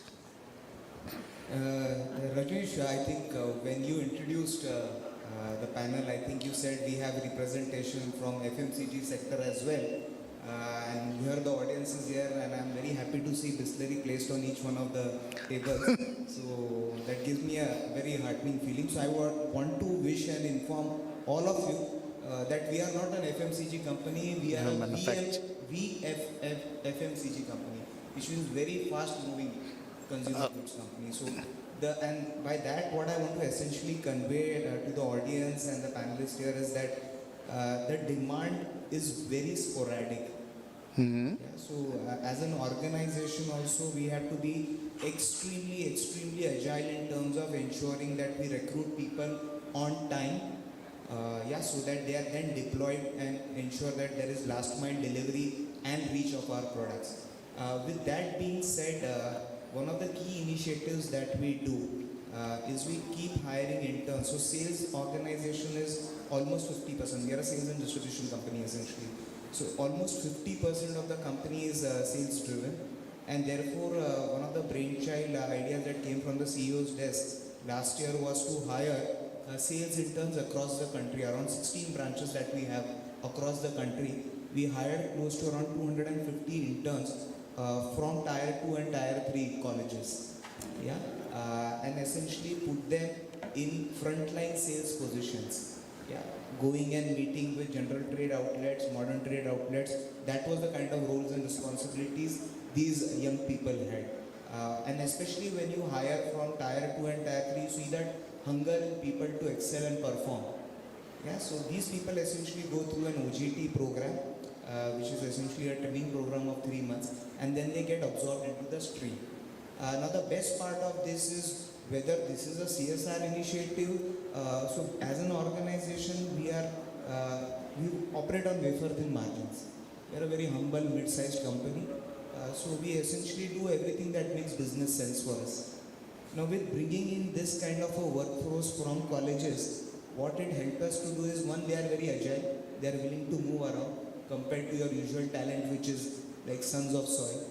They are willing to move around very easily, very agile workforce. Second is that the cost at which they come in. Exactly. That helped us as an organization to bring down the margins in terms of manpower cost really, really low. So that helped us, and that I think that makes sense. So like you said, CSR definitely makes economic sense for an organization like us. So that helped us in a big way. The second initiative that I wish to talk about, which we have been doing, is we welcome and encourage. So we have close to 16 manufacturing plants of ours across the country, 134 co-packer and manufacturing sites also. So we encourage students to come for field trips, visits to our institutes, which also gives them a broader view and perspective of how distillery is as an employer. Through this, there is somewhere that seed in their mind that this is possibly an employer that could be of choice tomorrow. And I'm happy to inform you that our tie-ups with UDCT Mumbai, which help us get a lot of quality and food technologists on a recurring basis. So that also has helped us in a big way. So these are some of the initiatives that we have been doing. I think that largely answers the two questions that you put forth. I just would like one clarification, the OGT program you mentioned, and when you mentioned these 2 to 3 months training, while the advantage is that they are more agile and have the more hunger, you say, what about that also requires, even for a sales and distribution, make them very, train them relevantly so that they are really, because on the other hand, it's a very cutthroat, VFS, FMCG, very cutthroat market. So how in those 2 to 3 months, you sort of homogenize that they are trained at the same level? How do you do that? Rajnish, I wish to inform you that the organization Distillery, we've now almost been here for more than 5 decades.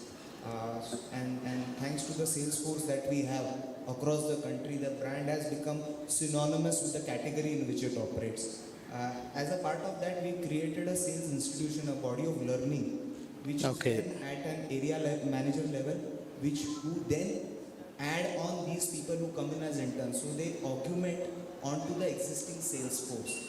So the 3-month training that we are talking about, there's a sales model that we have, that these essentially go through in these 3 months of learning, which includes structural selling program. Contrary to what people believe, that sales can be done by anybody and everybody, I personally believe it is an extremely niche skill set.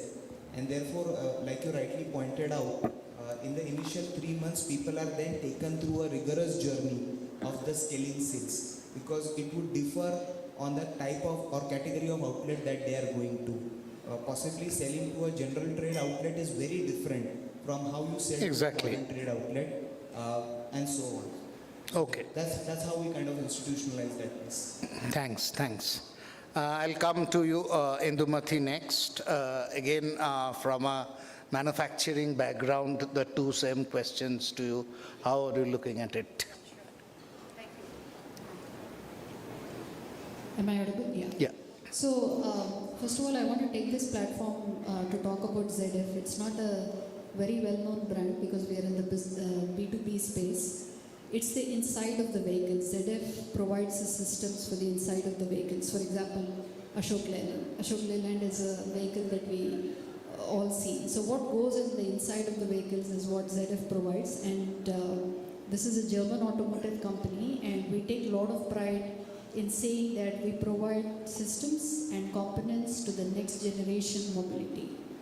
And the reason we say that is, and this is so important to the context of the discussion, today the best of the cars are actually being made by technology companies and not necessarily the automobile companies. True. That's the pace of technology and the transformation that is happening in the automobile space. And that is the reason we have a full-fledged technology center in ZF, which is thinking about and anticipating about what are the kind of technologies that are coming in, and we are investing heavily in the R&D of that. And I come from that organization. So the focus is always about reskilling and upskilling. And to get this talent, of course, we not only focus on skilling our existing employees, we also tap into the talent that is available anywhere across India. Gone are the days where you expect talent to come to organizations. Now organizations need to go where talent is. For that, we need to be really attractive. And that is, the attractiveness is the excitement of working with the next gen technologies. And that doesn't happen easily. So, there are several things that we do. The first thing is, we do have internships and apprenticeship and all of those things that are going on. We also, invest not only our money, but also our knowledge and efforts in joint research projects with e-schools. And there are many projects as I speak. The third is we are actively involved with some colleges on curriculum development, not only with mechanical courses but also with computer science. And lastly, some of us, especially the engineering and R&D leadership, they're actually faculty for the e-schools. So there's a lot of two-way interaction that happens, and that is why we are trying to make sure academia really caters to what the industry wants.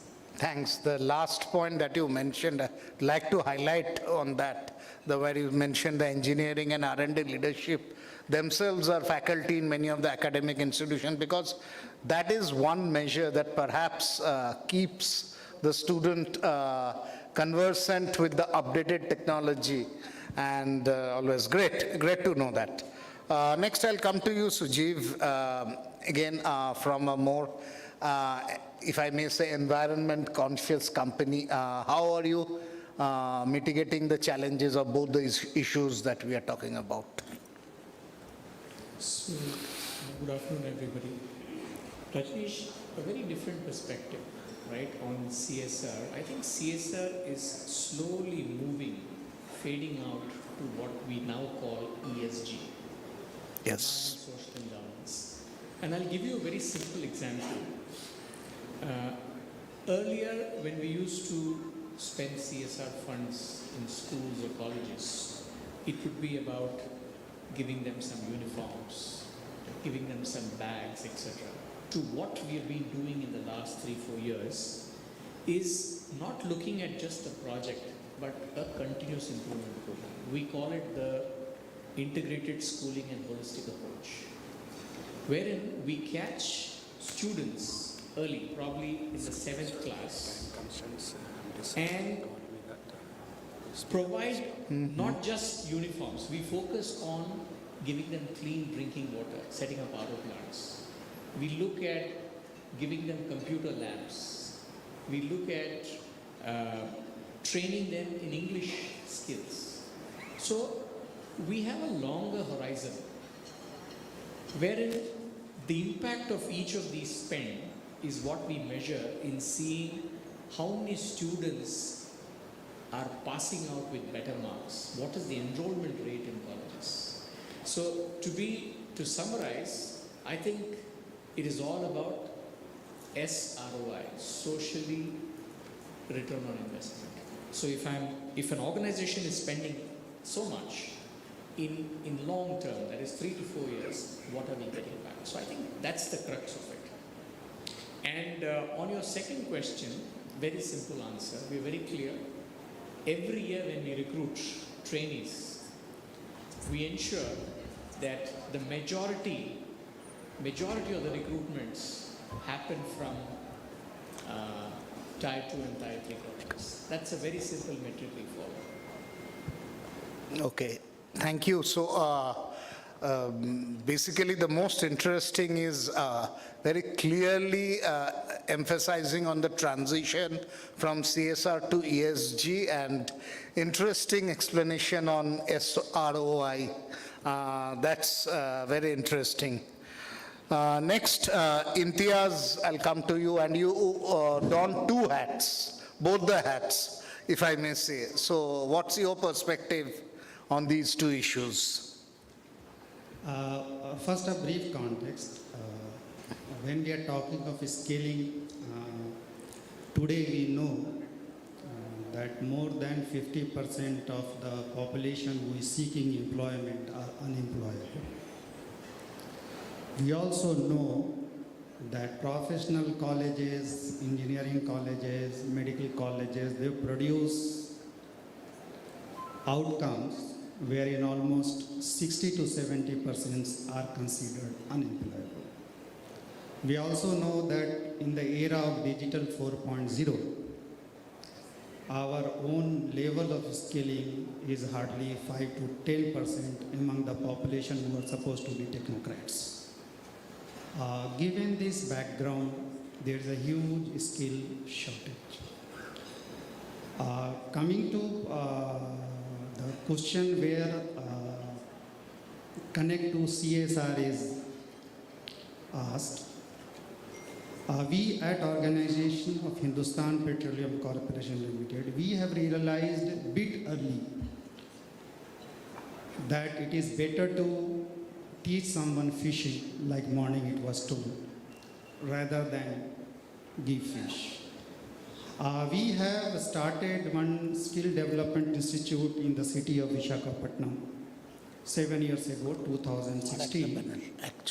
And we have trained over 20,500 trainees, out of whom almost 80% are employed. They are all under social objective scheme. And what we are trying to do is that not only at this SDI, from organization perspective, almost at Ladakh, in Kashmir, in Himachal, Uttarakhand, these segments of India where there is a need, somehow they don't get the resources, or traditionally they have been far, far behind from organization perspective. We are going into this skilling, whatever way it is. Whatever way it is. In fact, Kashmir, we have started top 50 in the line of that movie was there, that Bihar ka. Out of 50, I think 45 students cracked IIT and medicine. So that kind of programs you have started. Coming to sourcing, since we are a public sector Maharatna and 6 lakh crore revenue company, we are brick and mortar company, energy company. So traditionally we are democratic in our sourcing. So we normally source through open entrance or gate scores, which is quite democratic. In fact, gate scores and all, the college students or of the rural belt or semi-urban belt, they score probably more because they are more studious. So the design of our recruitment is such that we take people who are coming from Tier 3, Tier 4 and Tier 5. So being that, in fact, I wanted to ask that clarification. Being a PSU, as you mentioned, the process is more democratized there. So often has that led to some compromise in quality of the workforce also? I will tell you that it has been quite enriching for the corporation to engage people from Tier 3, Tier 4, Tier 5. I come from a state of Bihar, a place called Bhojpur, which is what Lalu Yadav speaks. Bhojpuri we say. And like me, they are significant percent in our corporation. And we deal, our product are being sold through 30,000 retail outlet dealers, almost 15,000 LPG distributors. So every nook and corner of the country we have our presence, and it helps. So our kind of business, it helps very, very much in sourcing people from different segment of society. Coming to actually one part which may impact is soft skilling or communication skilling. Okay. When you source people from hinterland or from rural background or something. But it is a very learned skills. You can learn it. Learn it. What is required is the kind of ambience, like when earlier I used to think of, I can give my example because that relates to me the question. We used to first think in Hindi, translate in English in our mind, and then we communicate. Now the ambience has given me, or people like me, such kind of, things to learn, that it becomes seamless. Second thing is, people from hinterland, like they say 75% Indian populations are earning less than 25,000 rupees. So they are managing life, they are street smart. Okay. Street smart people helps. Exactly. Okay. Thank you.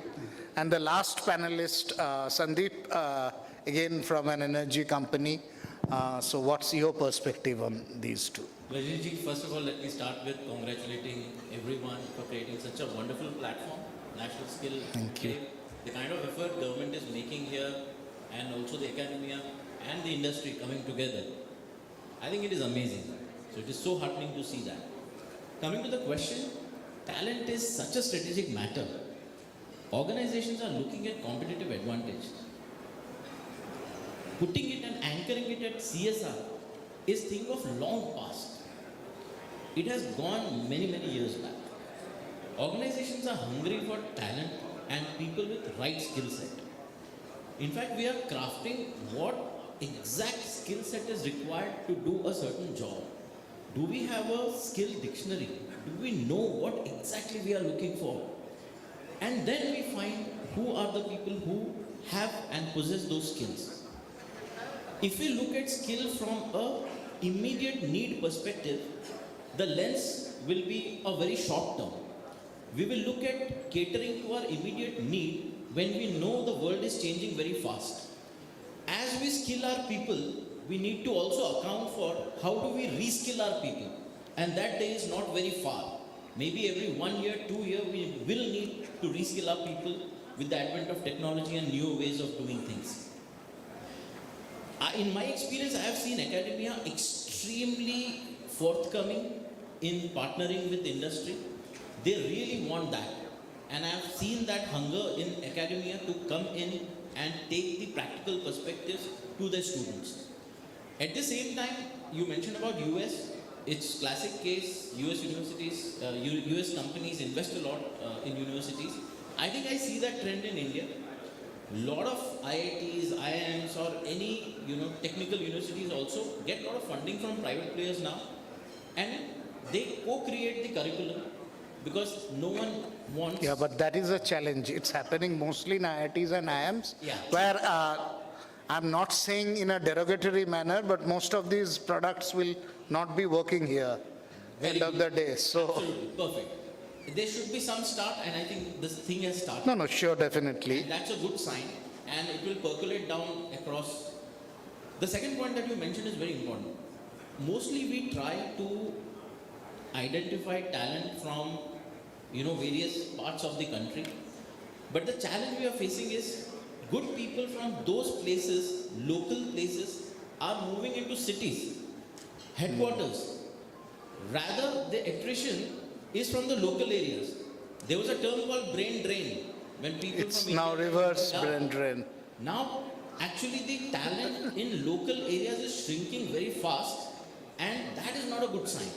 So, one effort we are taking is identify talent in that place, find opportunity for them in that place only, so that they retain and contribute to the local economy and inspire others to do well. So I think that is a very important aspect that we are trying to cater to. And whether it is energy sector or any other sector, it remains true. Okay. Thank you. And really for the time constraint, we have to close it here. Thanks to all the panelists. Before we disperse, we would just like to hand over a token of appreciation to all the panelists. May I request Shobik to hand over?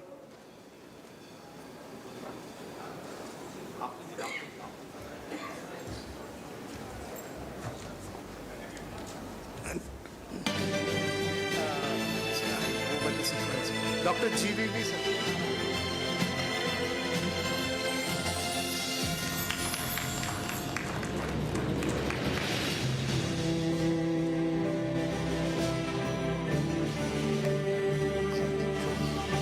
Sameer.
Shobik, handing over to you.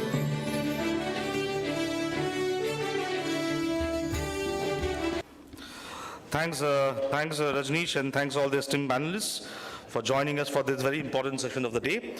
And now we'll have two special addresses.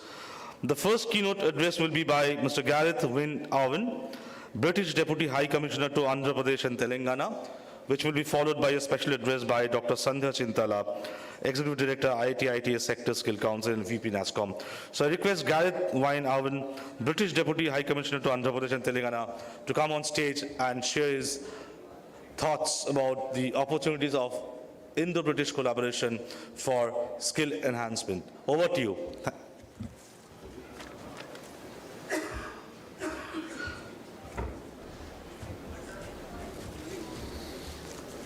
Thank you very much.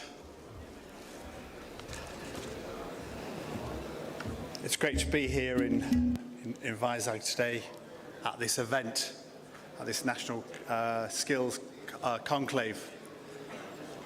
It's such an important issue in terms of skills, vocational training, making sure the workforce for the future is fit for purpose.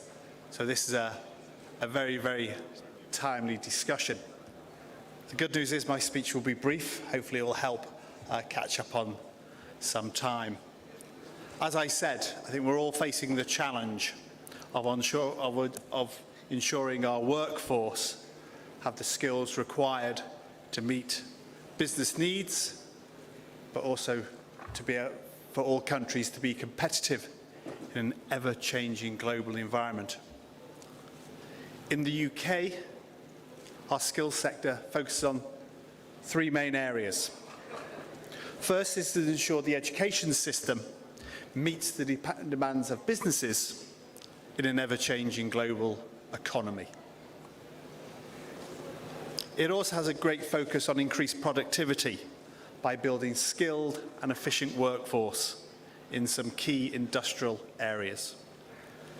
And then finally, we use world-class best practice education to enable young people to maximize their potential, but also importantly, ensuring those who want to work can work. To support this, the UK has a long history of a dual model approach. It combines the best quality of education with workplace mentoring and skills development. We work closely with industry and employers to ensure that the education provided and the skills provided help both businesses grow, but also help employees grow.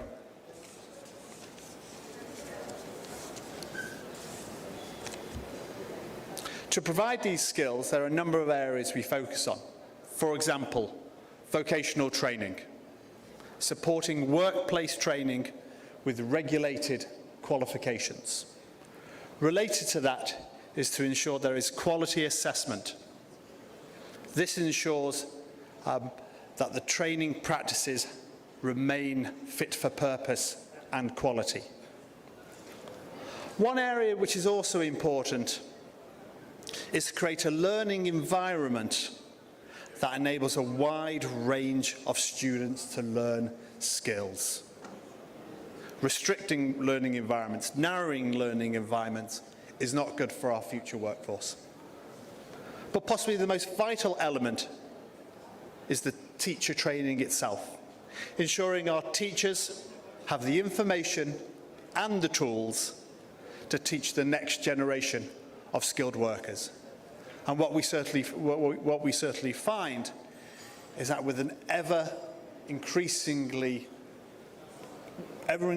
world changing at a rapid pace, this is one of those key elements where we need to do more in terms of making sure our teachers have the right tools, the information and knowledge to keep up with what's happening in the world these days.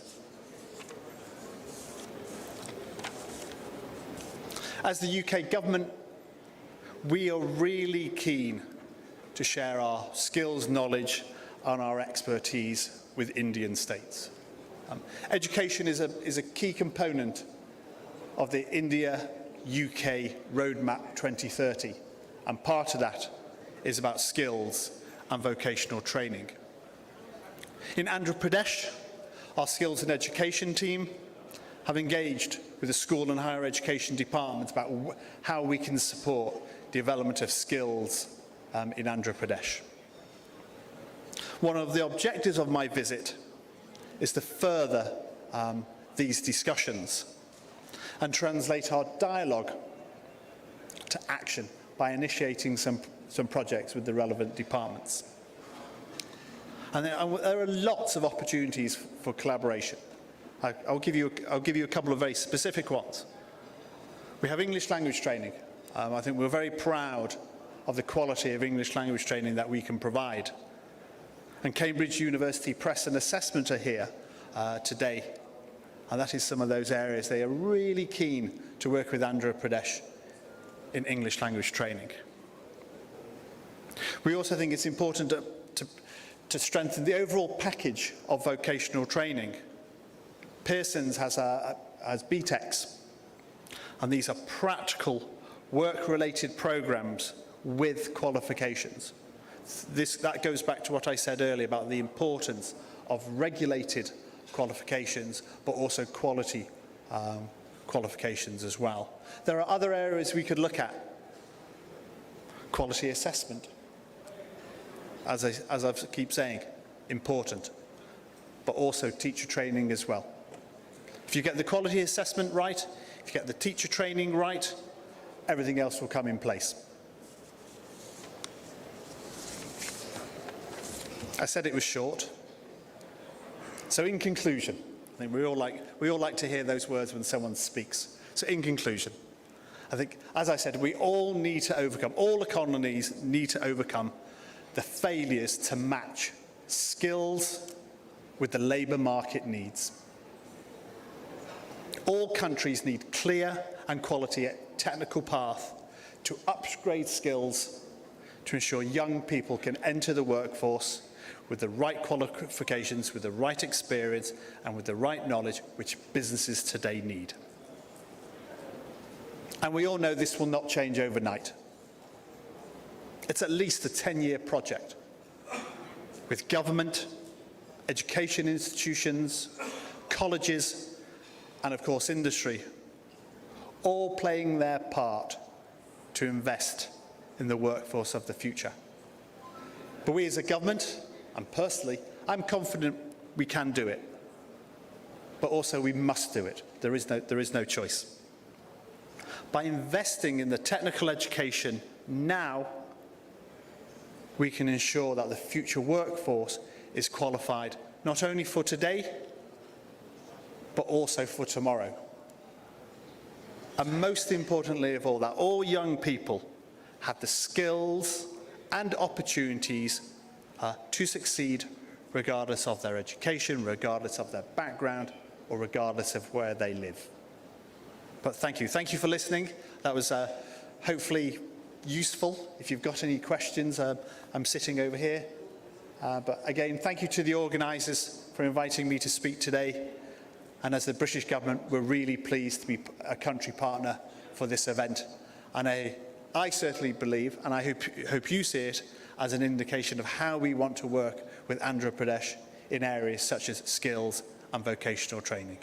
Thank you very much. Did I ask for questions? Go on then, please. Do you want to come up here and ask? Hello. Hello. Thank you, sir, for coming and partnering with APSSDC and Government of Andhra Pradesh. I have quick questions. Maybe we can discuss that in detail. In fact, the Principal Secretary to Government wants to discuss with you in detail. Largely, the Andhra Pradesh, the scope for collaboration with UK government are like nurses and allied professionals who are otherwise called as paramedics. There's a huge demand to migrate to UK. So I was interacting with many of the nursing and technical education colleges. My students, if we ask them, where do you want to go? They want to go to UK, Canada, Australia. So we also know that there's a common examination which evaluates the English communication capability and professional communication skills. So something like IELTS and these kind of examination or assessment tools, because there is more demand, if it can be made a little affordable, probably more students will take it and will be interested to fulfill the demand of UK. And lastly, now that we have a long-term relationship, I got to know that sir has been coming to, in fact, Vizag and Andhra Pradesh almost every month. So I was meeting the Commissioner of Police and District Collector, they were telling. So given your interest, maybe we can establish a language lab where we can have a specified Euro orientation or UK for that matter. From the corporation, we'll be willing to associate with you and take this game forward. No. Thank you. Well, thank you for those questions, and it's very timely because over lunch it was something I was discussing with Sri Suresh Kumar, both of those areas. Fully agree about the importance of English language training. As mentioned, we have UK representatives, UK companies who are looking to work with Andhra Pradesh in that very area, and some of them are also looking to start off with some pilots as well. So hopefully we can try to take that forward to demonstrate British expertise, British knowledge, and what it can provide for Andhra Pradesh. On the issue of cost of the tests, I will take that away. I will feed that back into the system. The provider for that recently changed. It is provided on a commercial basis, but I will certainly feed that back in because you're absolutely right. We have a shortage of nurses in the UK.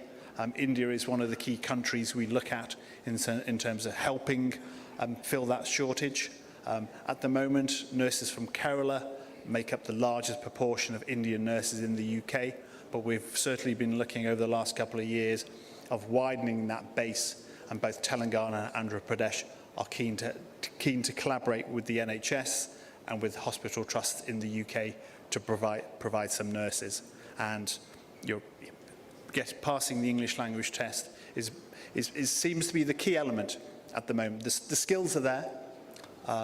Hospitals in the UK are always willing to help share their knowledge and experience and help train up nurses, but the key thing for going over there is English language. So there's commonality between what we both want to achieve in that area. Your second question, I think I answered in terms of there are companies like Cambridge Press and Assessment who would, I'm sure they would like to run something in Andhra Pradesh as a pilot to demonstrate how they can help raise some English language training in Andhra Pradesh. Any other questions? Could say that again. English score. An English score as well are here. Would you like to stand up? Who are also keen to work in Andhra Pradesh, and I think you're also keen to try to run some pilots. Would you like to talk yourself? Of course. We are looking forward to, we are already working with a few state governments in India, and Andhra Pradesh is definitely one of the most progressive state in terms of upskilling the youth across the state, so we are certainly looking forward to the opportunity, and we'll do whatever best is possible in terms of doing that pilot and testing a certain number of students and then doing the certifications as well. Thank you. Do utilize that offer. It is a genuine offer. Any other questions? Great. I said I'd be short. Thank you all very much for your time. Thank you.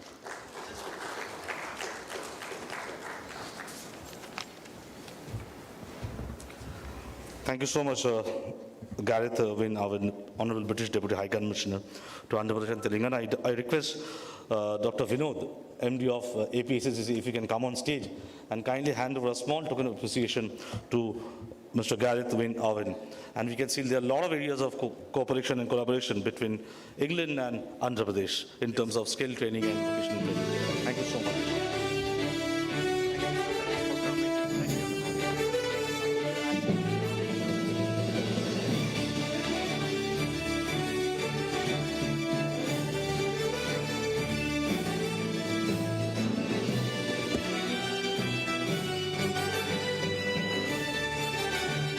That was a special address by Gareth Wynne Owen, British Deputy High Commissioner to Andhra Pradesh and Telangana. With this, we move to the second part of this keynote session. I request Dr. Sandhya Chintala, Executive Director, ITS Sector Skill Council, and VP NASSCOM to come on stage and give a special presentation. Over to you, ma'am. A huge round of applause for her, please.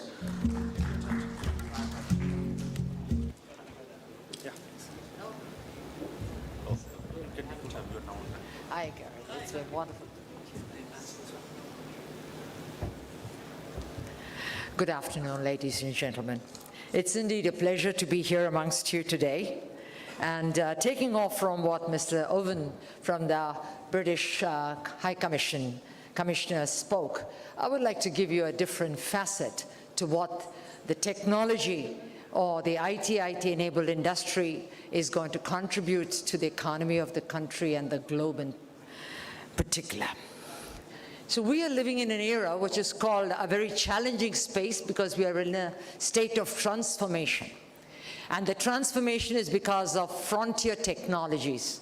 So they are like AI, big data, cybersecurity, cloud computing, robotic process automation, augmented virtual reality, blockchain, 3D printing, 4D printing, and finally I will even come to the space of quantum computing.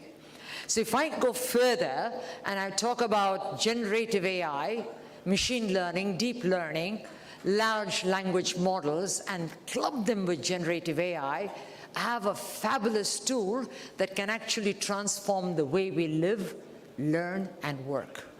So having said this, the National Association of Software and Service Companies contributes to literally 8.5% of the GDP annually. We have a human resource of member companies, which is about 92% of the IT-ITS industry, leading to 4.2 million people, direct employees, and about 12 million indirect employees. This indirect employees is very interesting, because technology is cutting across, the frontier technologies are cutting across agriculture, manufacturing, retail, banking, healthcare, real estate, gem and jewelry, furniture making, travel, tourism, name it, and last but not the least, education. So having said that, the way we actually monopolize and actually learn to ride the wave is that the gap is never going to end. It's how you're going to approach the learning, both formal and non-formal, to continuously upskill, upgrade yourselves, employees, government employees, faculty, governors and governance of the university or the educational structure need to also know the competencies required from individuals to nurture the frontier technologies and the skills thereof. So to tell you this transformation that we're talking of, I need to give you a brief about the future of work. Most of you think that if you have a good school education, higher education of 3 years or 4 years and a master's, you study for about 18 to 20 years when you're 21, 22, and you are able to live off that for the next 30 years of your life. But with longevity, you might live more and need to still basically earn.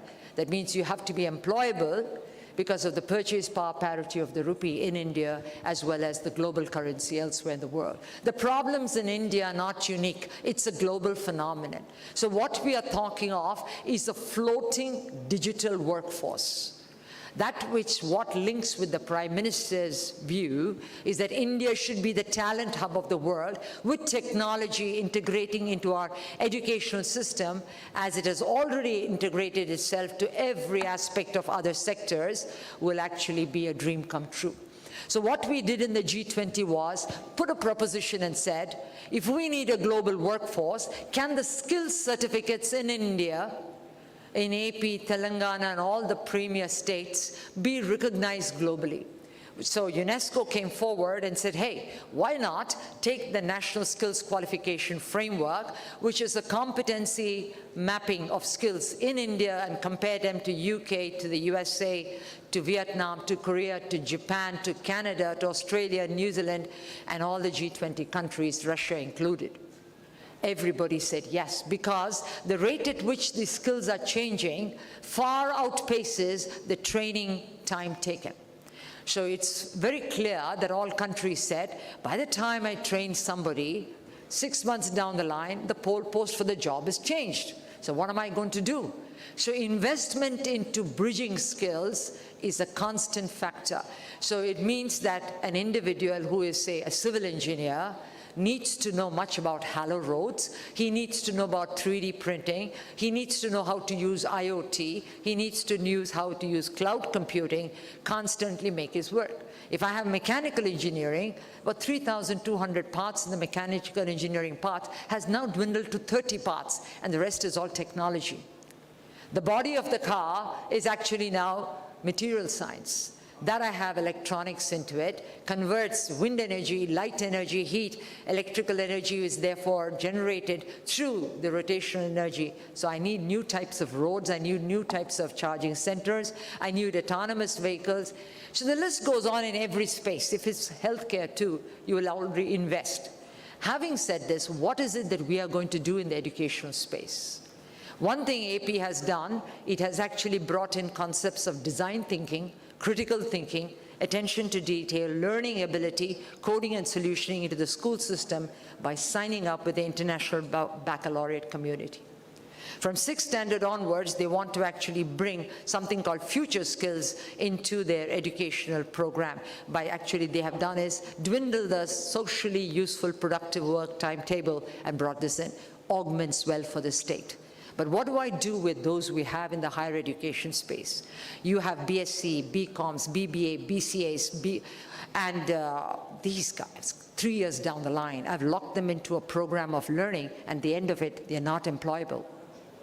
I have engineering graduates here, you have EEE, and you have CS and IT and civil and chemical and mechanical, 4-year learning, still not employable.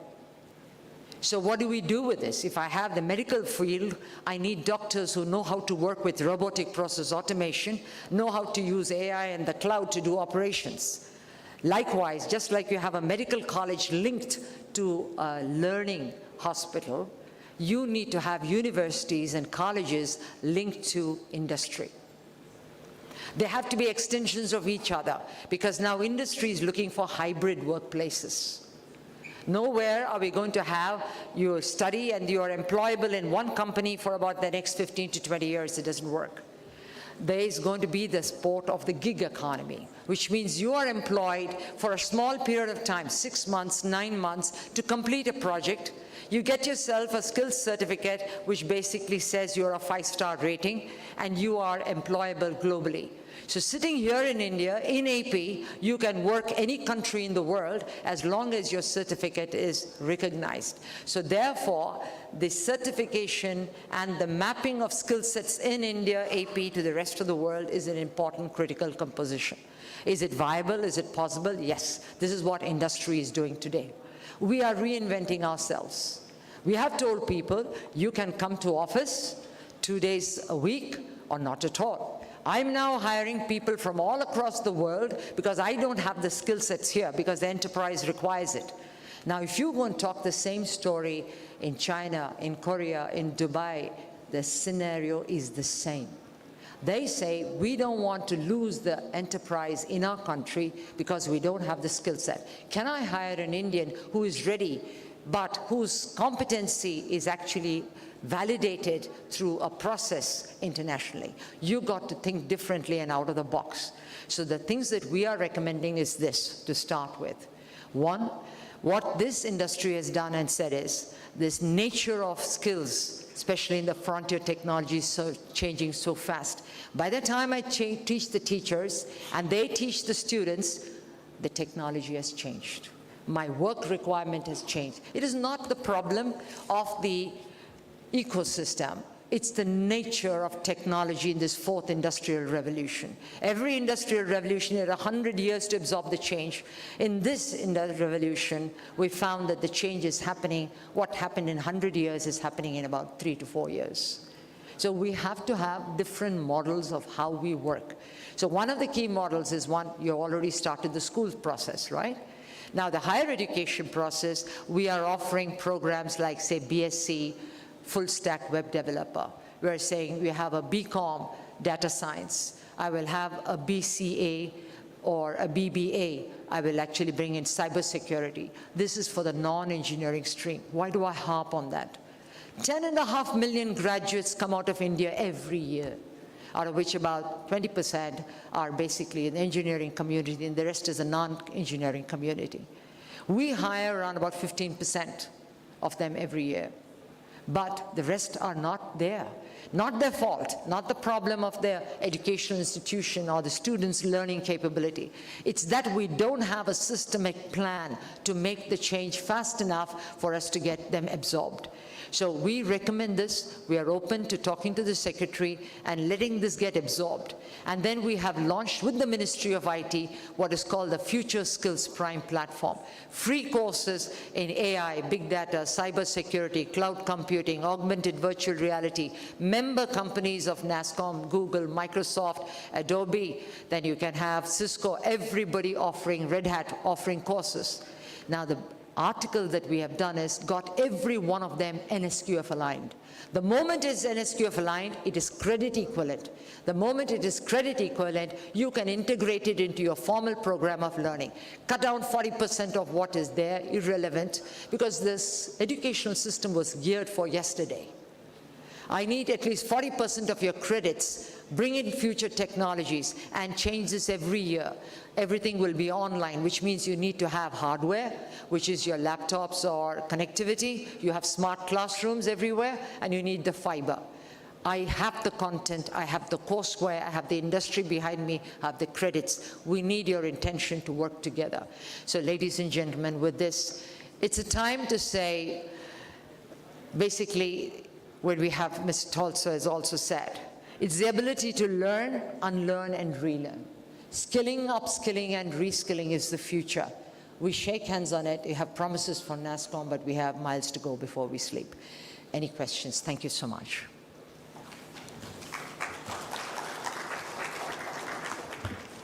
I think no, so thank you. Thank you very much.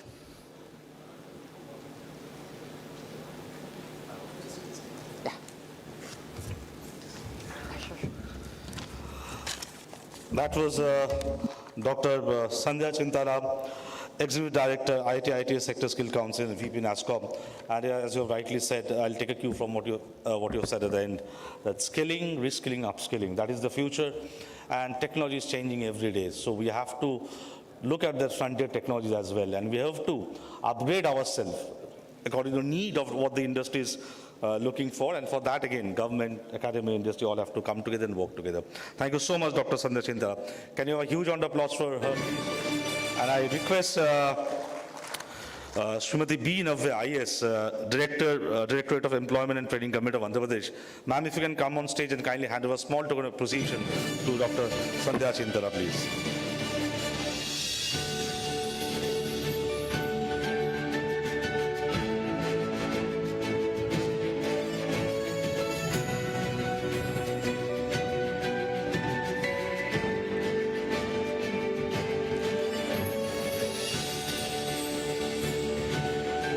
Thank you so much. With this, we move to the next segment of National Skill Conclave Andhra Pradesh edition. Why I'm saying that this is the next segment, because the inaugural session had a more of an AP perspective along with Maharashtra perspective. The second session was also on government and how industry can collaborate. And also there we had state perspectives.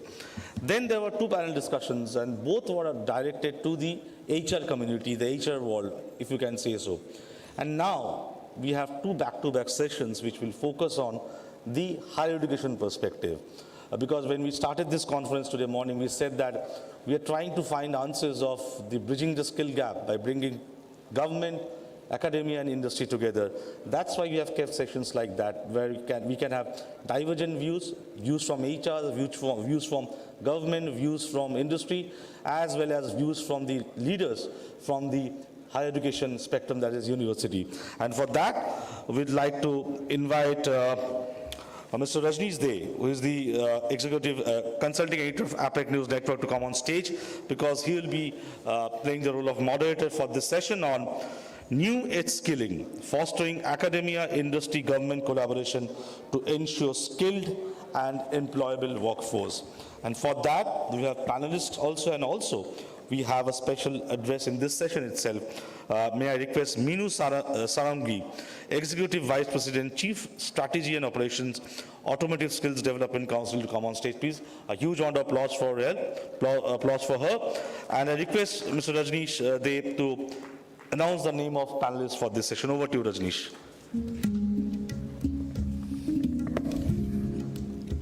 Yes, ma'am. So I would request the other panelists to come on stage. Professor PVGD Prasad Reddy, Vice Chancellor, Andhra University.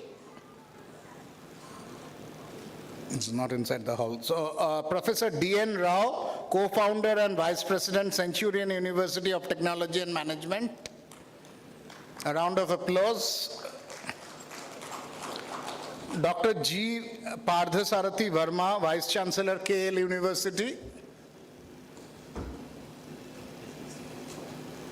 Deepak Garg, Vice Chancellor, SR University.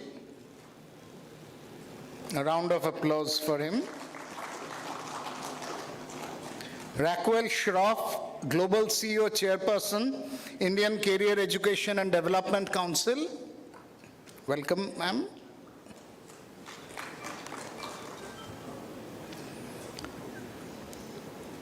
Venkatraman Umakant, Senior Vice President and Head of Hire Me. Dr. Balakrishna Shetty, Pro-Chancellor, Mallareddy University. Is also not in the hall. Okay. So, before I call on the keynote speaker, we have this panel on new age skilling and fostering the academia industry government collaboration for an employable workforce. So the morning sessions have focused on if we see the entire skilling ecosystem as a triangle with 2 points. 2 of the 3 points have sort of been discussed in the morning session. The policymakers from the government side and the industry side, the HRs from different organizations. Now it's the turn of the third point of the triangle, the academia. And here what we would like to focus from the academicians present here is one, when we are talking from the morning about skillable workforce. I would like to understand from each of you is what exactly are the criteria or parameters on which you define a new age skilled workforce, basically. How is it different from the earlier legacy skills, if I may mention? Then we would like to talk about your expectations from the industry and where you see the lacuna still exists in terms of enough industry support in terms of whatever, be it modernizing the curriculum or having more labs or concept centers in institutions or whatever else you think. And maybe we would like to conclude with sort of a future roadmap that each of you would suggest. So before you start, I would request Meenu Saraogi. She's the Executive Vice President and Chief Strategy and Operation Automotive Skills Development Council, to present her perspective on this topic. Over to you. I have a presentation. Oh, there's a presentation. Yeah, good afternoon all. Thank you first the AP government and APAC team to host this and give us this opportunity. The stage is all set by, we already had this discussion that even Dr. Chintala said this, that reducing the skill gaps is a continuous process. And it has to be set and it has to be started from the collaboration between academia, industry and government. This is where the topic comes actually. Next slide, please. See, if we talk about the skill gaps in auto industry, so as I come from the Automotive Skill Development Council, if I talk specifically on automotive, which is we are talking about the connected cars and the autonomous cars, the latest being the electric vehicle technologies, the AI, connected cars. Also, we cannot actually have the soft skills. You can just...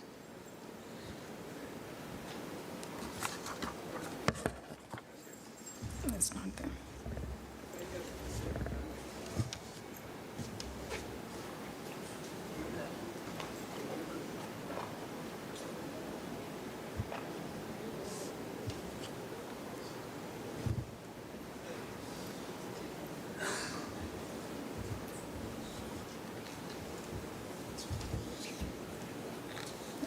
Thank you.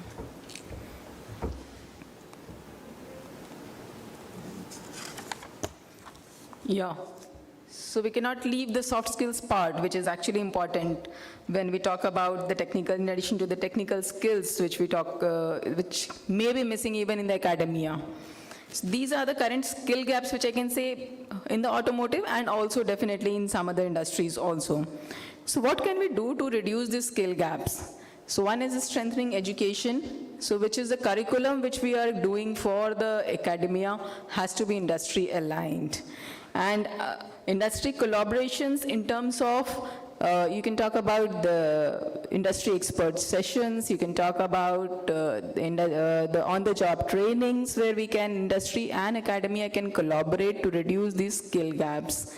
Also the effectiveness of the training and the continuous upskilling and reskilling, what we were talking right now about, which has to be done.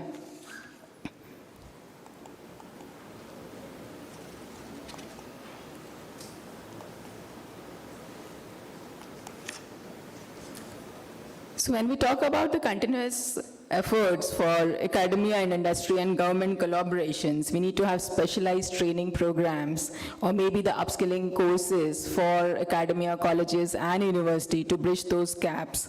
And also the apprenticeship, which also we were talking in the first half about having 7 lakhs plus apprenticeship after the launch of scheme NAPS. So in fact, I would just like to highlight for Automotive Skill Council, we have already above 1.5 lakhs contracts for apprenticeship, which shows the importance of skilling. Also the policy development part where the government plays a crucial role in formulating policies that support skill development.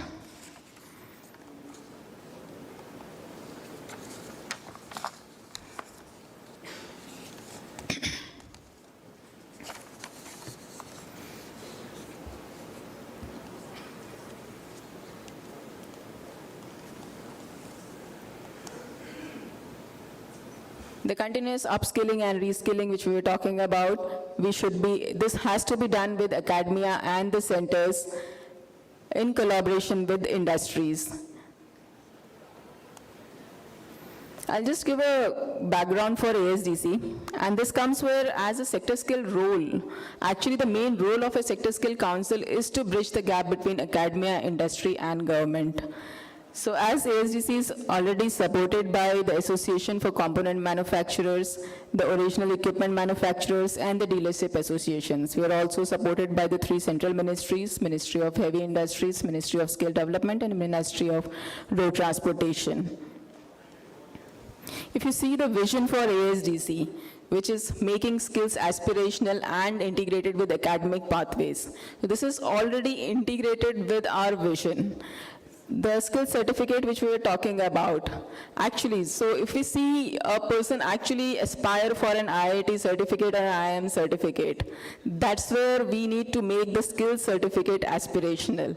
And this only can be done by integrating this with academic pathways. These are the major roles which ASDC takes, which can be starting from the courses, the faculty development, the placement part also, and the actual training. I'll just skip this.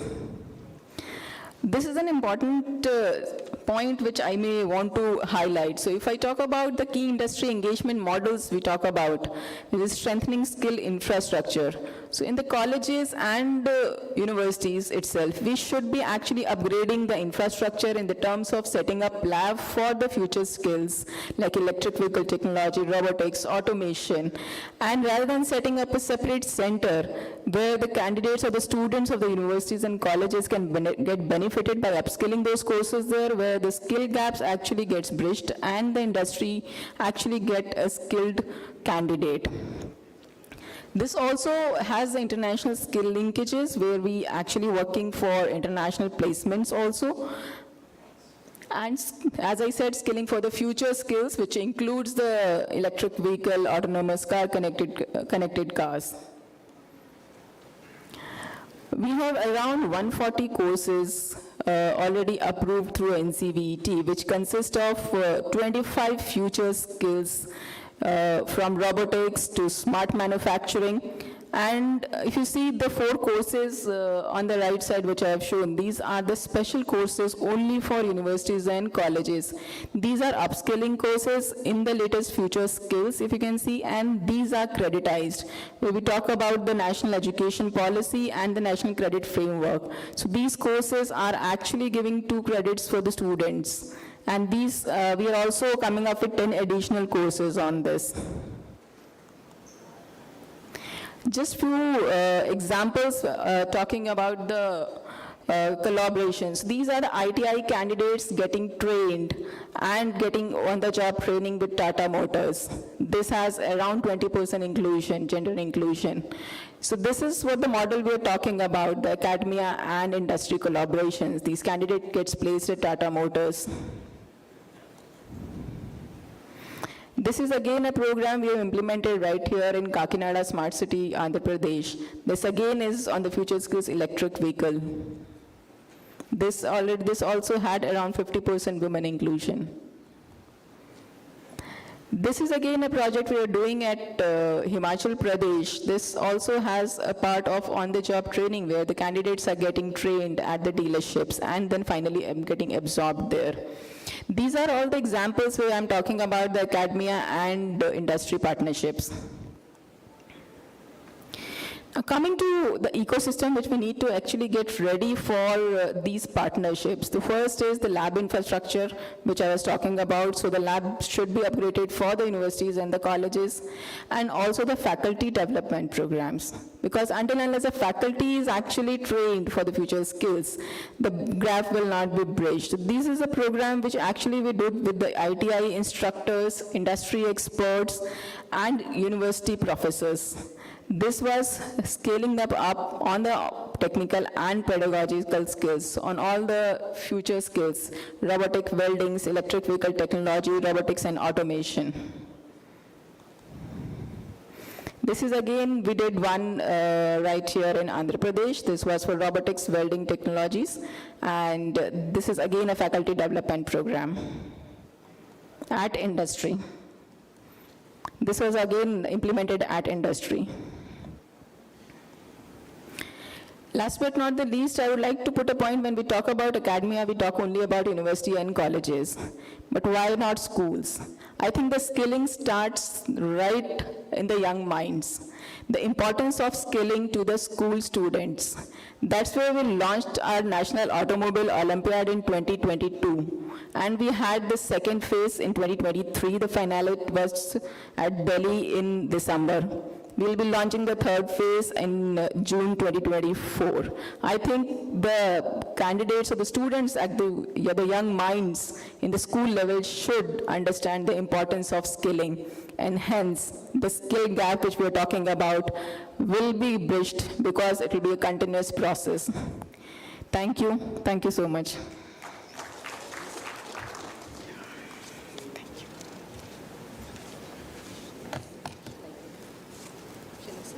Please sit. Thanks, Minu. So now I'll come to our first panelist, Professor D.N. Rao. And my question is, when we are talking about these new gen technologies, and in these new gen technologies, what are the criteria on which you qualify a skilled workforce? So what are, how will a skilled workforce be defined vis-a-vis these new gen technologies? Yeah, the new gen technologies, Centurion at least has been started working from post-COVID actually, right? Okay. One basis we are looking at it is that most new gen technologies are digital based. So the first basic platform for any new gen technology is digital, whether it is life sciences, whether it is automotive, or whether it is design or anything, right? And if students have to be really good in new gen technologies, it's not a project-based or application-based training will not be sufficient. And most new gen companies, mostly startups and all, recruit through hackathons nowadays, actually. So the students should be able to actually make a prototype that is perhaps deployable. For example, let's say I'm working on an Unreal or a Unity AR/VR solution, or a Dreamweaver or a Maya kind of a solution. I must have the students' capability to the extent that the guy is able to make a 3D asset, texture it properly, and be able to upload it into a marketplace of either Unity or other kind. Okay. So you need to be able to make your students link themselves to the global marketplace. So in software, the guy should be able to write a code, he can upload into a GitHub profile. Today, a lot of people are recruiting from looking at the profile of the student on the GitHub, or in Kaggle for, let's say, data analytics course and all that. So it is, you have to link the students, not your professors, but you have to link the students and professors to the out there world, Okay, where there is a marketing and, market out there. And they have to be ready for that market. So primarily making the students digitally proficient should be one guiding criteria. Thanks. Deepak, I'll come to you next with the same definition. How would you feel, or what are the criteria on which you would define the skilled workforce, skilled in, conversant in new gen technologies? Thank you, Dave. So I will just go back 5 to 6 years back when we launched a new initiative called leadingindia.ai, and we trained around 1 million students in artificial intelligence.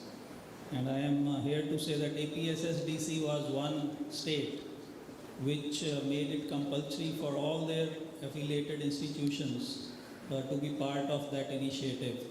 It was also sponsored by Royal Academy of Engineering in UK and also AICT and UGC and as well as Niti Aayog. So we were doing the skilling from that time, and now I am also looking at SR University, which is a young university in Telangana, and we are trying to transform the whole definition of higher education. I think the basic fundamental is that, let us say your pass out student is sitting with people from other domains.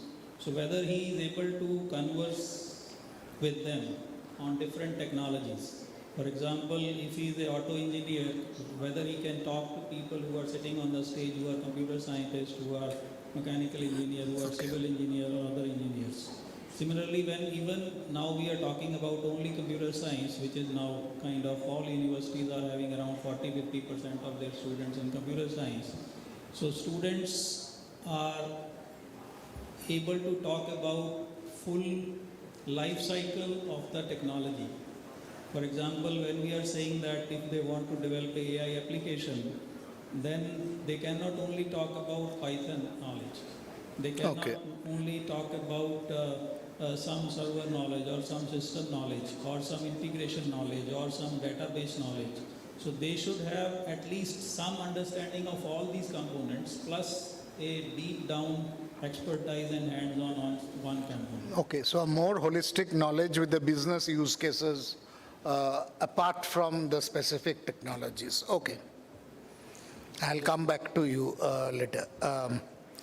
Next, Raquel, I'll come to you. From your experience, how do you see the transition of this new, of these skilled workforce conversant in these new gen technologies? I think there's a lot of research about the future of work that's being done. And I think the nature of work itself has changed. So we can work from anywhere. There's remote work, there's sort of gig work, there's project-based fly-out work. So I think that's the first thing to be cognizant of. The nature of work has changed. Therefore, the kind of people that we need is different to maybe when we left school and finished college and we started working.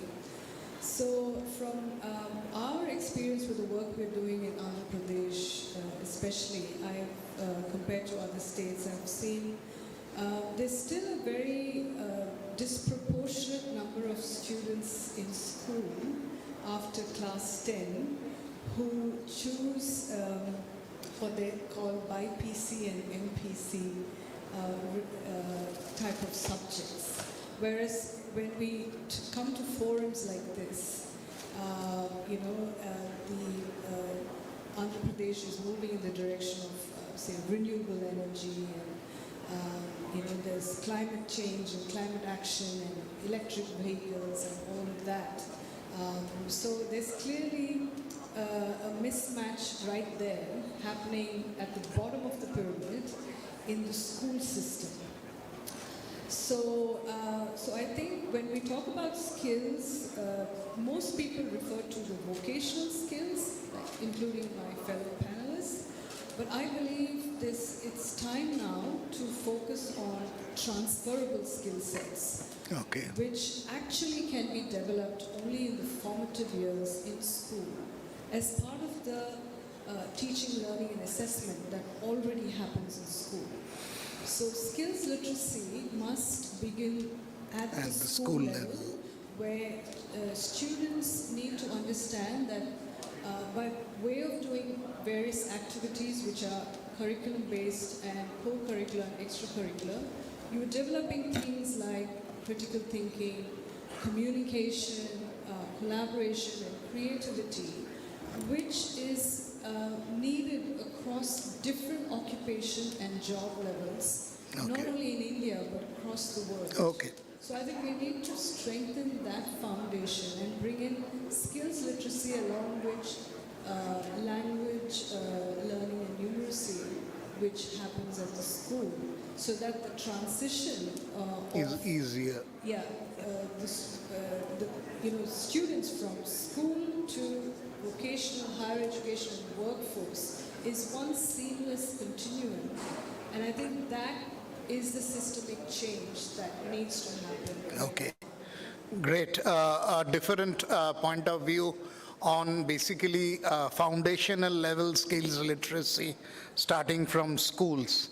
Venkat, I'll come to you next again from an industry perspective. How is your experience on how would you define a new gen trained skilled workforce? How would you define that person? Sure. Good afternoon, everyone. I sort of really like the points that both of you share, because I certainly believe that these foundation skills are very important, because there's a lot of buzz going around about tech, and almost in every forum we talk about tech and tech. But when we talk about new age technologies, what we got to remember is the way learning is happening today has to shift. If you look at earlier, there was a thing about the T model, right? Today, the T is sort of transformed into a core model. Right? So there are a lot of areas where you need to have a basic awareness, but you still got to be good in your core domain. Because if you look at any of the new age technologies like AI or robotic process automation, without the knowledge of the domain, the technology cannot be sort of leveraged much. Right? So I think that is fundamental. And if I have to give, probably just spend a few seconds on HireMe as well, what we do, because it connects with this. HireMe is actually a social enterprise which we offer a free assessment, which is AI proctored, by the way. And one of the things, we started this about 7 years back. We don't test students only on aptitude, right? We test them on aptitude, the basis the psychometric test, and the domain as well, right? And what is key here is the whole idea, the ethos was to identify talents from remote parts of India, because while in the morning also we heard a lot of corporates starting to move to tier 2, tier 3, it's going to be limited, but talent could be there anywhere. So we sort of assess them and provide the pre-assessed pool to the corporates so that it's easy for them to spot talent and hire. Right? So what we have found here is, even if from my own experience when I used to go to hiring even from tier 1, tier 2 colleges to now when I see on the HireMe platform, when it looks at these soft skills or the professional skills, I would say, communication is of course there, which could differ based on where you come from. But the other aspects like problem solving. And what I personally believe is problem solving definitely is one important area, but problem definition is even more big. Exactly. Right? So those are the skills which are probably not being taught right in the school days, as Raghav mentioned. Those are very critical, because even in the organization we see, while if I want to get somebody skilled on AI or RPA, I can put them on a training and they'll get it. But how can I make that person think? It's extremely difficult. Communication is there, but of course these areas are much more difficult. Identifying the business use case itself is... Absolutely. And in fact, just a couple of days back, I was part of the Academic Council meeting for a B2B university. And they were trying to bring in a new curriculum where they said we will probably include a bit of design thinking. I said design thinking is good, but personally where I feel the gap is on system thinking. Are we able to connect the dots, think about the larger picture? Because anything that we're looking at is like immediate. Can we get some immediate results? So, which is good in the short run, but in the long run, again, we miss out. Okay. Thank you. Thank you. I'll come back again to D.N. Rao, and my question now from an academician perspective, where do you think the gap with the industry is lying in terms of industry and academia mutually helping each other in creating that skilled workforce? From an academician perspective, where do you feel is a gap? Yeah, industry thinks academia is numbers. Okay. most industry thinks very low of academia. This is what is my introduction with almost 80 industries I do regularly. And academia thinks industry, has no holistic view. So these are two compartments which not only are not able to talk, but sometimes there's a huge resistance to talk. Okay, so it's a big communication problem that we have when we try to take a faculty or even a student to industry. Both sides I've seen, and one time now I'm telling all the industry now is that please don't underestimate academia, right? Okay, because there's a lot of underestimation of what academia can do in solving world-class problems. Let's even take most of the software that is given by even OEMs like Dassault or AWS, anybody know. It is dumbed down version for academia. And they say, oh sir, students and faculty don't need commercial versions, right? And the commercial version capability is 100 times more than academia version, because essentially they think, ठीक है, बच्चों को training देना है, faculty कुछ करेगा, that kind of thing. So that's attitude first of all is an issue, and to bring both of them together and get that mutual respect that yes, academia also can solve industry problems. And industry can also teach and make things, make the students learn. So there is this whole thing that academia thinks that, industry doesn't understand academia problems, student quality issues. Every university is facing student input issues, right? So faculty say, okay, this is the input I'm getting. How do you expect me to get them industry ready in 2 or 3 years? And stuff like that. So I am finding that this communication problem between academia and industry, followed by their own perceptions of what academia is and what industry is a major problem today, I can see. Okay.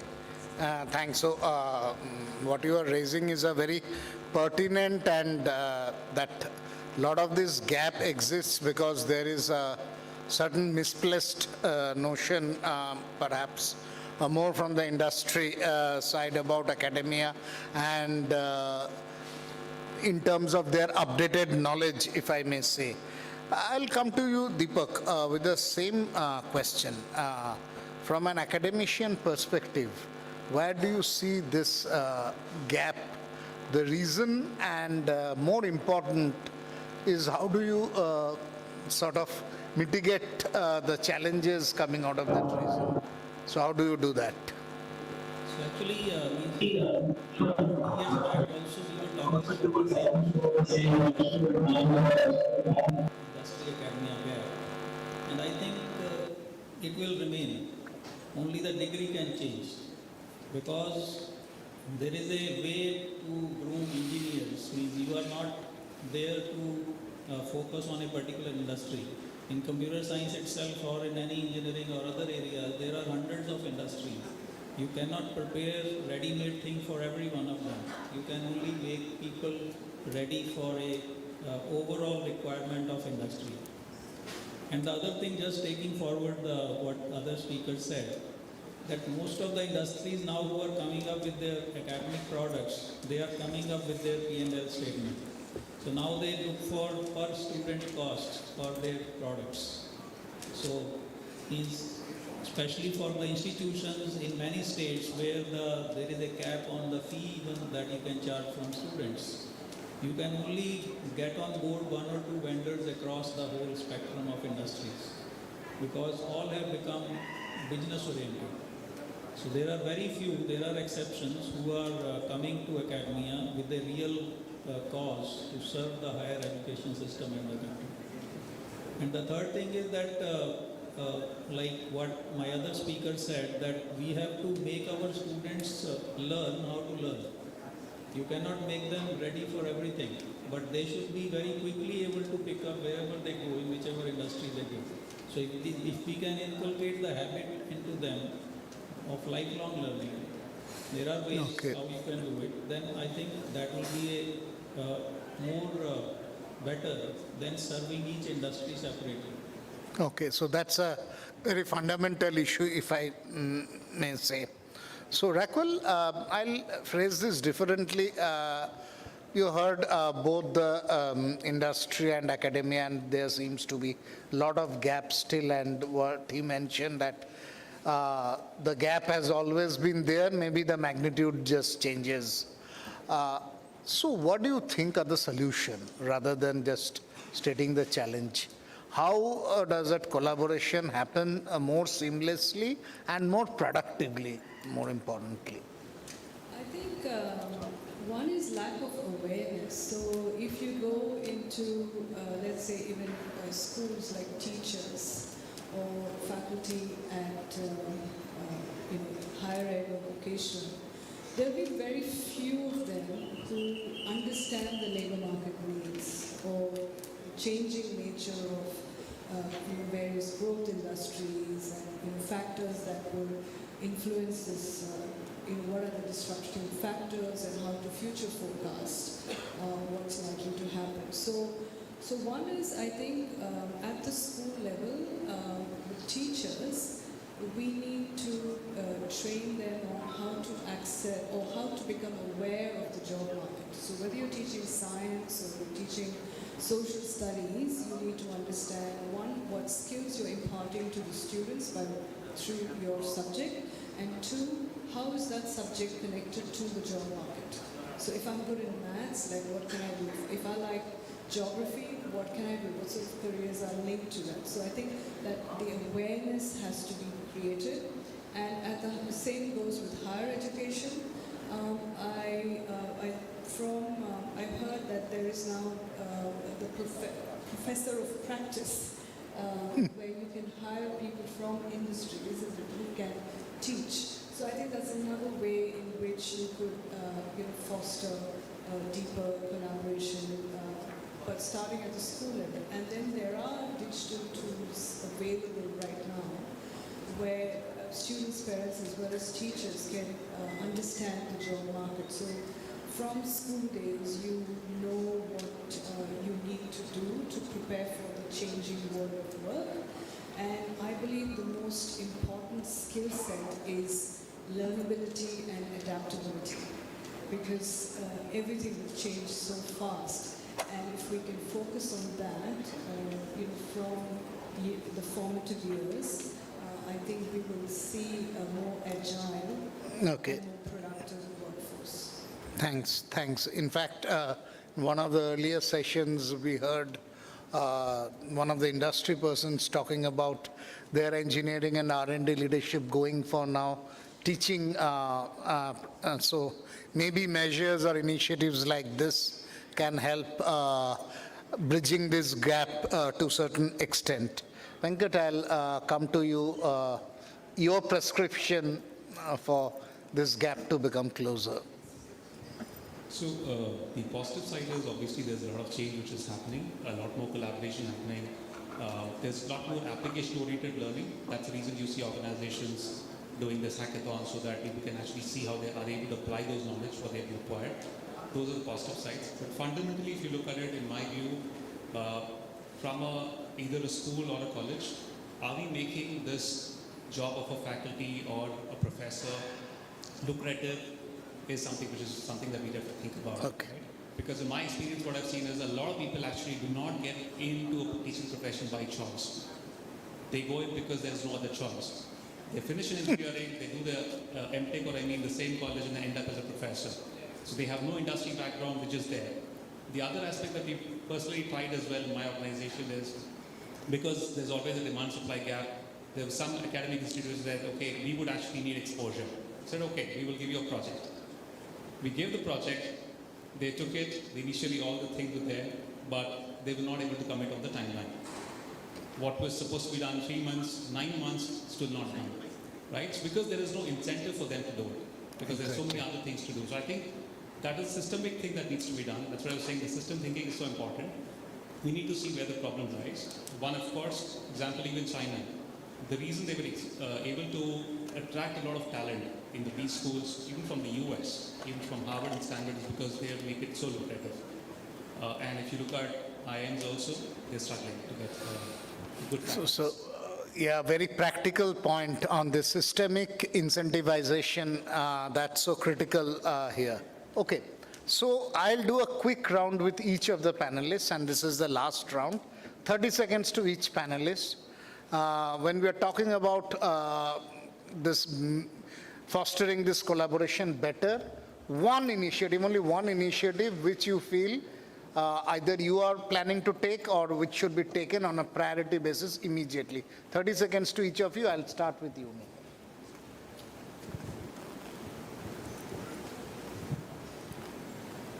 As I already said in my presentation also, so to bridge the gap actually, so if I take an example of ITIs also, we need to do is connect the industry with the ITIs for the lab accreditation and the faculty development so that they can have the future skills right there, and that skill gap is bridged and they become more employable.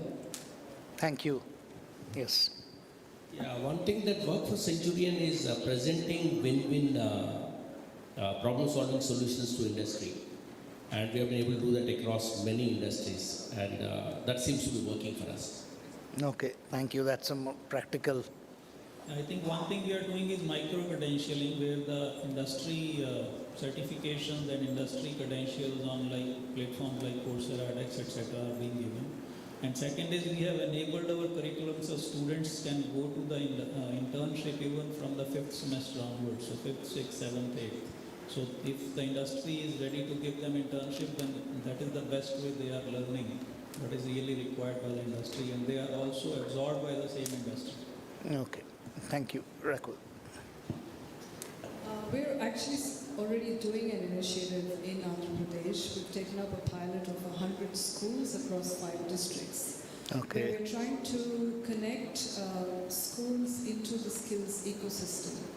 And I think the transformation that we're trying to bring in is help students understand their own identity, who they are, also understand the community and labor market needs, and develop the transferable skills that you need to thrive in a world that's ever changing. Just here, who are doing the training?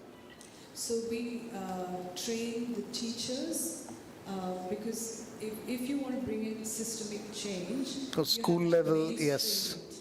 And it can't be nice to have after class. It has to be part of the existing model. So the change is, bringing in competencies, improving the competencies of the teachers. And giving them digital tools so that it can be part of the teaching, learning and assessment framework that's already existing. So it's a plug and play model. It's curriculum agnostic or board agnostic. It can work in any type of school, but we're working with the government schools in 5 districts. And so we're bringing in the world of work into schools and upskilling the teachers as well as in due course of time parents as well.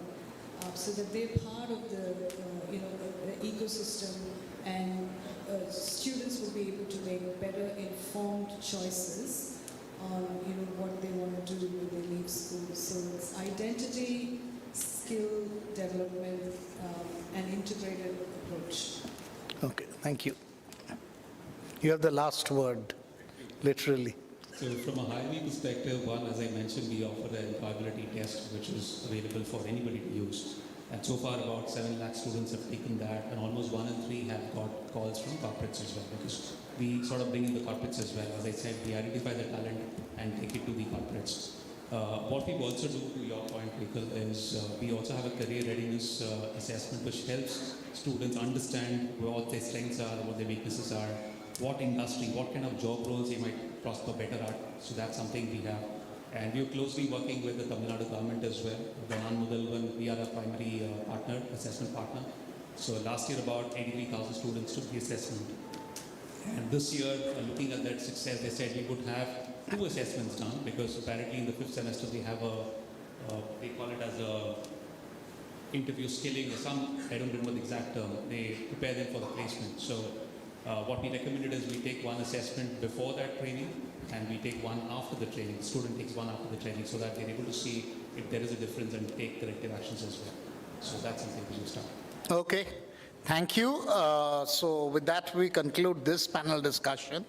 And before we disperse, I would like to request Mr. MKV Srinivasulu, CEO of CDAP, to come on stage and hand over a small token of appreciation to each of the panelists. Can we have the...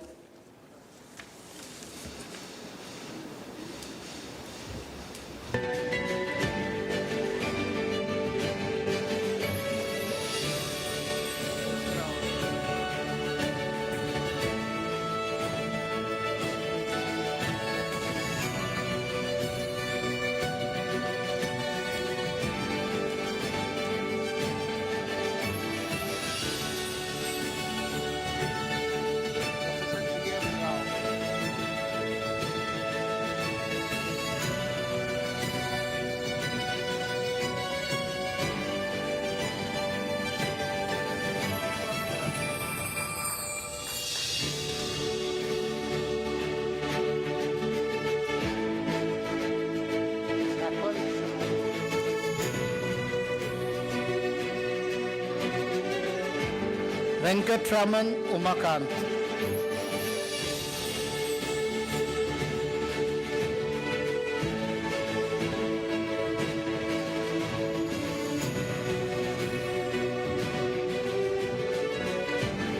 May I request the panelists to...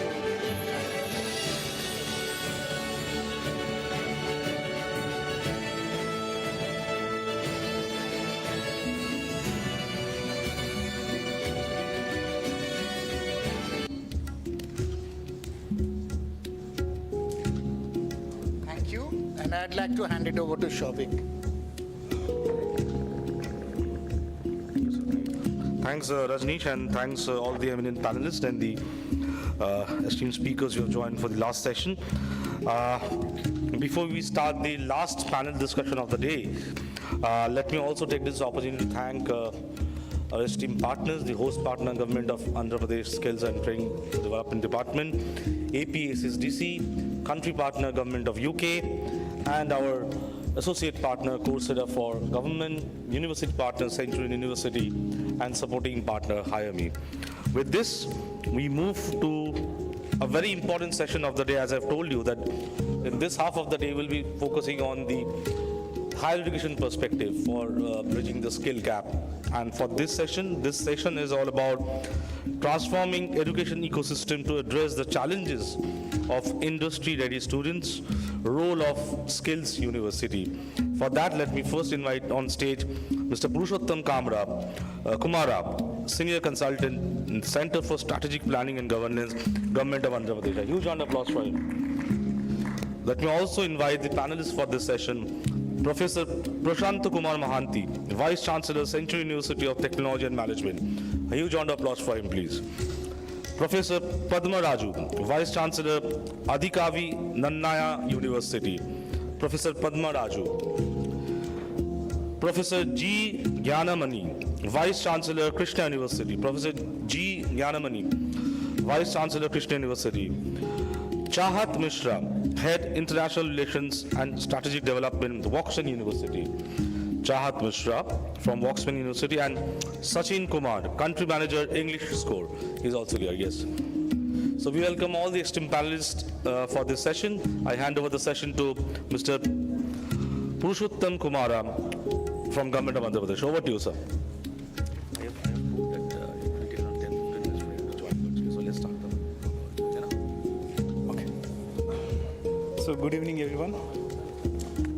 So I thank Government of Andhra Pradesh, especially MD APSSDC, as well as Principal Secretary Skill Development for giving this opportunity to facilitate or moderate this event, very prominent event. As my preceding moderator already explained the intention of this second session, especially second segment of presentation. So moreover, we will be discussing on the prominence like academia, especially what is that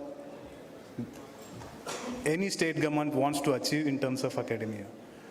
So there is a plan of, this is happening from long back in AP. AP government is very ambitious, in fact. So they wanted to establish one skills university at the apex level, which will actually act as a nodal agency for the entire skill development ecosystem in the state. So far, it has been like a lot of efforts made in terms of studying the models, existing models. If you see across the country, there are 12 skills universities existing in the market. Like out of them, there are 8, I think probably, or private universities, rest of them are government universities. So the establishment of skills university itself is a very nascent idea. So currently, government of AP wants to explore an idea of establishing skills university as part of the skill cascading ecosystem. As part of this, so this final session I want to be very precise because I will touch upon the aspect of establishing skills university with the guidance of esteemed panelists who are sitting here on the dais. So we may request every panelist here to touch upon the idea how to go about establishment of skills university. What are the differences between the conventional universities which are there in the state currently? So these are distinguished guests, means with the experience they carry forward, probably I'm very fortunate to moderate such kind of a session. So I request everyone who is part of this panel to throw some light, especially for the government of AP, to move forward in terms of establishing an apex level body and which can foster the innovation skill development ecosystem in the state of Andhra Pradesh. So meanwhile, along with this, we have a distinguished key speaker for today, the final session, Shri RCM Reddy Garu, MD and CEO, SchoolNet India Limited and Learner Skills Limited, who has connected with us virtually. So it might take some time. So meanwhile, I will start with the moderation session. So I would request Mr. Chahat Mishra from Oxford University to throw us some light in terms of like Oxford University has been proven its record in terms of implementing a lot of international programs which have been recognized globally. So what are the unique initiatives taken up by Oxford University in terms of internationalization, which is leading to the enhancement of employability for the youth of Andhra Pradesh? That is the first thing. Second thing, what are your suggestions in terms of achieving industry academy of collaborations? Is the second thing. Probably we might have touched a lot of points today since beginning, morning to evening. We have been discussing about industry academia relations. I just request you to make out something in tandem or in aligned to the requirement of skills university establishment. That is the request from my end. Thank you very much, Mr. Purushottam. It's indeed an honor, and I'd like to first thank the government of Andhra Pradesh for taking this amazing initiative to organize a National Skill Conclave. It's great to see good friends, Gareth, nice to see you in the audience as well.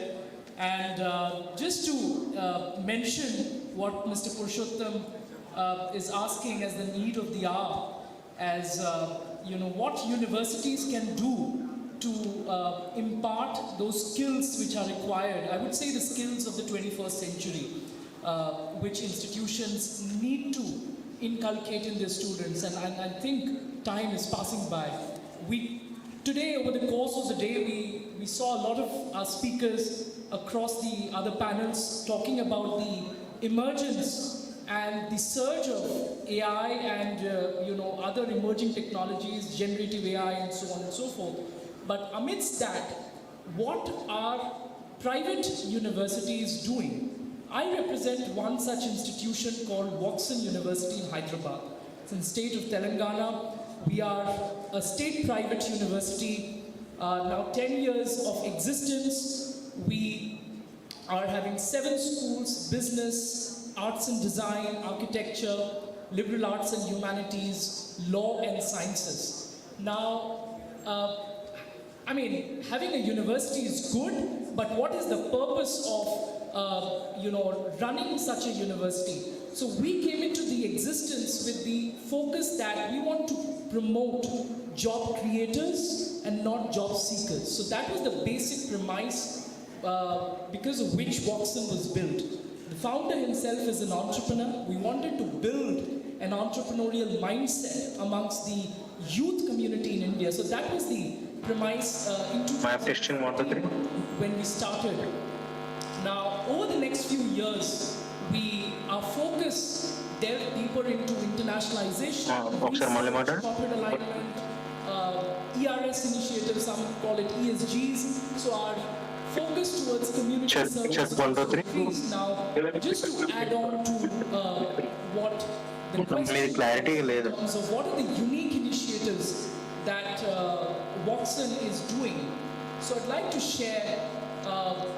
So if you see universities across India, be it private or state universities, do have centers of excellences. And today, as we talk about the skills, upskilling and reskilling, so it is important that universities not just set up centers of excellence for the sake of it, but also ensure that the students are involved right from the start to ensure that they are learning in the process. Say for example, we've built up various centers of excellence, and now they are in two categories. One is under the control of the faculty members, and another one is centers of excellences which are purely student driven. Now, what is the beauty of such a center of excellence is that students have the complete ownership of running a center in association with the government. Sometimes it could be a private funded, sometimes it could be a non-funded, but students are involved in and out. We have centers on digital economy, blockchain technologies, South Asian studies, so on and so forth. So there are various categories, digital marketing, of course the list is very but to involve students right from the start is very, very critical, and how we are also involving them to interact with the partner universities. So we are currently working with 140 universities across the globe. Now, majority of our partnerships are in Europe. As I said, we have a very strong focus on internationalization. So currently we see that our students are working along with the peers in the partner institutions and are also boards. So for example, institutions around the world, be it Harvard or Stanford or MIT or all the top institutions that you see, or maybe the Russell Group in the UK, they do have an international advisory board. But have we thought about having an international student advisory board? So that is something which we also did, and we went back and gave that liberty to our students. Another interesting area is giving the students that freedom to design the curriculum. Now, as much as we require the support of the industry professionals, right? So we've been talking about how do we bridge the industry-academia gap, and one such interesting comment that came from the very first panel, I'm forgetting the name of the speaker, but the speaker did mention that, the industry, we tend to see, universities tend to see industry as placement agents, and that's the sorry state of affairs. As a society, and being in India, I don't want to comment on that, but with complete due respect, I would also mention that if you see other universities, be it in the UK, be it in Europe, in the entire European Union, or in America, you will see students that are not having this in their mind right from day one, that they want a certain amount of package by the end of 2 years or 4 years. Sadly, we are in a society that we have glorified the idea of placements. And this has originated from institutions that have been in existence for quite a while, be it IIMs or IITs. I've been debating this on a personal capacity in various forums, that industry should not be seen as a placement agent. Because the moment we see that, and the moment we start giving more, or we start glorifying placements, I think the more it sort of brings the downfall for an institution. So that is one aspect. Another is collaborative online international learning. So as an institution, what we have also done is we are working hand in hand with other partner universities across the globe, where students are working in global classroom projects, where they are in a time-bound setup within, say, a 3 or a 4-day, sort of like a hackathon where they are working with their peers across the institutions, co-guided by mentors from the home institution and the host institution. So things like that, models like that, I think we need to develop and nurture more. As an institution at Watson, we are also very strong when it comes to emerging technologies. We've already started working on metaverse as well as on generative AI. We are focused on also ensuring that the faculty members start teaching on metaverse. So we have developed something called as the Watsonverse, where we are developing certain prototypes of projects that can be utilized in the classroom learnings as well. So that is something which we have developed through our AI Research Center, which is now working along with a couple of government and corporate entities across the world. That is another aspect. Then something interesting which I'd like to highlight is a global citizenship program. Have we ever thought about that we need to come up with a program that creates students to be, or molds the students to be future, or I would say the global citizens of the world? Now, what we did is, we are now in the process of developing something around a global citizenship program where there will be different modules, right from giving them an understanding of geopolitics, psychological aspect, as well as more on the soft skills linked with the industry, government, and so on and so forth. So there are various modules. Now, having that, being given as an access to not just the students in your home, but also the community around. So we have developed that, and we see that that's going to be adding more to the skill development space. Another interesting area which I'd like to add on is the international capstone projects. What we have also done is, we have collaborated with professors from Harvard, MIT, Stanford, IMD Switzerland, and so on, where we have mandated that as part of a UG as well as a PG program, we need to have a 1 credit per semester at the UG level and 2 credit per semester at the PG level, where there is a mandatory course module-wise. So say for example, if in the current semester we are focused on sustainability for the 21st century, the next semester we can focus on geopolitical landscape, and that could be somewhere centered around European Union and India relations. So giving students that flavor and also talking about the skills which is centered around emerging tech, financial services. So if we combine that and package it around mandatory credited courses, I think that is also something which will add on. The last thing which I'd like to also mention, I would say the penultimate, because I will have one more last comment. We developed a Center for Languages and Multicultural Communication. Now, what is the emphasis of that is that we have collaborated with our partners in Spain and France, where the idea is we want to ensure that students are applying the linguistics, the applied multicultural, and that multi-communication sort of an understanding, and it should not be forgotten. So that is also something which we have developed through our center.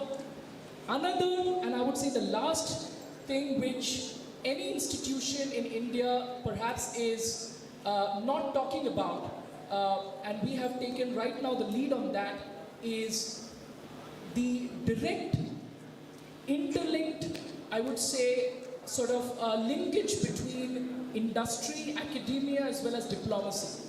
So I do not see, or if my understanding is wrong, please feel free to correct me. I do not see an institution in India right now, so far, that has given an easy and a direct access of heads of states, of say for example former heads of states, where our students are rubbing shoulders with them. Now what is the benefit of having, say, former presidents or prime ministers of different countries come up and deal, or I would say interact directly with the students, guide them, advise them on different capacities. So we developed that through something known as a diplomats club, as well as a house of diplomats. Now this works as an advisory body where we are inviting presidents, prime ministers of countries across the globe. One such former prime minister of a European Union country visited our campus just last month, and we are now planning for more such visits from Africa, from America, and so on, Latin America. So institutions need to also focus on bringing diplomacy closer to academic institutions, giving that perspective of geopolitics, I would say, a very, first level and a direct understanding coming right from the government, from the horse's mouth. So that is my take, and I'd like to pass it on to the moderator. Thank you so much, Chahat. So it's been like, it's a detailed explanation. In fact, you are in most enterprising state. So a lot of collaboration aspects can be explored here. So I would like to move on to the key speaker address. We have RCM Reddy Garu waiting online to give his key speaker address. Sir, if you are there. Yeah. Sir, just a minute, sir. You are not audible. Just give us 1 minute. I think you are not audible. I've been waiting for the past 1 hour. Is it going to get connected or not?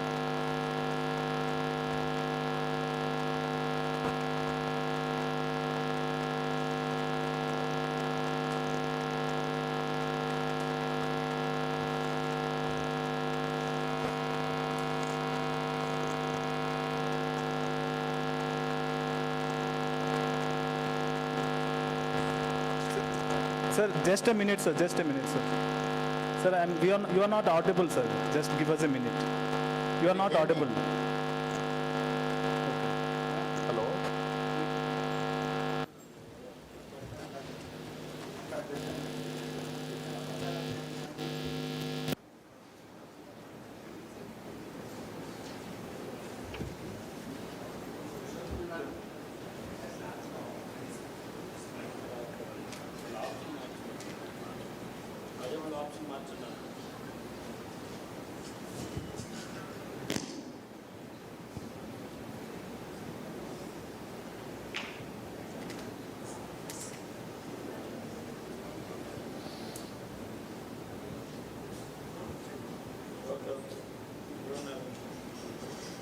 Sir వినిపిస్తోందా అంటున్నా వినిపిస్తోందా వినిపిస్తుంది sir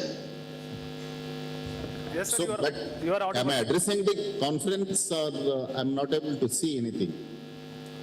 So sir, you are addressing the conference. All panelists and audience are waiting for your delivery. Yeah, you are in head office, no? No, sir. I'm in a conference hall. Hello? Huh? No, but I'm audible, but am I connected to the conference, I'm asking? Has it started? So I can deliver my lecture now? Oh, okay. So since I'm not able to see the conclave, maybe a technical problem, but a very, very good evening to all of you. And first of all, my compliments to APSSDC, Dr. Vinod, and the entire team APSSDC for organizing this conclave. And particularly this topic coming to this, my specific panel topic that was given was transforming education system to address the challenges of industry-ready students, role of skill universities. So this is the topic I'm supposed to speak. And before I talk about the specifics, my hypothesis, can they hear? Because again, I see something. Okay.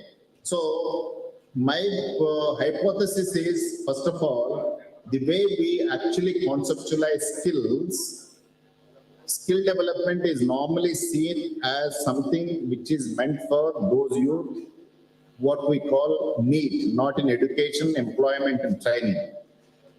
But what is required is skill development has to be integrated and should become internal part of education system, which means skill should be imparted while they're part of schools, skill should be imparted while the students are part of this college system, should be imparted while the students are doing their any other post-graduation thing. So skills need to be embedded as part of education system. Then only the eventual integration can happen. Otherwise, anything else we do, this is sort of what you call a sort of plumbing work. It is not really kind of fundamental structural transformation thing. So the new education policy also fortunately recommends very strongly integration of skills into formal education system. That is the ultimate solution to actually address the challenges related to skilling, industry and academia. But how do you do that? How do you do that? And there are already a lot of experiments being done in the schools. You know, the school education department through their program, skills are being imparted for the students while they are inside the schools. Colleges, now the National Vocational Education Assessment Certification Body, UGC, AICTE, they all came up with the framework for credentializing, for integrating skills into higher education as well. So there is a framework that is available today for formal integration of skills into education. If we do that, we don't have to have an external standalone short skilling, short-term job building, private sector driven training partners kind of ecosystem that exists today is not required if we are able to actually embed this. So A is that there is a need. There is a need to go beyond conventional way of looking at skills for those unemployed youth out of schools, out of college, out of jobs thing, and they need to be part of, it needs to be part of the formal education system. I was there in Deshpande Foundation. Some of you know Deshpande Foundation in Hooghly. They run a massive skill development program. One of the successful things that they do is college graduates program. They partner with the government colleges and degree, BA, BSc, BCom, because as you know, some of you would know the statistics, the highest unemployment is in the graduates. If your literacy levels are low, you will somehow get some job or other. But if you are graduate, I'm talking about general graduates, unemployment rates are extremely high. So Deshpande Foundation, their model is that they work with the degree colleges, and as a part of their CSR, students tend to pay 50% of the money. They support from corporate social responsibility remaining 50%. Government provides access to the college. So in terms of providing access, building, etc. Those skills that they impart for final year students are also available for the students who passed out in the neighborhood. As a result, you are utilizing very, very effectively the existing kind of infrastructure. And also, since students pay part of the fee, there is also ownership. Now, the industry that they brought in, and they identified 4 sectors, IT-enabled services, and they also identified the banking, financial, like TCS. I was there, I don't know in the conference whether TCS representative is there or not. TCS runs a program called Youth Employability Initiative. So TCS has been brought in. They actually gave the kind of requirements that they are looking at for recruitment. So TCS is the industry body, the colleges is the academia, and the expertise of program implementation comes from Deshpande Foundation. I think if we can do that, the problem that we are trying to solve, the address is that industry readiness, transforming education system is eminently achievable. Let's take the same example in, say, Visakhapatnam, where the conclave is happening. degree college in Visakhapatnam area. And two types of skills to be imparted. One is fundamental skills of English, digital literacy, communication. One biggest, since I am from that part of the country, I know how difficult the students find to write even one paragraph good English. They may be doing very bright, but ability to write, articulate English is a big issue. So language skills, digital literacy, and business communication, bit of Excel, these kind of skills being taught, that is the foundation level, everybody to be trained. And you do all that, they will become eligible for employment in sales, retail, marketing, and the call centers, financial services, banking, everything. Over and above that, then we can bring in the sectoral banking and financial services program. We can bring in sales and retail marketing and healthcare. Like these verticals can be brought in. Once we identify the vertical where there are local jobs, local industries can be brought into that. And thereby they provide what the requirement, they provide the content, they do interview preparedness. For example, in the case of Deshpande Foundation, Hooghly district I talked about, the interview preparedness is done by the employers. They actually come and take them through, they also contribute. TCS Youth Employability Program also has a concept of volunteers, employees volunteering the work. So they actually teach them. I think that's one model that is in work, that is already working, and probably that can be studied and can be replicated. The other point is, see, when we say about education, there is a technical, there is vocational, there is the school, there is a higher education. These stakeholders plus industry being brought together. First of all, entire education system brought together. The best thing that's happening is that at Government of India level, the higher education, the National NCVT, as well as ASCTE, UGC, Higher Education Ministry, School Education, and the Skills Ministry. There is extreme level of coordination, very, very close level of coordination. A lot of frameworks are coming up.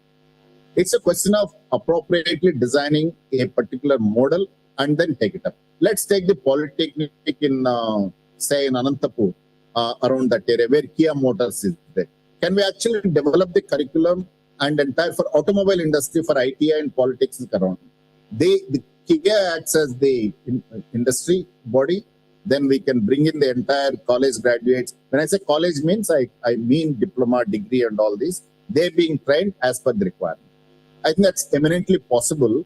And the rest of the things you're all aware, and very, very eminent panelists are around, and a lot of discussions must have gone through. My only parting comment and suggestion is that in India, when we talk about vocational skills, everybody knows the problem. Everybody knows the possible solutions. What is missing is high quality execution. If we can actually put our thoughts together and get into design stage. When we design an intervention, unfortunately in India, we don't pay much attention to the design. Let's get the design properly by engaging all the stakeholders. Not necessarily someone in the ministry, government thinks this works.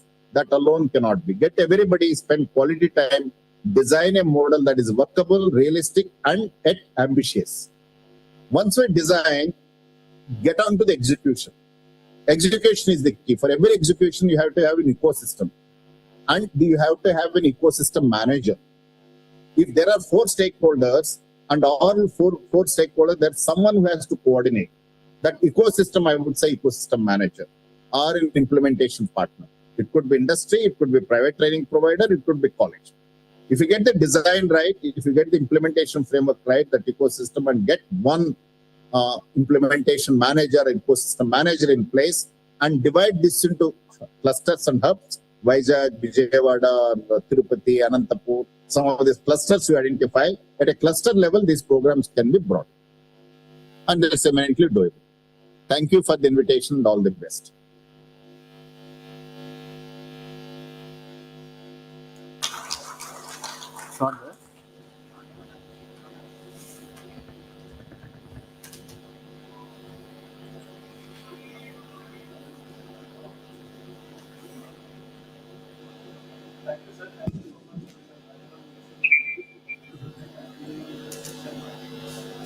Thank you.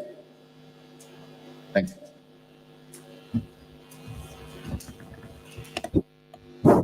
Thank you so much, sir, for your valuable message. So, as you said rightly, the integration of vocational education into the conventional education is the way ahead for any skill, any educational, developed education ecosystem. So, reason why NEP 2020 has been rolled out, most of the states have started implementing it, and probably AP is the first state to quickly adapt the nuances of NEP 2020. And it is running like leading state in terms of implementing best practices, including internships and everything. So when we talk about vocational education, so I will come back to the Skills University point again. So Skills University is also one of the component clearly mentioned under NEP 2020 establishment of state level universities, which can guide the overall ecosystem in the state. So we thought of reaching out to some expert universities already established, operational in the country. One such university is Centurion University, which was established in 2000, enacted as private university in 2010, and 2017 it has been conferred with the Skills University status. So I would request Professor Prashant Kumar Mohanty to throw us some light on in terms of establishing a Skills University in AP perspective. What is the road ahead for it, for successful establishment of such university? Yeah. Thank you, Mr. Sunji. Good evening to honorable members, co-panelists and delegates in this room. With my personal experience and the university experience for a decade doing skilling at various levels, we have developed 3 levels of skilling. Skilling for school dropout, which has more than 5 lakhs people we have trained and placed. We have done skill integration at a higher education, and we are also into reskilling and upskilling for the people who are already employed working in industry. Now, when we talk about skilling, we have to understand that what is that skilling we talk. Skilling meaning it is leading to a competency for a specific job role.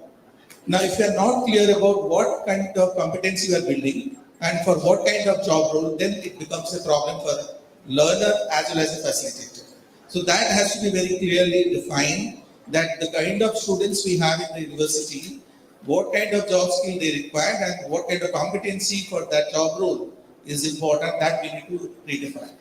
The second thing, that in a university like whether it's a skill or a traditional university, we have multiple disciplines. We don't focus only on engineering and technology. We have science, we have arts, commerce, management, and many other disciplines. Paramedic, agriculture, and lot. How do you provide a right skill to the right candidates? And that too at a higher education level. The person we have seen come across, they have already completed 12 years of education, do not have any aspiration or even passion for a specific skill because of the kind of education they are getting into. So now we talk about skill education and we talk about passion, we talk about aspiration. How do you bring that into the student's mind?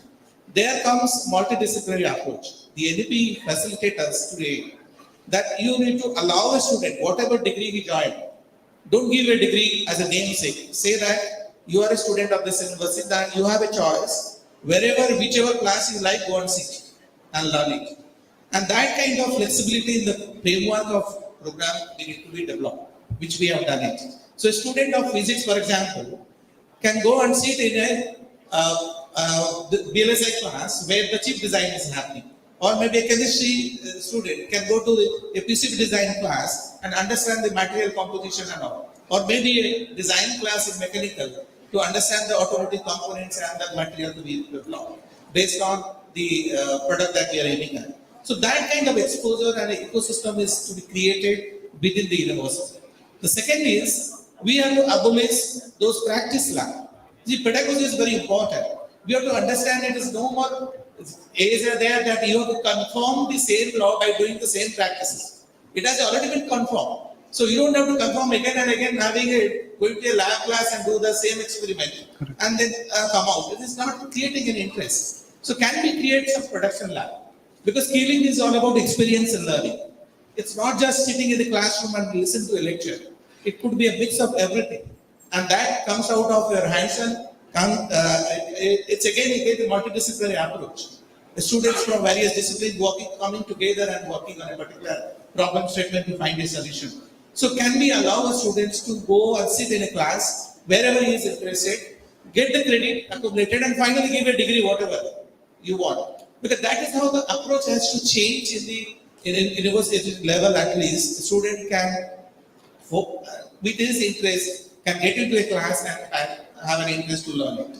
The third thing is that when we're talking about building an ecosystem, developing a facility in the campus, there are two things facility comes with.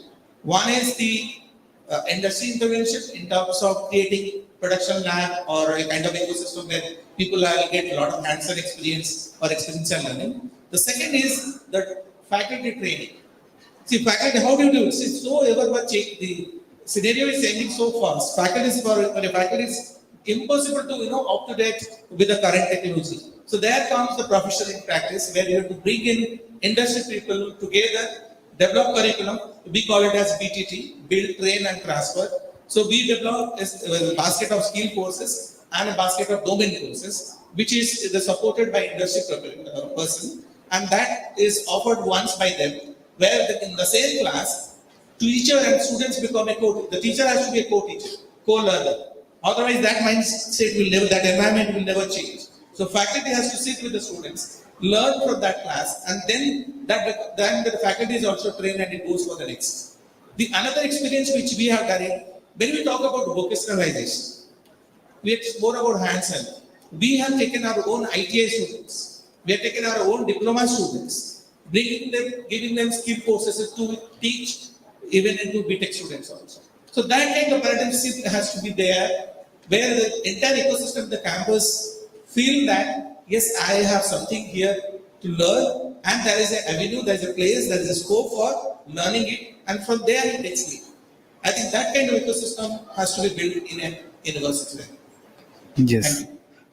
Thank you, Professor. So it's a detailed explanation, in fact. So my question actually will go to Professor K. Padmaraj Garu. So I just request you, sir. So we are still trying to get an idea how to go about establishing the Skills University. What is your suggestion in terms of, like, shall we go with the university model or institute model is my first question. Second thing, in terms of adopting the NEP. So where we are standing in the state, like university perspective, where we are standing, what is the way ahead? These are the two things I just wanted to. Thank you very much, Pushpendra. Respected co-panelists, delegates, very warm good evening to each one of you. At last, the State University got the chance. I'm really happy. I'm representing the State University, which is having the multidisciplinary things, a lot of constraints. I'm not Oxford University or University yet. But as a person with more than 3 decades experience as Director of Secondary Engineering Professor, now I'm heading a conventional university, Aditya University, Rajamahindra. I should thank the state government, wonderful initiatives as far as NEP 2020 is concerned. We are first in the country in many aspects. And in fact, there is a 10 months mandatory internship. In the first year, second semester of the degree students, there is a community engagement. 2 months they move along with the people, identify the problems, try to understand their destiny in the next 3 years and in future. Coming to the second year, there is 2 months mandatory internship. Then in final year, third semester again, and third year again, then 6 months mandatory internship. And we have already, in fact, introduced single major and minor concept and 4-year honors degree. And we are first in the country implementing NEP 2020. Actually, in many concepts, see, NEP 2020 talks a lot about teaching in mother tongue. Even yesterday, we got letters from USC identifying the experts in writing local language. And my feeling is, especially to the leaders here, we talk many things in this forum, which cater to the needs of 20%, mostly engineering and top students. But 80% students are from rural background, mostly from mother tongue. Not only students, your faculty also lacks motivation. A lot of problems with the conventional universities.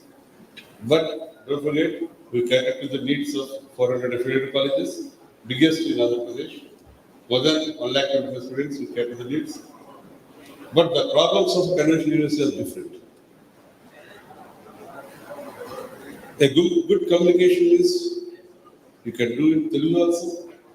The only thing is how best you communicate. That is my idea. And in fact,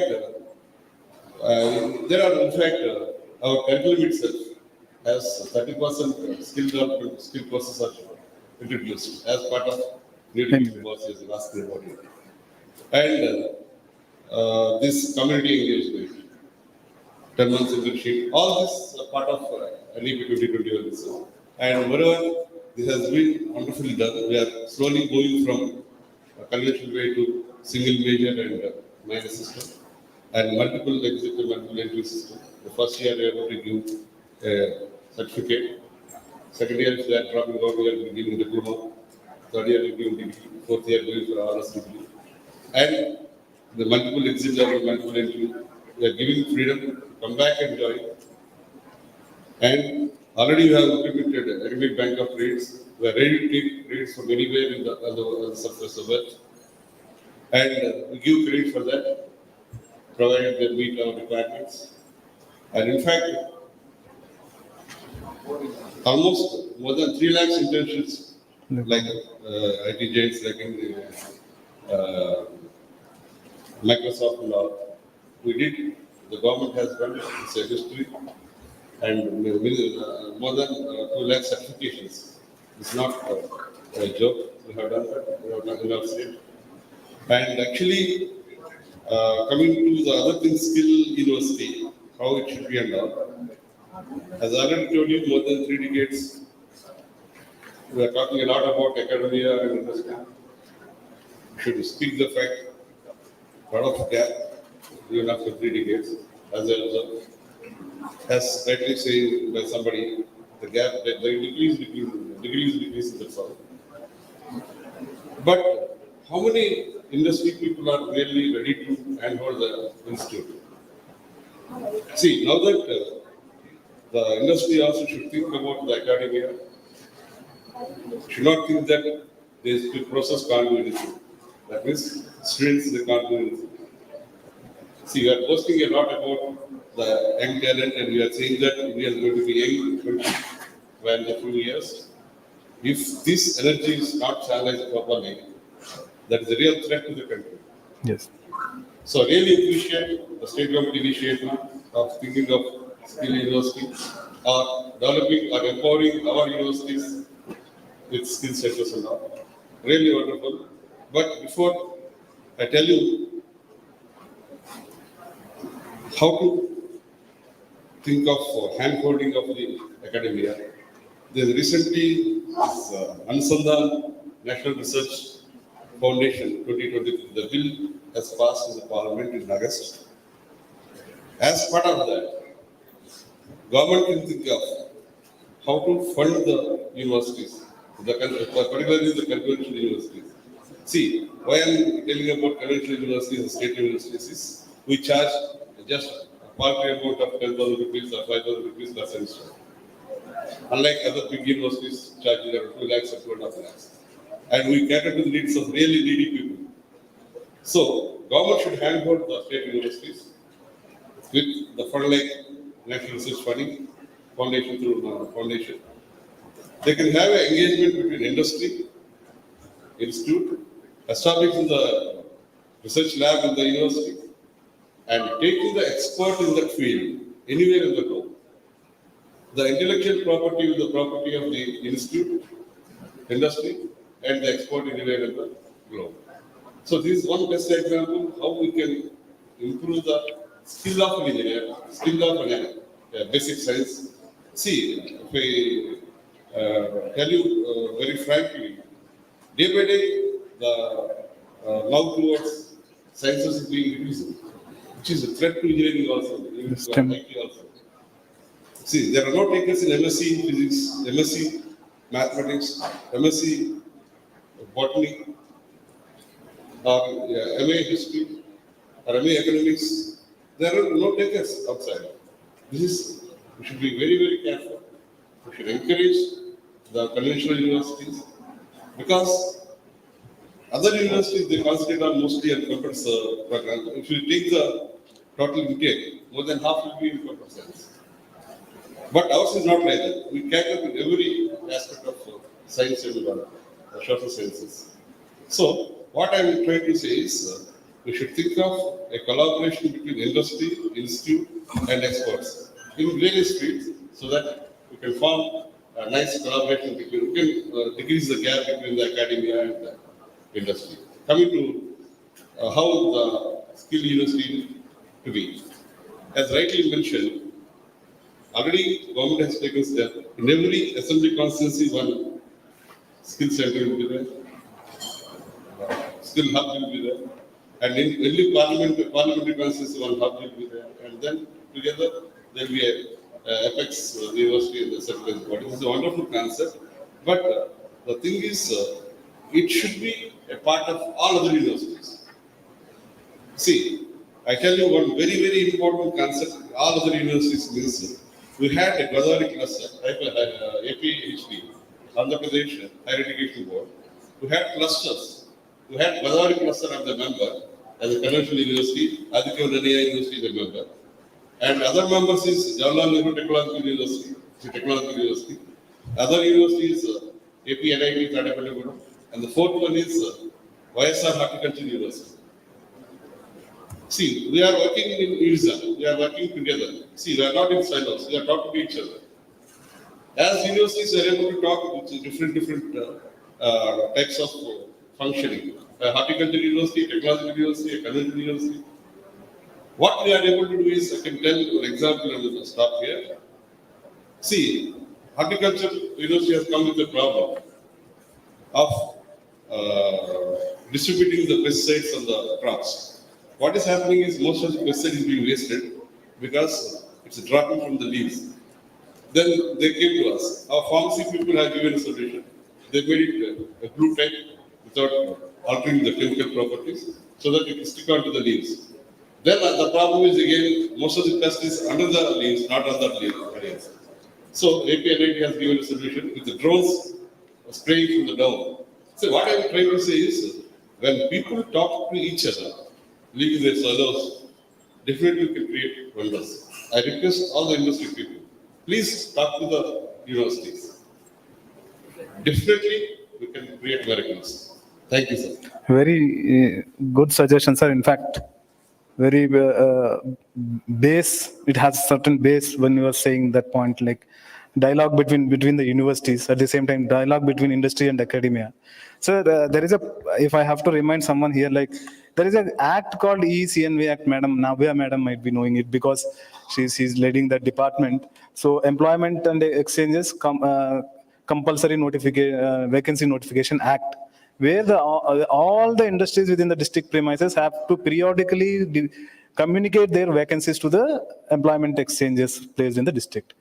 So that is where, like, even that role is there for every industry and employment exchange in the district, but it is not happening at the expected pace across the country.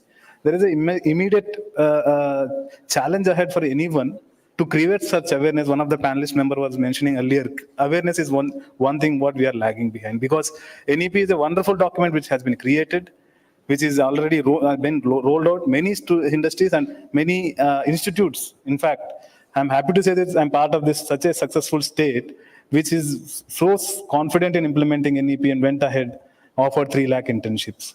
It's a great move to all together. At the same time, apart from that also, conventional education also, skill development is also one of the major subjects, because 5 lakh graduates are passing out every year looking for some sort of employment. To reduce the unemployment rate, which is there prevalent in the market, there should be one mechanism which should address the gap of skill gap which can offer the capsule kind of a skill training program to the student and place them in the employment. That is the immediate challenge ahead. Reason why the emphasis on skills university is coming up, which can actually foster the entire ecosystem. Thank you, sir. Thank you for your You are input. talking of employment. Yes, yes. Just to add one point, actually, I was Andhra Pradesh Public Service Commission member for the last 6 years and then recently joined as Vice Chancellor.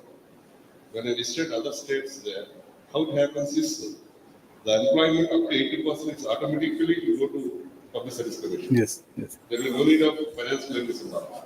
And moreover, there are no employment exchanges in other states, like Kerala. The Public Service Commission itself is an employment exchange. Understood. Yes. Yes. That reduces what I use. Thank you. Got your point, sir. So my next question is to Professor G. Gnanamani Garu. So, sir, when we are talking about internships, universities, role and everything, so I just want your suggestion in terms of like establishment of, again, the question is same, but we want to get few more opinions so that we'll have a solid base for what we are going to define like in the future. Yeah. Thanks. Good evening, and I namaskaram to each one of you. Good evening to my fellow panelists seated here. Purushottam ji. Professor Padmarajan Garu has presented some of the issues concerning the state universities. I'll add a few more from my side. While we welcome the establishment of the skill university run by the government, surely, yes, we need one. Andhra Pradesh government needs one.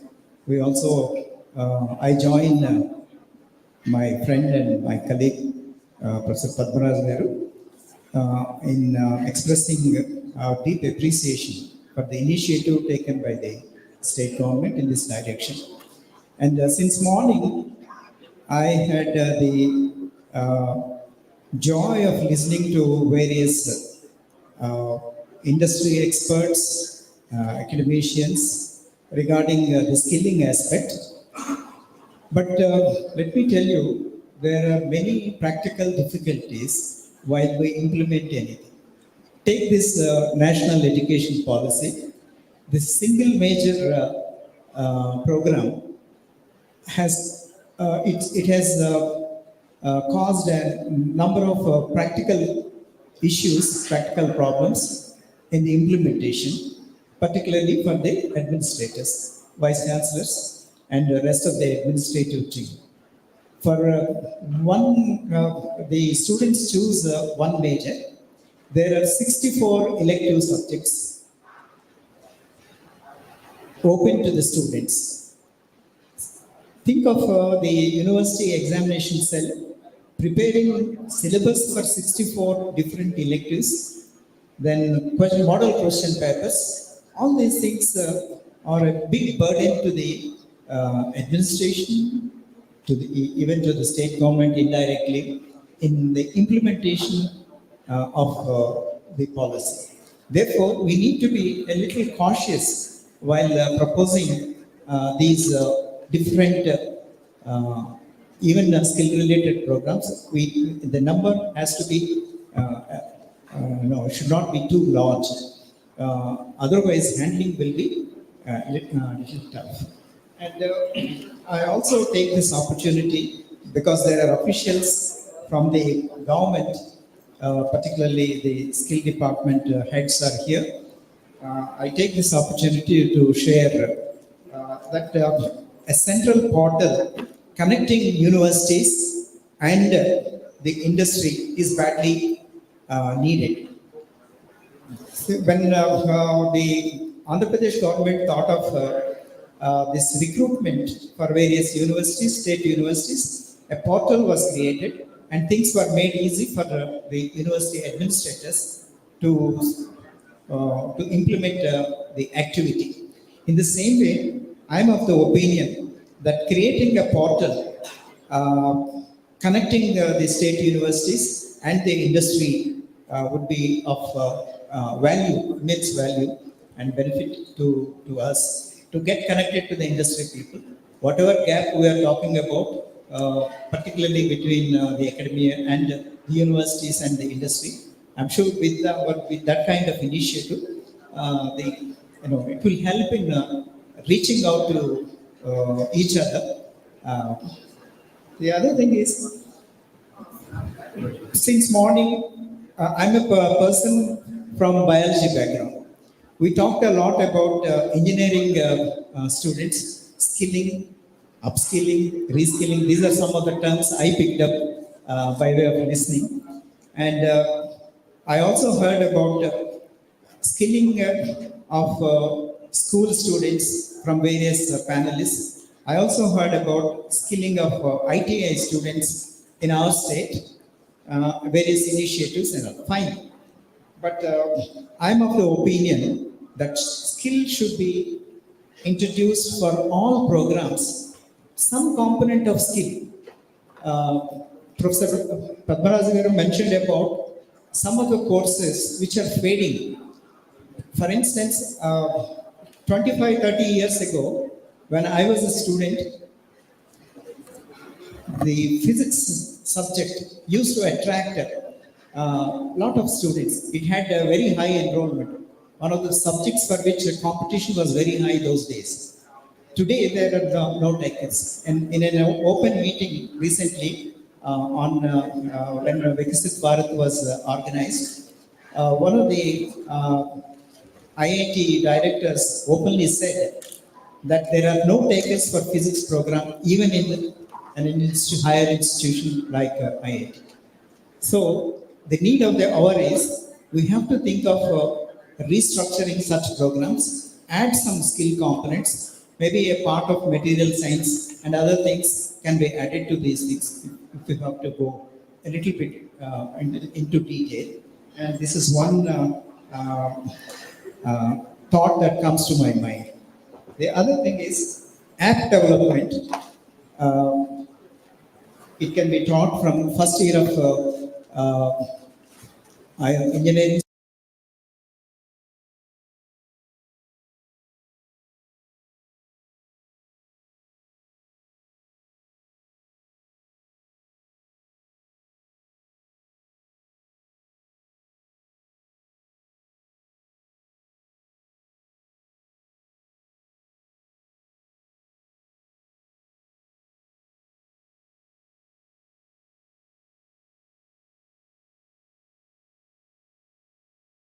Universities, we are anxiously waiting for the faculty recruitment. We are understaffed, and with the introduction of new programs with all the skill component, it's surely going to be difficult for us unless this aspect is also taken care of. And,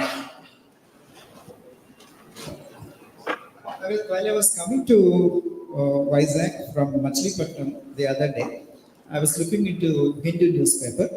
And, in this, it was mentioned that Satya Nadella, Chairman CEO, he stated that by 2025, 20 lakh Indians are going to be trained by Microsoft. They would provide AI skilling opportunities for Indian students and other persons.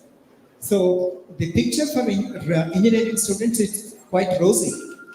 The efforts of the state government also is mostly for the engineering and other related disciplines. So my appeal to all the people here, particularly those in the industry, please do think of other programs. And when I looked into the data relating to HSS, Humanities and Social Sciences students, they're doing quite well as the engineering students in countries like Canada.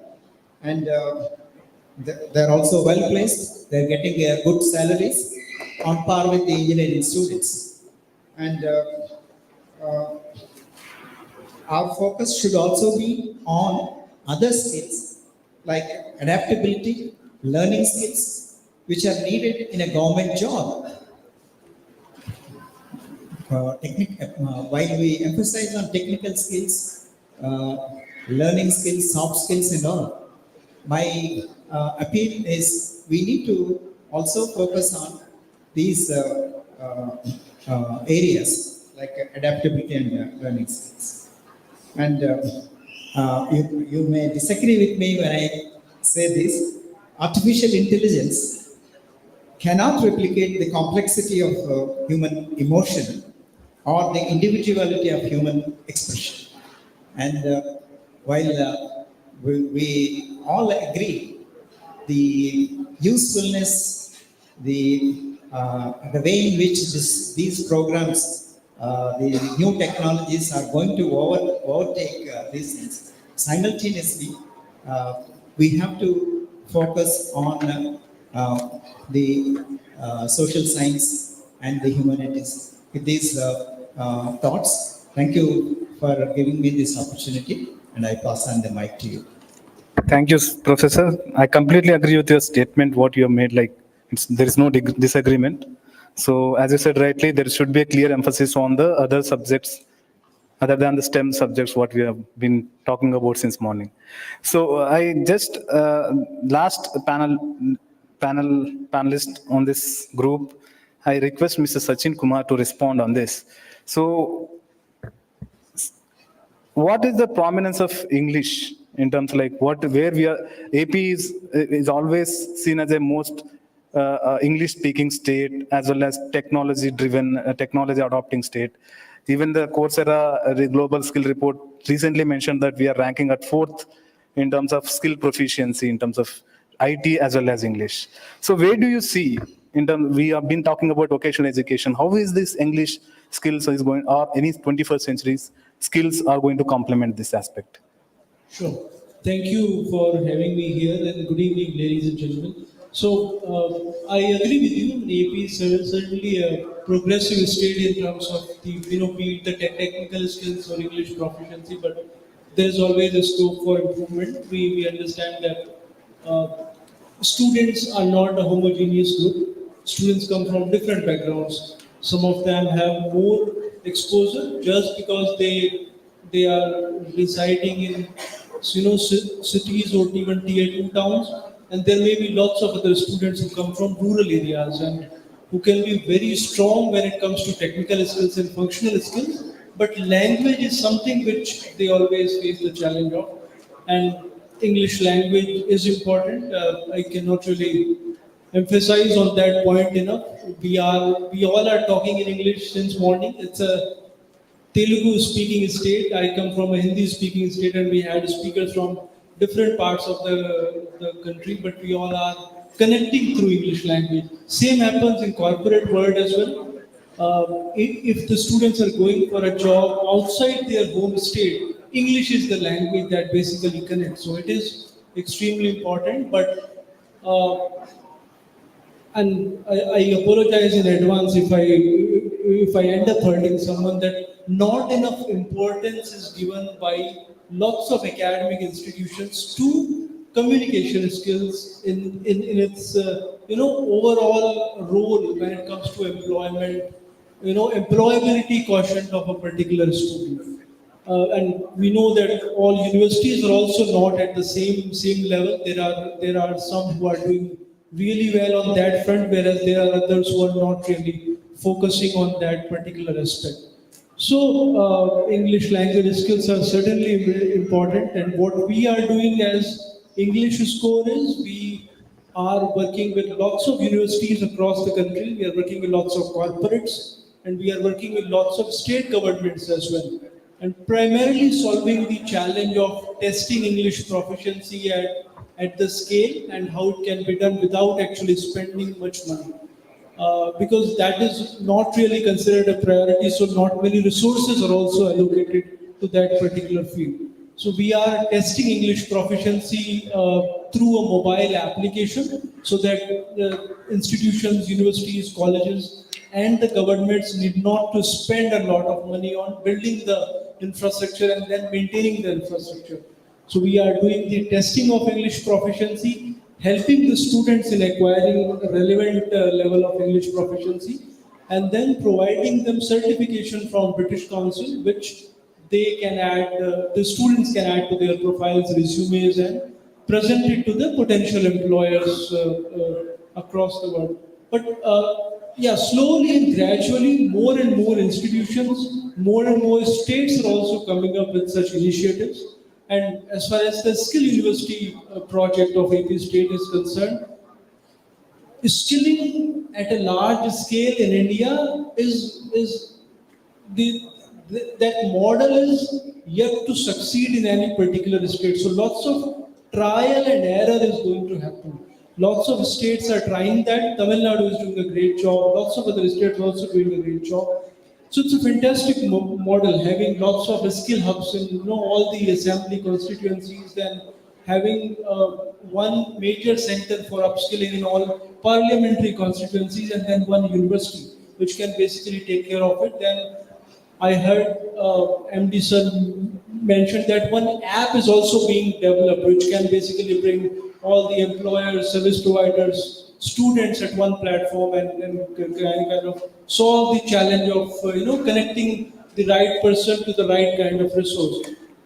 But as Mr. RCM Reddy mentioned, and he is a veteran of skills industry, execution is always a challenge, and when we are working at a statewide project, that were in a state which is bigger than many European countries actually. So diversity is there, different sort of requirement, different sort of challenges are there. So I'm sure it will be executed and we'll see great success, but certainly there'll be some changes, some learning, then redoing the things and then doing it again. That is my suggestion. Yeah, thank you so much, Mr. Sachin. So AP government is committed towards that. Like, we have been conducting such kind of conclaves to go away with the trial and error thing. So we have to go with the proper planning. Reason why there is a discussion on like skills university establishment especially. Thank you so much for your inputs. With this, I conclude the panel discussion. I thank every panelist who have conveyed their opinion. Your points have been noted, sir. We'll definitely try to create one model in the coming days, which will be fruitful for the entire state. Thank you so much. 1 second.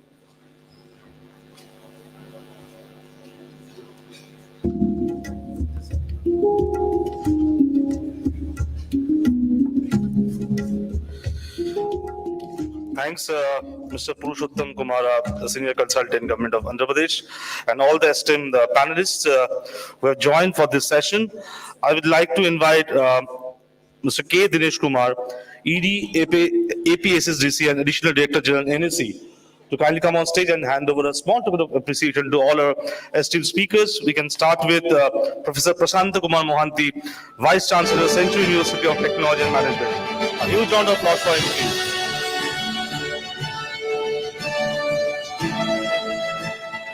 Professor Padma Raju, Vice Chancellor, Adhikavi Nannaya University. Professor G. Gyanamani, Vice Chancellor, Krishna University.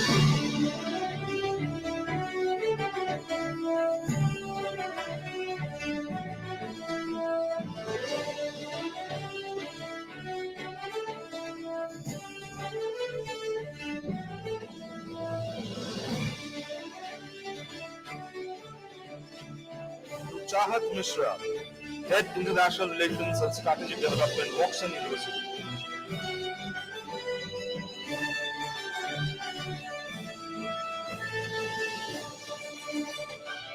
And Mr. Sachin Kumar, Country Manager, English School.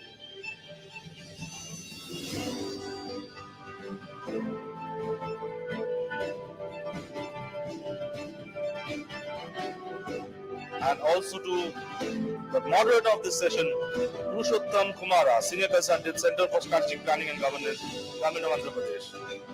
And you all can have a group photo together. All the esteemed speakers. A group photo, yes.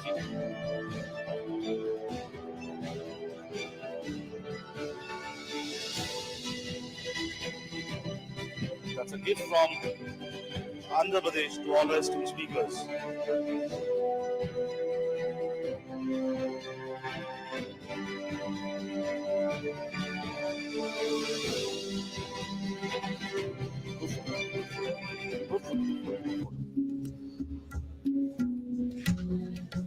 Yeah, you can go for it. Yeah.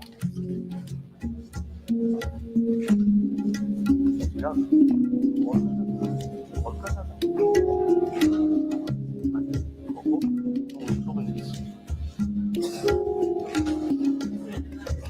you so much.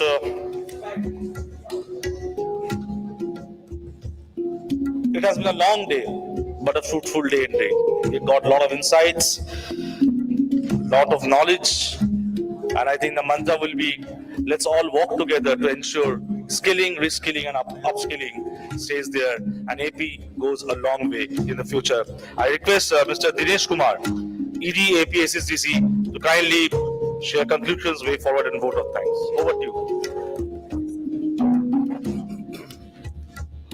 Honorable delegates, ladies and gentlemen, as the popular adage goes, like everything that starts should definitely end. So this was a wonderful event which was organized, and as the time passed away, we should be willing, fully bidding an aid to this event. So on behalf of the government of Andhra Pradesh, I would like to express my heartfelt gratitude to each and every one of you for your active participation and valuable contributions to the National Skill Conclave 2024. This event has truly been a resounding success, thanks to the unwavering support and dedication to all the stakeholders involved.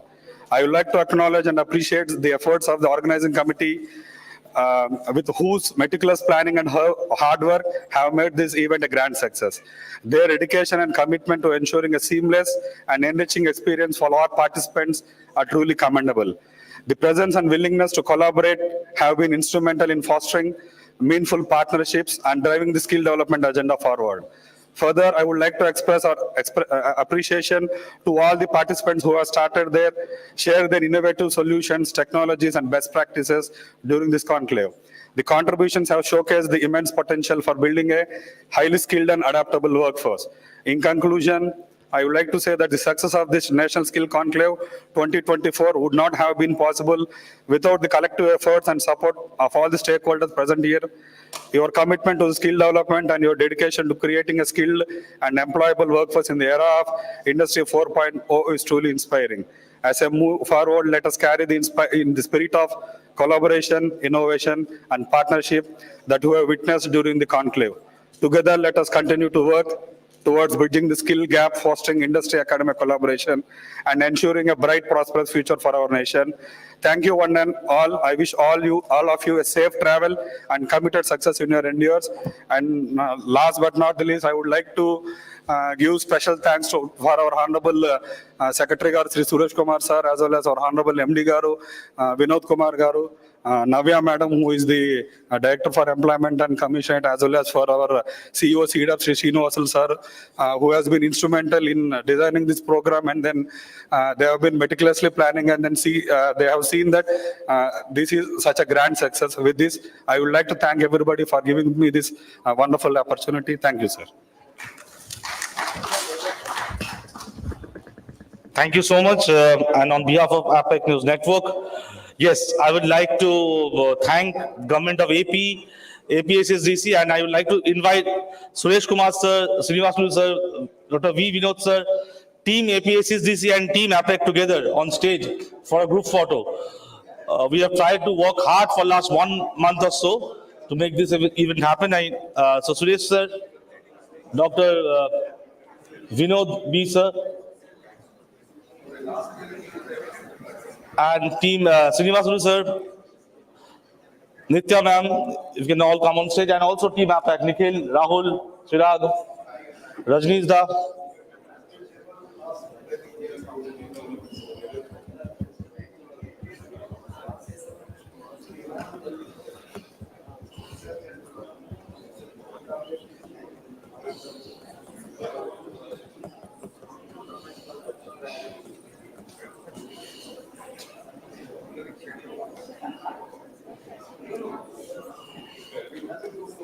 Yes, come, sir, come. Sir, come, Suresh Sir, Vinod Sir.